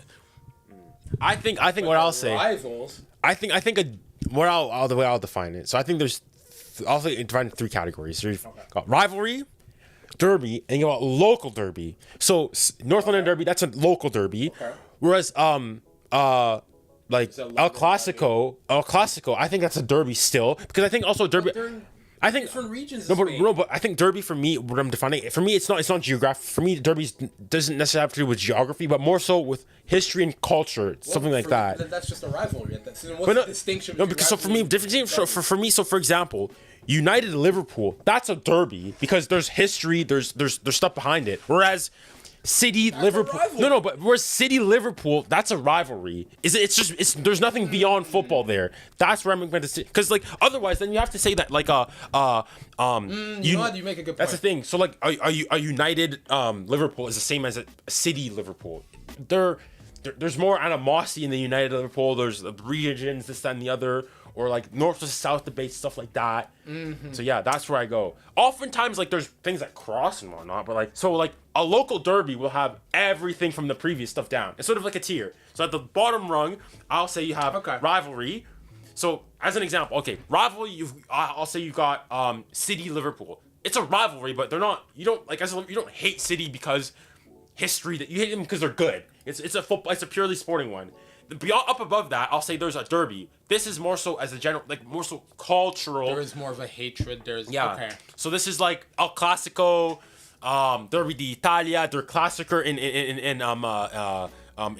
Germany, Le Classique in France. All right, that's like political stuff like that, and then I'll say you have your local derby, which is sort of a mix of everything. So that's your North London derby, where yes, it's a derby, yes, it's a rivalry, but it's also local. Like you guys are like within the same city type of thing.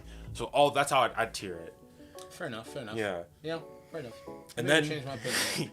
what do you think? So I asked this. What do you think's the best fixture in the Prem? For me, I think North London derby. I think consistently like.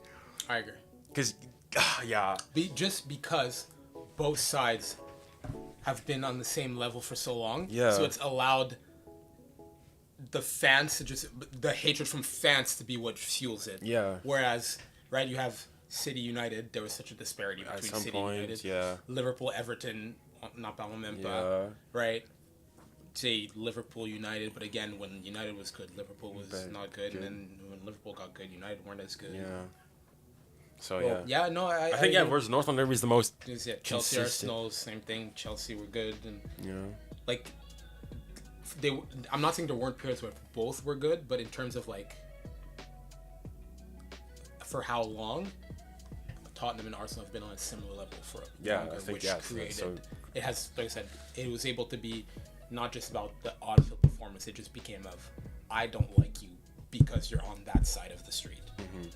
Who would you say? Actually, this goes back. So obviously, I think for Spurs, Arsenal are clearly your biggest rivals. Would you say the same as for Arsenal? I was just about to say. I think it'll depend who you're asking, right? Generation-wise, I think that's when it's Arsenal. Because I'd say for me, I would say Spurs. Yeah. I think someone who's older than me, they might argue United. Who would you say is who's actually? I think it's the same thing as United. A younger fan, they might think City, but really Liverpool is their rival. Yeah, historic rivals. Yeah. if we're being realistic with ourselves. Yeah. But a new fan who is grown up in the 2010s of City being good again, for him, and he was in time of United was still on the tail end of them winning Prems. For them, that's when they were battling back and forth with each other, and Liverpool wasn't. But really, if you're old enough to know, you know that it's Liverpool. And who do you say is Chelsea's big? Who's Chelsea's biggest London one? Was it Arsenal or Tottenham?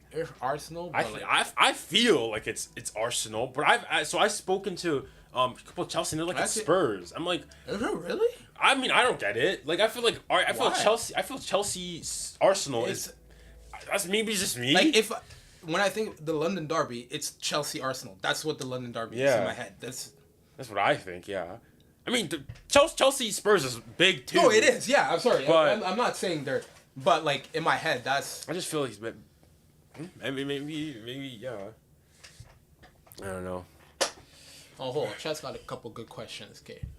So what are we thinking? You can go here because you can pull it up. So, who is better in their prime, Ronaldo or Ronaldo Nazario? Ooh. Prime.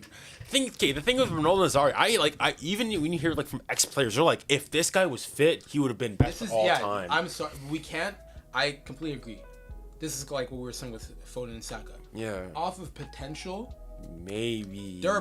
Because that potential was never what got Ronaldo to where he got. What got Ronaldo is the fact that he just kept working. And even then, like we say, like I also want to, I say that too, but I think it's also important to realize that it's not like the whole thing about. I think perhaps sometimes we characterize Messi, Ronaldo with this, how Messi's pure talent. Ronaldo was one of the most talented players. Let's not forget like he is him as well. Let's not forget that he had skill. Like he was talented.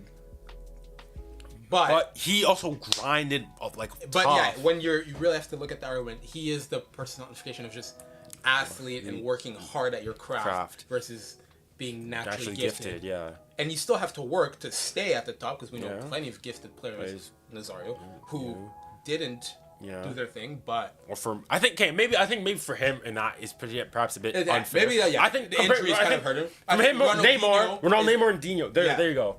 I always tell everyone my GOAT is Ronaldinho. I've never seen a man play football like that, and I'm just like. Not for me. For me, hot take.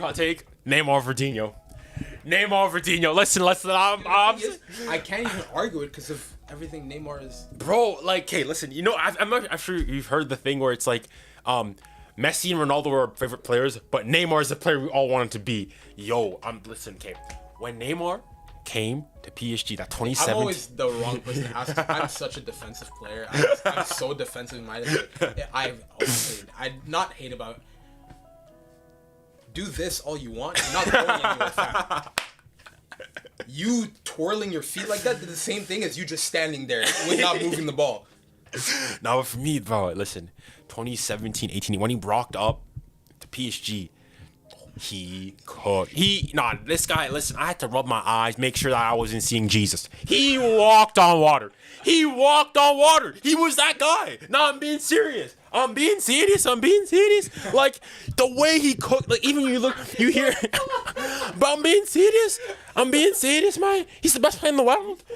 But, the way he just cooked, even you talk, League aren't defenders were talking about it.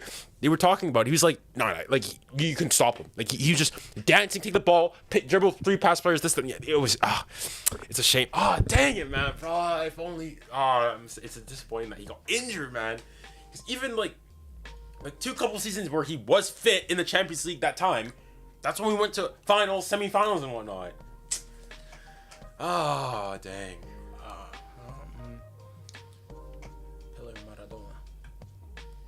Before my time. That's so far before my time that I really can't say. I always say Pele because of the impact that he had on the game, and not just on the game, outside of the game, what he was able to do. True. I take the example of boxing.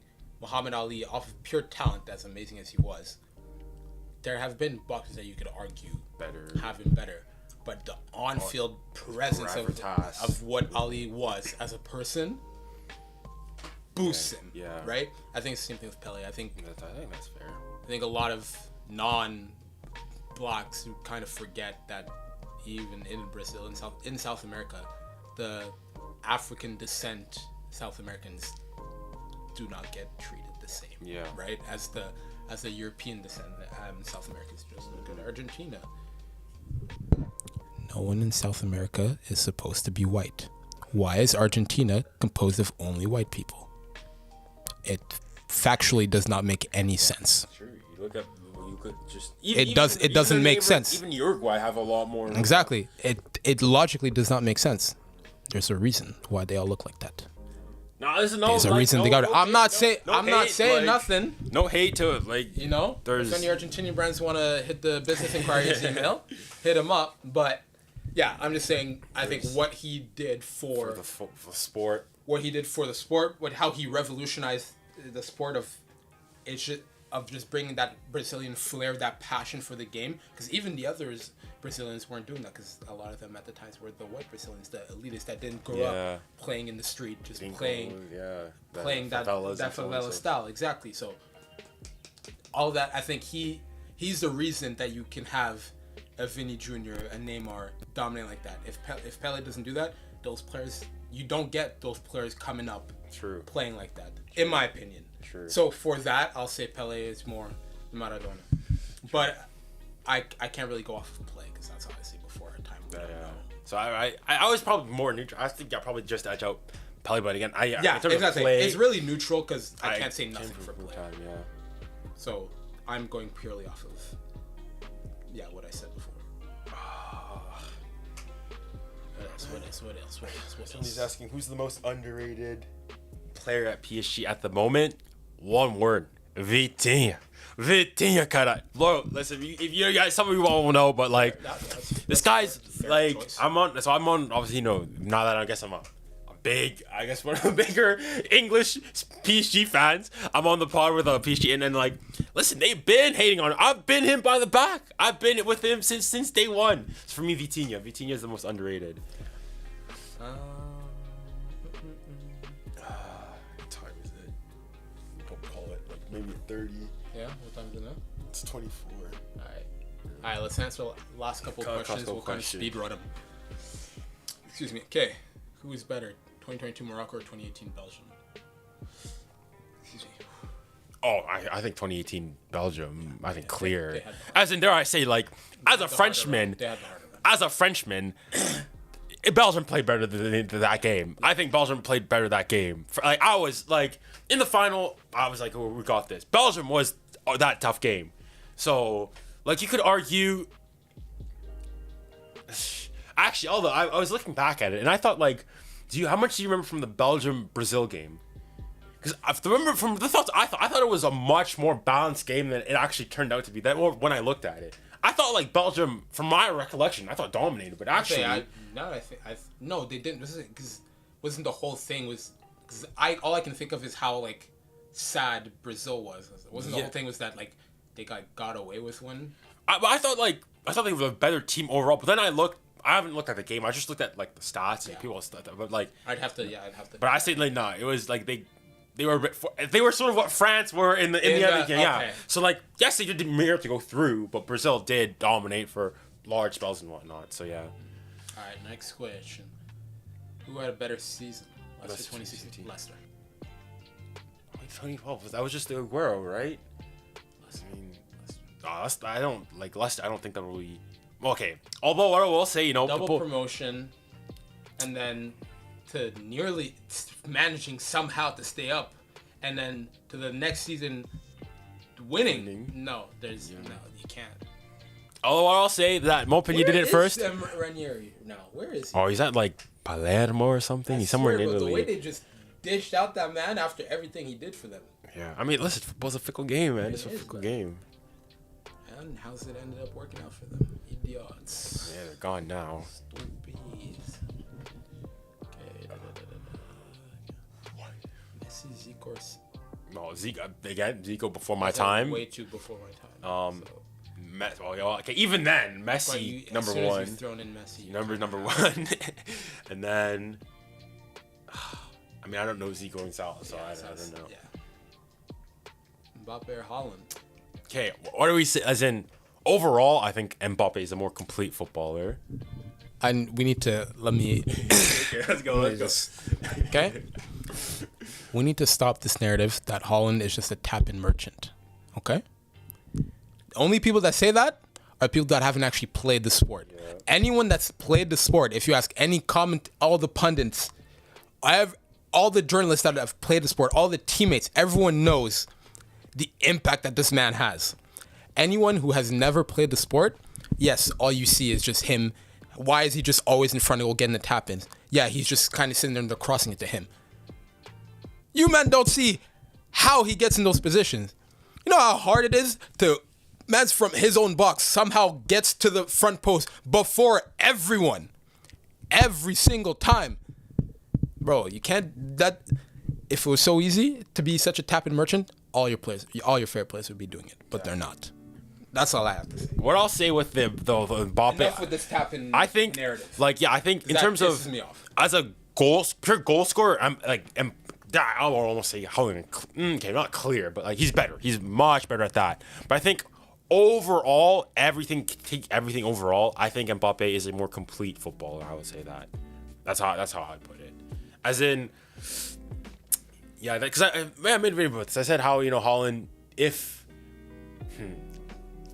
you swap them, if you put Haaland with France and PSG, and you put Mbappe with Norway and City, I think Mbappe will impact them more. But you can't dog on Haaland. You will never be able to use his international. True. It's not his fault. Yeah. There's nothing he can do. It was kind of the thing with Portugal and stuff people used to say well, they just didn't have a good squad. There's not much more Ronnie could do. That's the argument that people often used to say, that Argentina had better squads, that Messi should have done better. This should not have been the squad that he won. Bro, listen, this is a hot take. This should not have been the hot squad take. that got him. Nah, I'm saying got him to the hot take. 2014 Argentina's squad was better than 2022. Oh, whoa! This should not have been the squad that got him the win, if we're being honest, right? I mean, they weren't bad by any means. I'm not saying, but you look. No, they weren't bad. They weren't bad. Bad. But if we look at the squads that he's had throughout his lifetime, they were weaker. They were weak, definitely. I argue they've been. Well, this side is so arguably the worst. I mean, I'd have to think back to when he first popped onto the scene. Okay, 2010, I wasn't that was sort of kind of. I mean, even though I was alive, that was before my time. 2010 World Cup.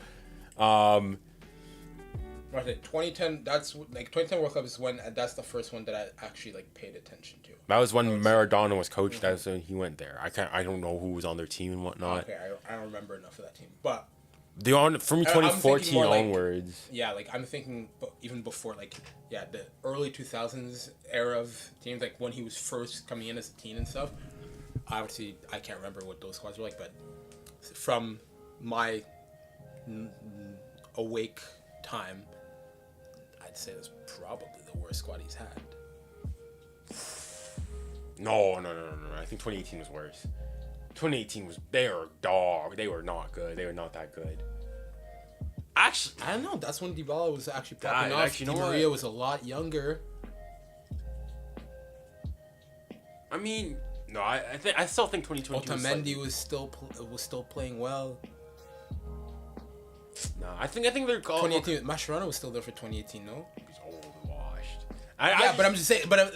But for a World Cup, you need, as a defender, you need that old washed defender for those kind of tournaments. For a club's team, yeah. But for a short tournament like that, you need that old washed defender. I still think.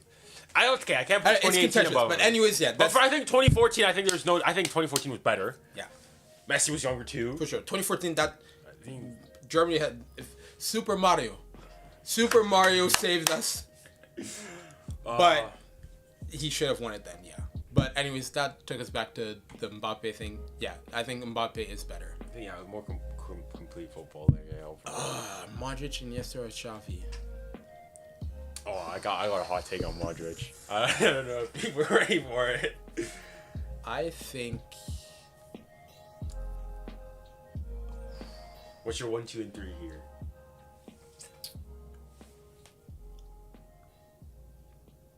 Like I said, I was such a hater. Like I was such a strong hater. Like now, I can at least appreciate good football. And, like, I'll watch the other good teams and stuff. Like I just refuse to. Other than Barca. El Clasico, I did not want to look at anything Barca. But I love Sergio Ramos so much that I would always watch Spain. So I'm kind of going off of the little things that I can remember. I want to say, younger me would have said Iniesta is my number 1, just because younger me would have seen the attacking play, but wouldn't have enough knowledge of the game to understand what Xavi was doing. I think older me now would say Xavi. Really? Not in terms of pure talent. Okay. But I think of what he did for the team. I think you could argue that Xavi just happened to have a sleeper role in that midfield. But I think in terms of pure talent, I do think Iniesta was better than him. Because you could also argue that Busquets could kind of do what he was doing. Like Xavi was kind of just in between both of them. So you're saying Xavi, Iniesta, and Modric? I think. That was just my argument between them. I think I'll go. I don't know. Do I want to put Iniesta over Modric? I think I have Xavi as. I think I want to say Iniesta, Modric, Xavi. Iniesta, Modric. That's mine. I think that's the order. Because I think I'm gonna say this is. I think I have to go with that. This is a warm take. I'll say. All right. I'll say I think just a bit. Modric is a bit overrated. Just a bit. All right. I think one of the biggest arguments I have, or I've seen at least, is more so like, oh, look at how he's doing this longevity, this, that, and the other, and that. And like one mass comparison, you know how they say, like, oh, Iniesta at 38 versus Modric at 38. Yeah. Like, yes, don't get me wrong. It's very, very impressive that Modric is able to do this at the highest level consistently at 38. However, like, let's compare the two, for example, when they were in the prime, 25 to like 30, so on and so forth. Modric was like on like Ballon d'Or, arguably should have won it ahead of Messi in Messi's prime of his career and whatnot. Prime Messi, Ronaldo. Modric, you could even his 2018 is probably one of the most contentious Ballon d'Or, so on and so forth. He was doing it consistently. Yes, he did peter out earlier. The year that Iniesta, or he should have won. Yeah. No, never mind. I would take my argument back. What were you going to try to say? I was trying to think of a way to rebuttal for the prime thing, but no, I agree with you. Because like I think in football we often have like short-term memory. We like, yes, Modric, it's very impressive, but did people really care about Modric before what? 2017, 18? We knew he was there. If you weren't a Real fan, you weren't clocking him. You weren't clocking them like that. It's only after that. I think he was your best midfielder. Actually, exactly. Most people had Kroos above him, which I think is another one we sleep on Kroos way too much. He doesn't just side pass like. I'm sorry, he's our great. He is. Sorry, let me not say our greatest midfielder. I didn't. Let me catch me. Not of all time, but of the 2010s era, the La Decima on. The grandeur of Real, I think he's our best midfielder. Really? Interesting. I think he's our best midfielder. There's no one else you can put on his level other than Modric. Because 𝐀𝐫𝐸 didn't do it for that many years. He was like he is a great CDM, but he didn't do it for that many years. And the offensive side of his game was all right. Yeah. He was a pretty traditional CDM, break it up type of style. Kroos was the perfect 8. Sure, yeah. He's textbook 8. Yeah. There was nothing wrong to his game as an 8. The thing with Kroos is that he's like, you know how there's those flew under the radar. You know how there's those players who like, yeah, he flew. That's the perfect flew under the radar. But the thing is, what I was saying with Kroos, also with him though, he does everything to not get noticed. Exactly. Whereas like 50-year-old, you need him to. A player that goes under the radar, yes, it's maybe they're not doing all the flashy thing, but all that means is they're also not messing things up. You just know, like, we never have to argue about because we always know Kroos will do his job. You know you're getting a 7 or 8 out of 10 minimum every single game from him. So sometimes I think it's like 90+% pass completion every time. He will create chances. He will win aerial duels. He will win tackles. You know. like Way too because I think oftentimes like in football today we want like blitz and the glamour and whatnot. I would rather have a player who consistently gets me a 7 out of 10 every single week. This doesn't matter whether it's against Elche in the cup or whether it's in the Champions League final. Gives a 7.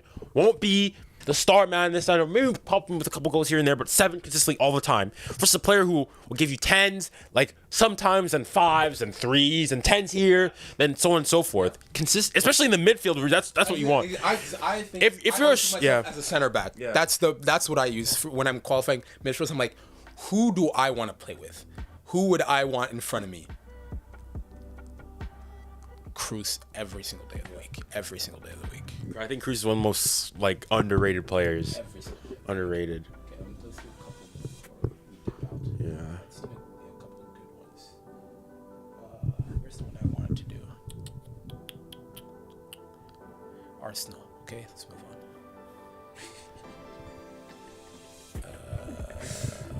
Where's the one? There's someone about the. Okay, there it was. For me, Victor Boniface. Like, we are giving them credit in terms of like people are like, oh wow, Leverkusen is doing great things, but like, guy's 23. Realistically, no one knew him before this season. He's a point per game, over a point per game. Victor Boniface for me. I think if he was doing what he's doing now at a bigger club, everyone already starts the Ballon d'Or conversations that everyone always does. Everyone's starting those now already. I agree. Like, Victor Boniface. so the same thing with how Just purely because it's Leverkusen. Yeah. No one's gonna no one's gonna calculate. I need to stop using French expressions. No one's gonna pay attention to the German league, and then on top of that to Leverkusen. So it's sort of the same thing. How like even with the thing is like if you've seen his like you look at his like development. Do you know the YouTube Robono TV? Right. So like he'll do these player profiles. Like when you watch those, like. Well, it's not like he didn't pop out of it. It's the same thing with like Christopher Nkunku. Christopher Nkunku came through, for example, the PSG Academy and whatnot. And like oftentimes PSG, like PSG, like get labeled at all. You look at what like you think of like PSG graduates, you Coleman, Mike Maignan, all these people. Oh, you just let go. You let go. Some of them it's fair. I think there's genuine things you can make. However, are just late bloomers. Exactly. So like Christopher Nkunku, if he'd stay, even like you ask him, I think he even still probably still loves PSG and whatnot. But he even realized when he left that like. I wasn't gonna get minutes, and if I want to further my career and my development, for a club like a club like PSG, they can't afford to keep those young players. Yeah. Those players that need to develop late, they need to go to those smaller clubs, where they will be given time, where they will have a chance to take on a bigger role, and having to take that bigger role will force them to have to get better, right? People get mad at Chelsea, you know, for letting go of Salah and of KDB and stuff. The thing is, though, you say that, or even PSG now, with hindsight, in the moment, you just like get used exactly. Like so, what another thing I want to say is like. As PSG fans specifically, it's sort of the hypocrisy that we have in that. So at the end of last season, we're saying, "Oh, out with the bling bling. These players, we want people who defend the club. We want more, des titis parisiens, people who understand what it means, a classique, qui vont mouiller le maillot, tout ça."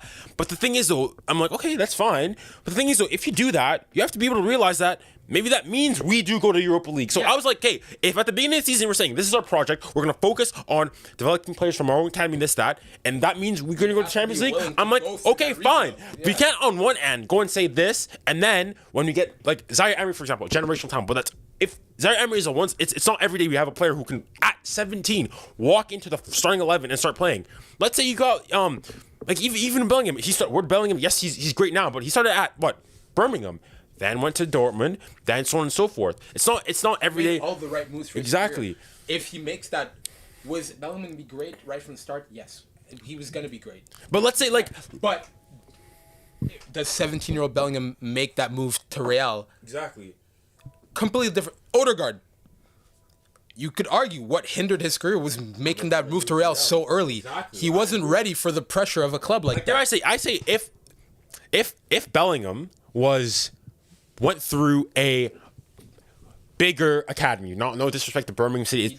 I don't think he does what he is. He's still a great player. Same thing with Jack Grealish. Same thing with Jack Grealish. The fact that they went through a City Villa where they'll excuse, you, because not only that, I think it also helps that, like, let's say he does go through a purple patch, not as good. He's like, but he's a lad. Like, I can't just diss him. He's a local lad. I think you can say it's unfair and whatnot. We will never. No one for Arsenal will ever say anything about Saka. We will. He cannot score for 30 games. We won't say anything because we saw him grow up, stay at the club right from the start. We're like, okay, now this boy has been through the trenches with us. We'll allow him. Exactly. I think if we were the Arsenal that we are now, a few years ago, do we give a chance to a Saka right from the start? Do we let a kid that young become our talisman, essentially? Because that's essentially what he's been. Mm-hmm. Do we let a kid that young be our talisman? No, we probably wouldn't. Exactly. I mean, I think especially as people will say, it's not fair. It's biased and whatnot. But I'll say, like, yes, football is a global game, and as Arsenal, there's fans everywhere. But at the end of the day, Arsenal is even though I memed and whatnot, is a North London club and whatnot, blah, blah, blah. All right. So, like, there's going to be way more bias for somebody who's like, that's why, for example, a lot of people were like, oh, why did PSG fans only boo Messi and so on? So why didn't they boo, why didn't they boo Mbappe? And I'll say, I agree. He's Paris born and bred. Yeah. Paris born and bred. Not only that, like, think of it. Look at it from the perspective of a French PSG fan. You've come off. Yes, season PSG's not good, but you're gonna seriously start booing Mbappe. The same Mbappe who months earlier nearly single-handedly bought your nation, major nation, lift the World Cup. No one will ever let it. Doesn't matter how much diva antics his mom tries to pull. No, it doesn't matter, bro. As much as I don't agree with giving one player that much power. Give him the key to the city. Exactly. Like, listen. Without him, bro. Listen. I was thinking about this. I was saying, listen. After that World Cup performance, bro, the president had to go and convince him to stay. No. And rightfully so. Listen. If France won that 2022 World Cup, Mbappe you would always lifted that. Mbappe comes home. I'm saying, listen. Il faut parler. Je vais faire dire en français. Il faut commencer à parler. Kylian Mbappé Lotin, empereur suprême de l'État français à vie. Faut parler, faut dire la vérité. Mais non, il faut dire. All right, Napoleon couldn't conquer the world, so Mbappé did it for him. Napoleon couldn't conquer the world, so Mbappé did it for him. Right, faut parler. Dites-moi déjà, how many times have you seen, especially in France, all right, with the politics and everything, do you have a migrant child of Cameroonian and Algerian descent, all right, reuniting an entire country, Parisian, Nantais, Marseillais, don't matter. Listen, these are the comings of a great leader. Amazing, like, but yeah.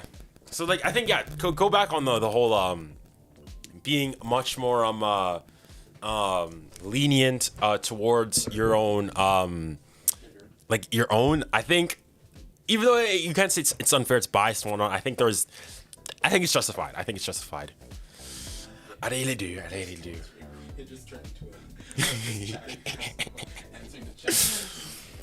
all right. Okay, what time is it? Wow, I've got 15 minutes over when I want to. I think, okay, we'll end it here soon enough. When Manny gets off the phone, we'll be back on the stream. How long have we been live for? Let's see here. 4 hours. Goodness me. This is easily the longest stream. Actually, no. I think my the World Cup one might be slightly longer. Ever so slightly longer.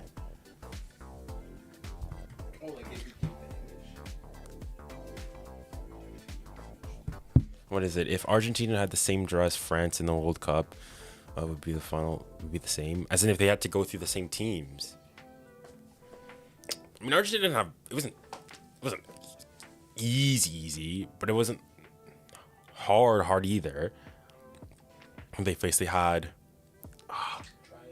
Australia. They had Australia. Then it was. Crap, why am I blanking? Who'd they face next? Oh, Australia, Netherlands, and then Croatia. All right, not just like the Netherlands is a good team, and then France had Poland, England, Morocco. So I think those are pretty comparable. I would argue maybe France, England, but it's not a million miles off for Argentina. That's what I'm saying. Do you like PSG's third kit this season? What the Jordan one, like the with the pop prints and so on and so forth. That one, not gonna lie, not my kit. Not gonna lie.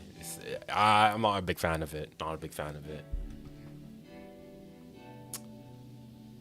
Yeah. Dang. How long did it go? On stream. We're on for like 4 hours. It's right here. 4 hours, 20 minutes. Bruh.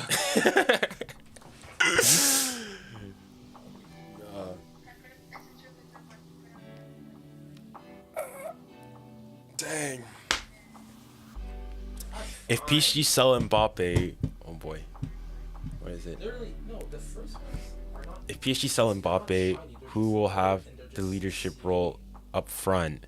That's the thing. So I think PSG, they would have told you that they wanted Colomwani to be that. And I think their philosophy was to, instead of having one main guy, they would sort of spread it out over the entire front three. And I mean, not gonna lie, it hasn't been convincing. The thing is, though, if Mbappe leaves, you've got Xavi Simons coming back from RB Leipzig. I think if Mbappe does leave, even if he stays, arguably, I think PSG should probably go in for Rafael Leao. So, yeah.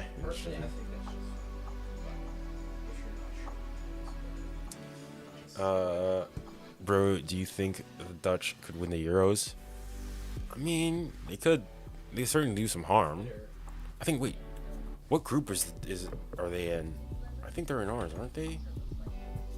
Could have sworn they're in the same group as France. Yeah, that's what I meant by like it's not. I thought she meant it was like a glossy. I could have sworn that they're in the same group as France. Those, the ones you showed aren't always gonna look like that. Yeah. What are the groups? I'm pretty sure, yeah, they were. Euro 24. Right. Like kind of like Burks. Group D. Not quite. But So yeah. the playoff winner of A, Netherlands, Austria, and France.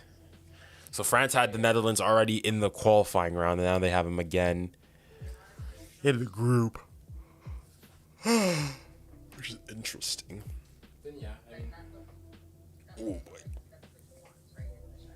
Yeah, I personally think it's not that big. If you really can't find anything close to it, then I guess just order online. If France win the Euros and far enough in the, I'm assuming you meant PSG. If PSG win Ligue 1, Then I guess just order online. huh? Wait, I don't understand.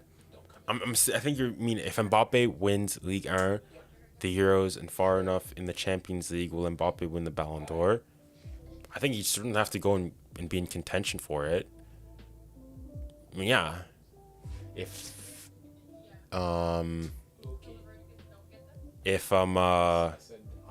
even Mbappe this season finished with 52 goals. I think he's second highest goal scorer in all the world. So he's putting up Ronaldo, Messi close to S numbers. So if he goes far in the Euros, goes far in the Champions League, wins Ligue 1, I think you have to put him. He already this season only winning Ligue 1 and going to World Cup final was already second. All right. Okay. Went on for Your predictions. No, he was just asking. Yeah, if I think was it Netherlands? Are they making it out, or do you think that I think the Netherlands can win it? I mean, I think Netherlands can win it, win the Euros. I thought it was a stretch. No, they're not winning the Euros. The thing is, I don't get out of their group. Obviously, they should get out. The thing is, it's also 3 teams make basically 3, right? What is it? So Isn't it like Who's the playoff winner that can make it for them? Playoff. So I think let me see. Hopefully they've got one where they show like all the actual possible ones. Sometimes like they show the split. Because that's what I want to see. I want to see which ones can actually make it to their group. Okay. I want to see the UEFA's thing.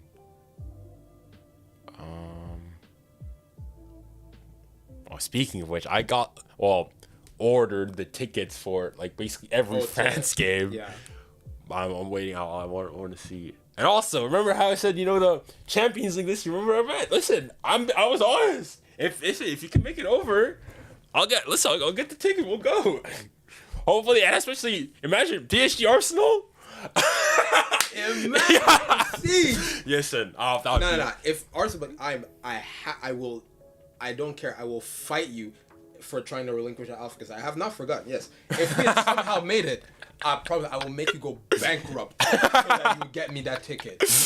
Okay. What are the? Okay, who's the winner though for playoff group? Do they say it? Yeah, I think it depends on how when you get it. Yeah, true. Same as flying within my own country. True, it's ridiculous. I mean, hashtag the struggles of being Canadian, man. It's ridiculous. Okay, who are the winners though for? In procedure, maybe, because then it would show who still has to. Okay, what is it? Euro. Oh, look at the qualifying. Qualifying would definitely have it. Yeah, they would explain the playoff process for sure. Path A. Okay, good. Okay, Poland, Wales, Finland, Estonia. Okay, so Wales or Poland. Yeah, I mean, I think they should still get through. You think Poland or Wales gets in? I want to say Poland, but the thing is, I think Poland. I don't know. Poland. I'm not even gonna pretend. I haven't been watching Polish football. No, Same with Wales. Everything I'm basing it off of is off World Cups and stuff like that. Obviously, Poland, Wales have lost their talisman Bale. I would say, for that reason alone, I think that alone makes them they're not in the running anymore. I probably thing is Lewandowski's getting old. It really is 50-50 for me. I'll say Poland today, and I could say like Wales 2 weeks from now. So I'll say Poland. Matty Cash. True. Matty Cash. That's a sick name. That's a sick name. That's a great name. Holy smokes. I saw I was at the World Cup. I was like Matty Cash. I'm like, no way. This guy I as soon as I saw Matty Cash, I'm like, okay, listen, let's type Google. Where's this guy from? No chance was this guy. And then obviously I saw Aston Villa and whatnot. Yeah. But Villa have been good. Is his mom or his grandma or something? I would assume so. If he takes his. I'm sorry. Yeah. I know it's his mom, but I can't remember if it's his mom that's actually Polish or it's his grandma. I think his grandma. Because I think he mentioned how like when he went he could not speak any Polish whatsoever. So I mean, probably his grandma. I'd assume so. Yeah. I think. Well, did legit just turn into exactly. The thing is, you think the game itself is what 2 hours and a bit. That's mud. And usually, if I stream like 30 minutes, I usually get sometimes 3 hours. So. But yeah. All right. Anyways, I think. Yeah, literally the whole chat. Like I seen a couple people that was saying like, you guys are still on. I was like, hey. All right. Well, speaking of, I think that's probably a good time to cut it off. Thank you to everybody who's been here. It's been a pleasure being on stream with everybody. I'm not having this. Get that off the screen. What?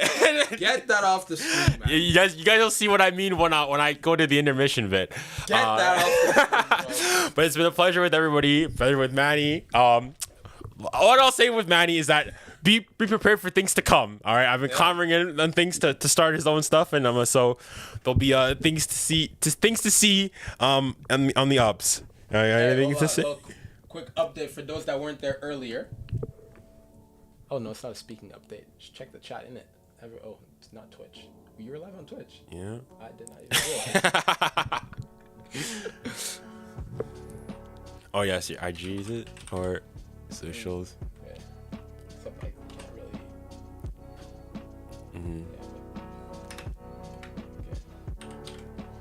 I'll make sure to add these certainly at least in the description. Shameless plug. Absolutely shameless. I do not care. Follow your boy. And who knows? Maybe you might be getting some behind the scenes content for this channel. For another channel that might be coming up in the future. Who knows? All right, there you go. All right, well, it's been a pleasure, guys. Remember, stay safe, stay kind, stay blessed. Godspeed to you all.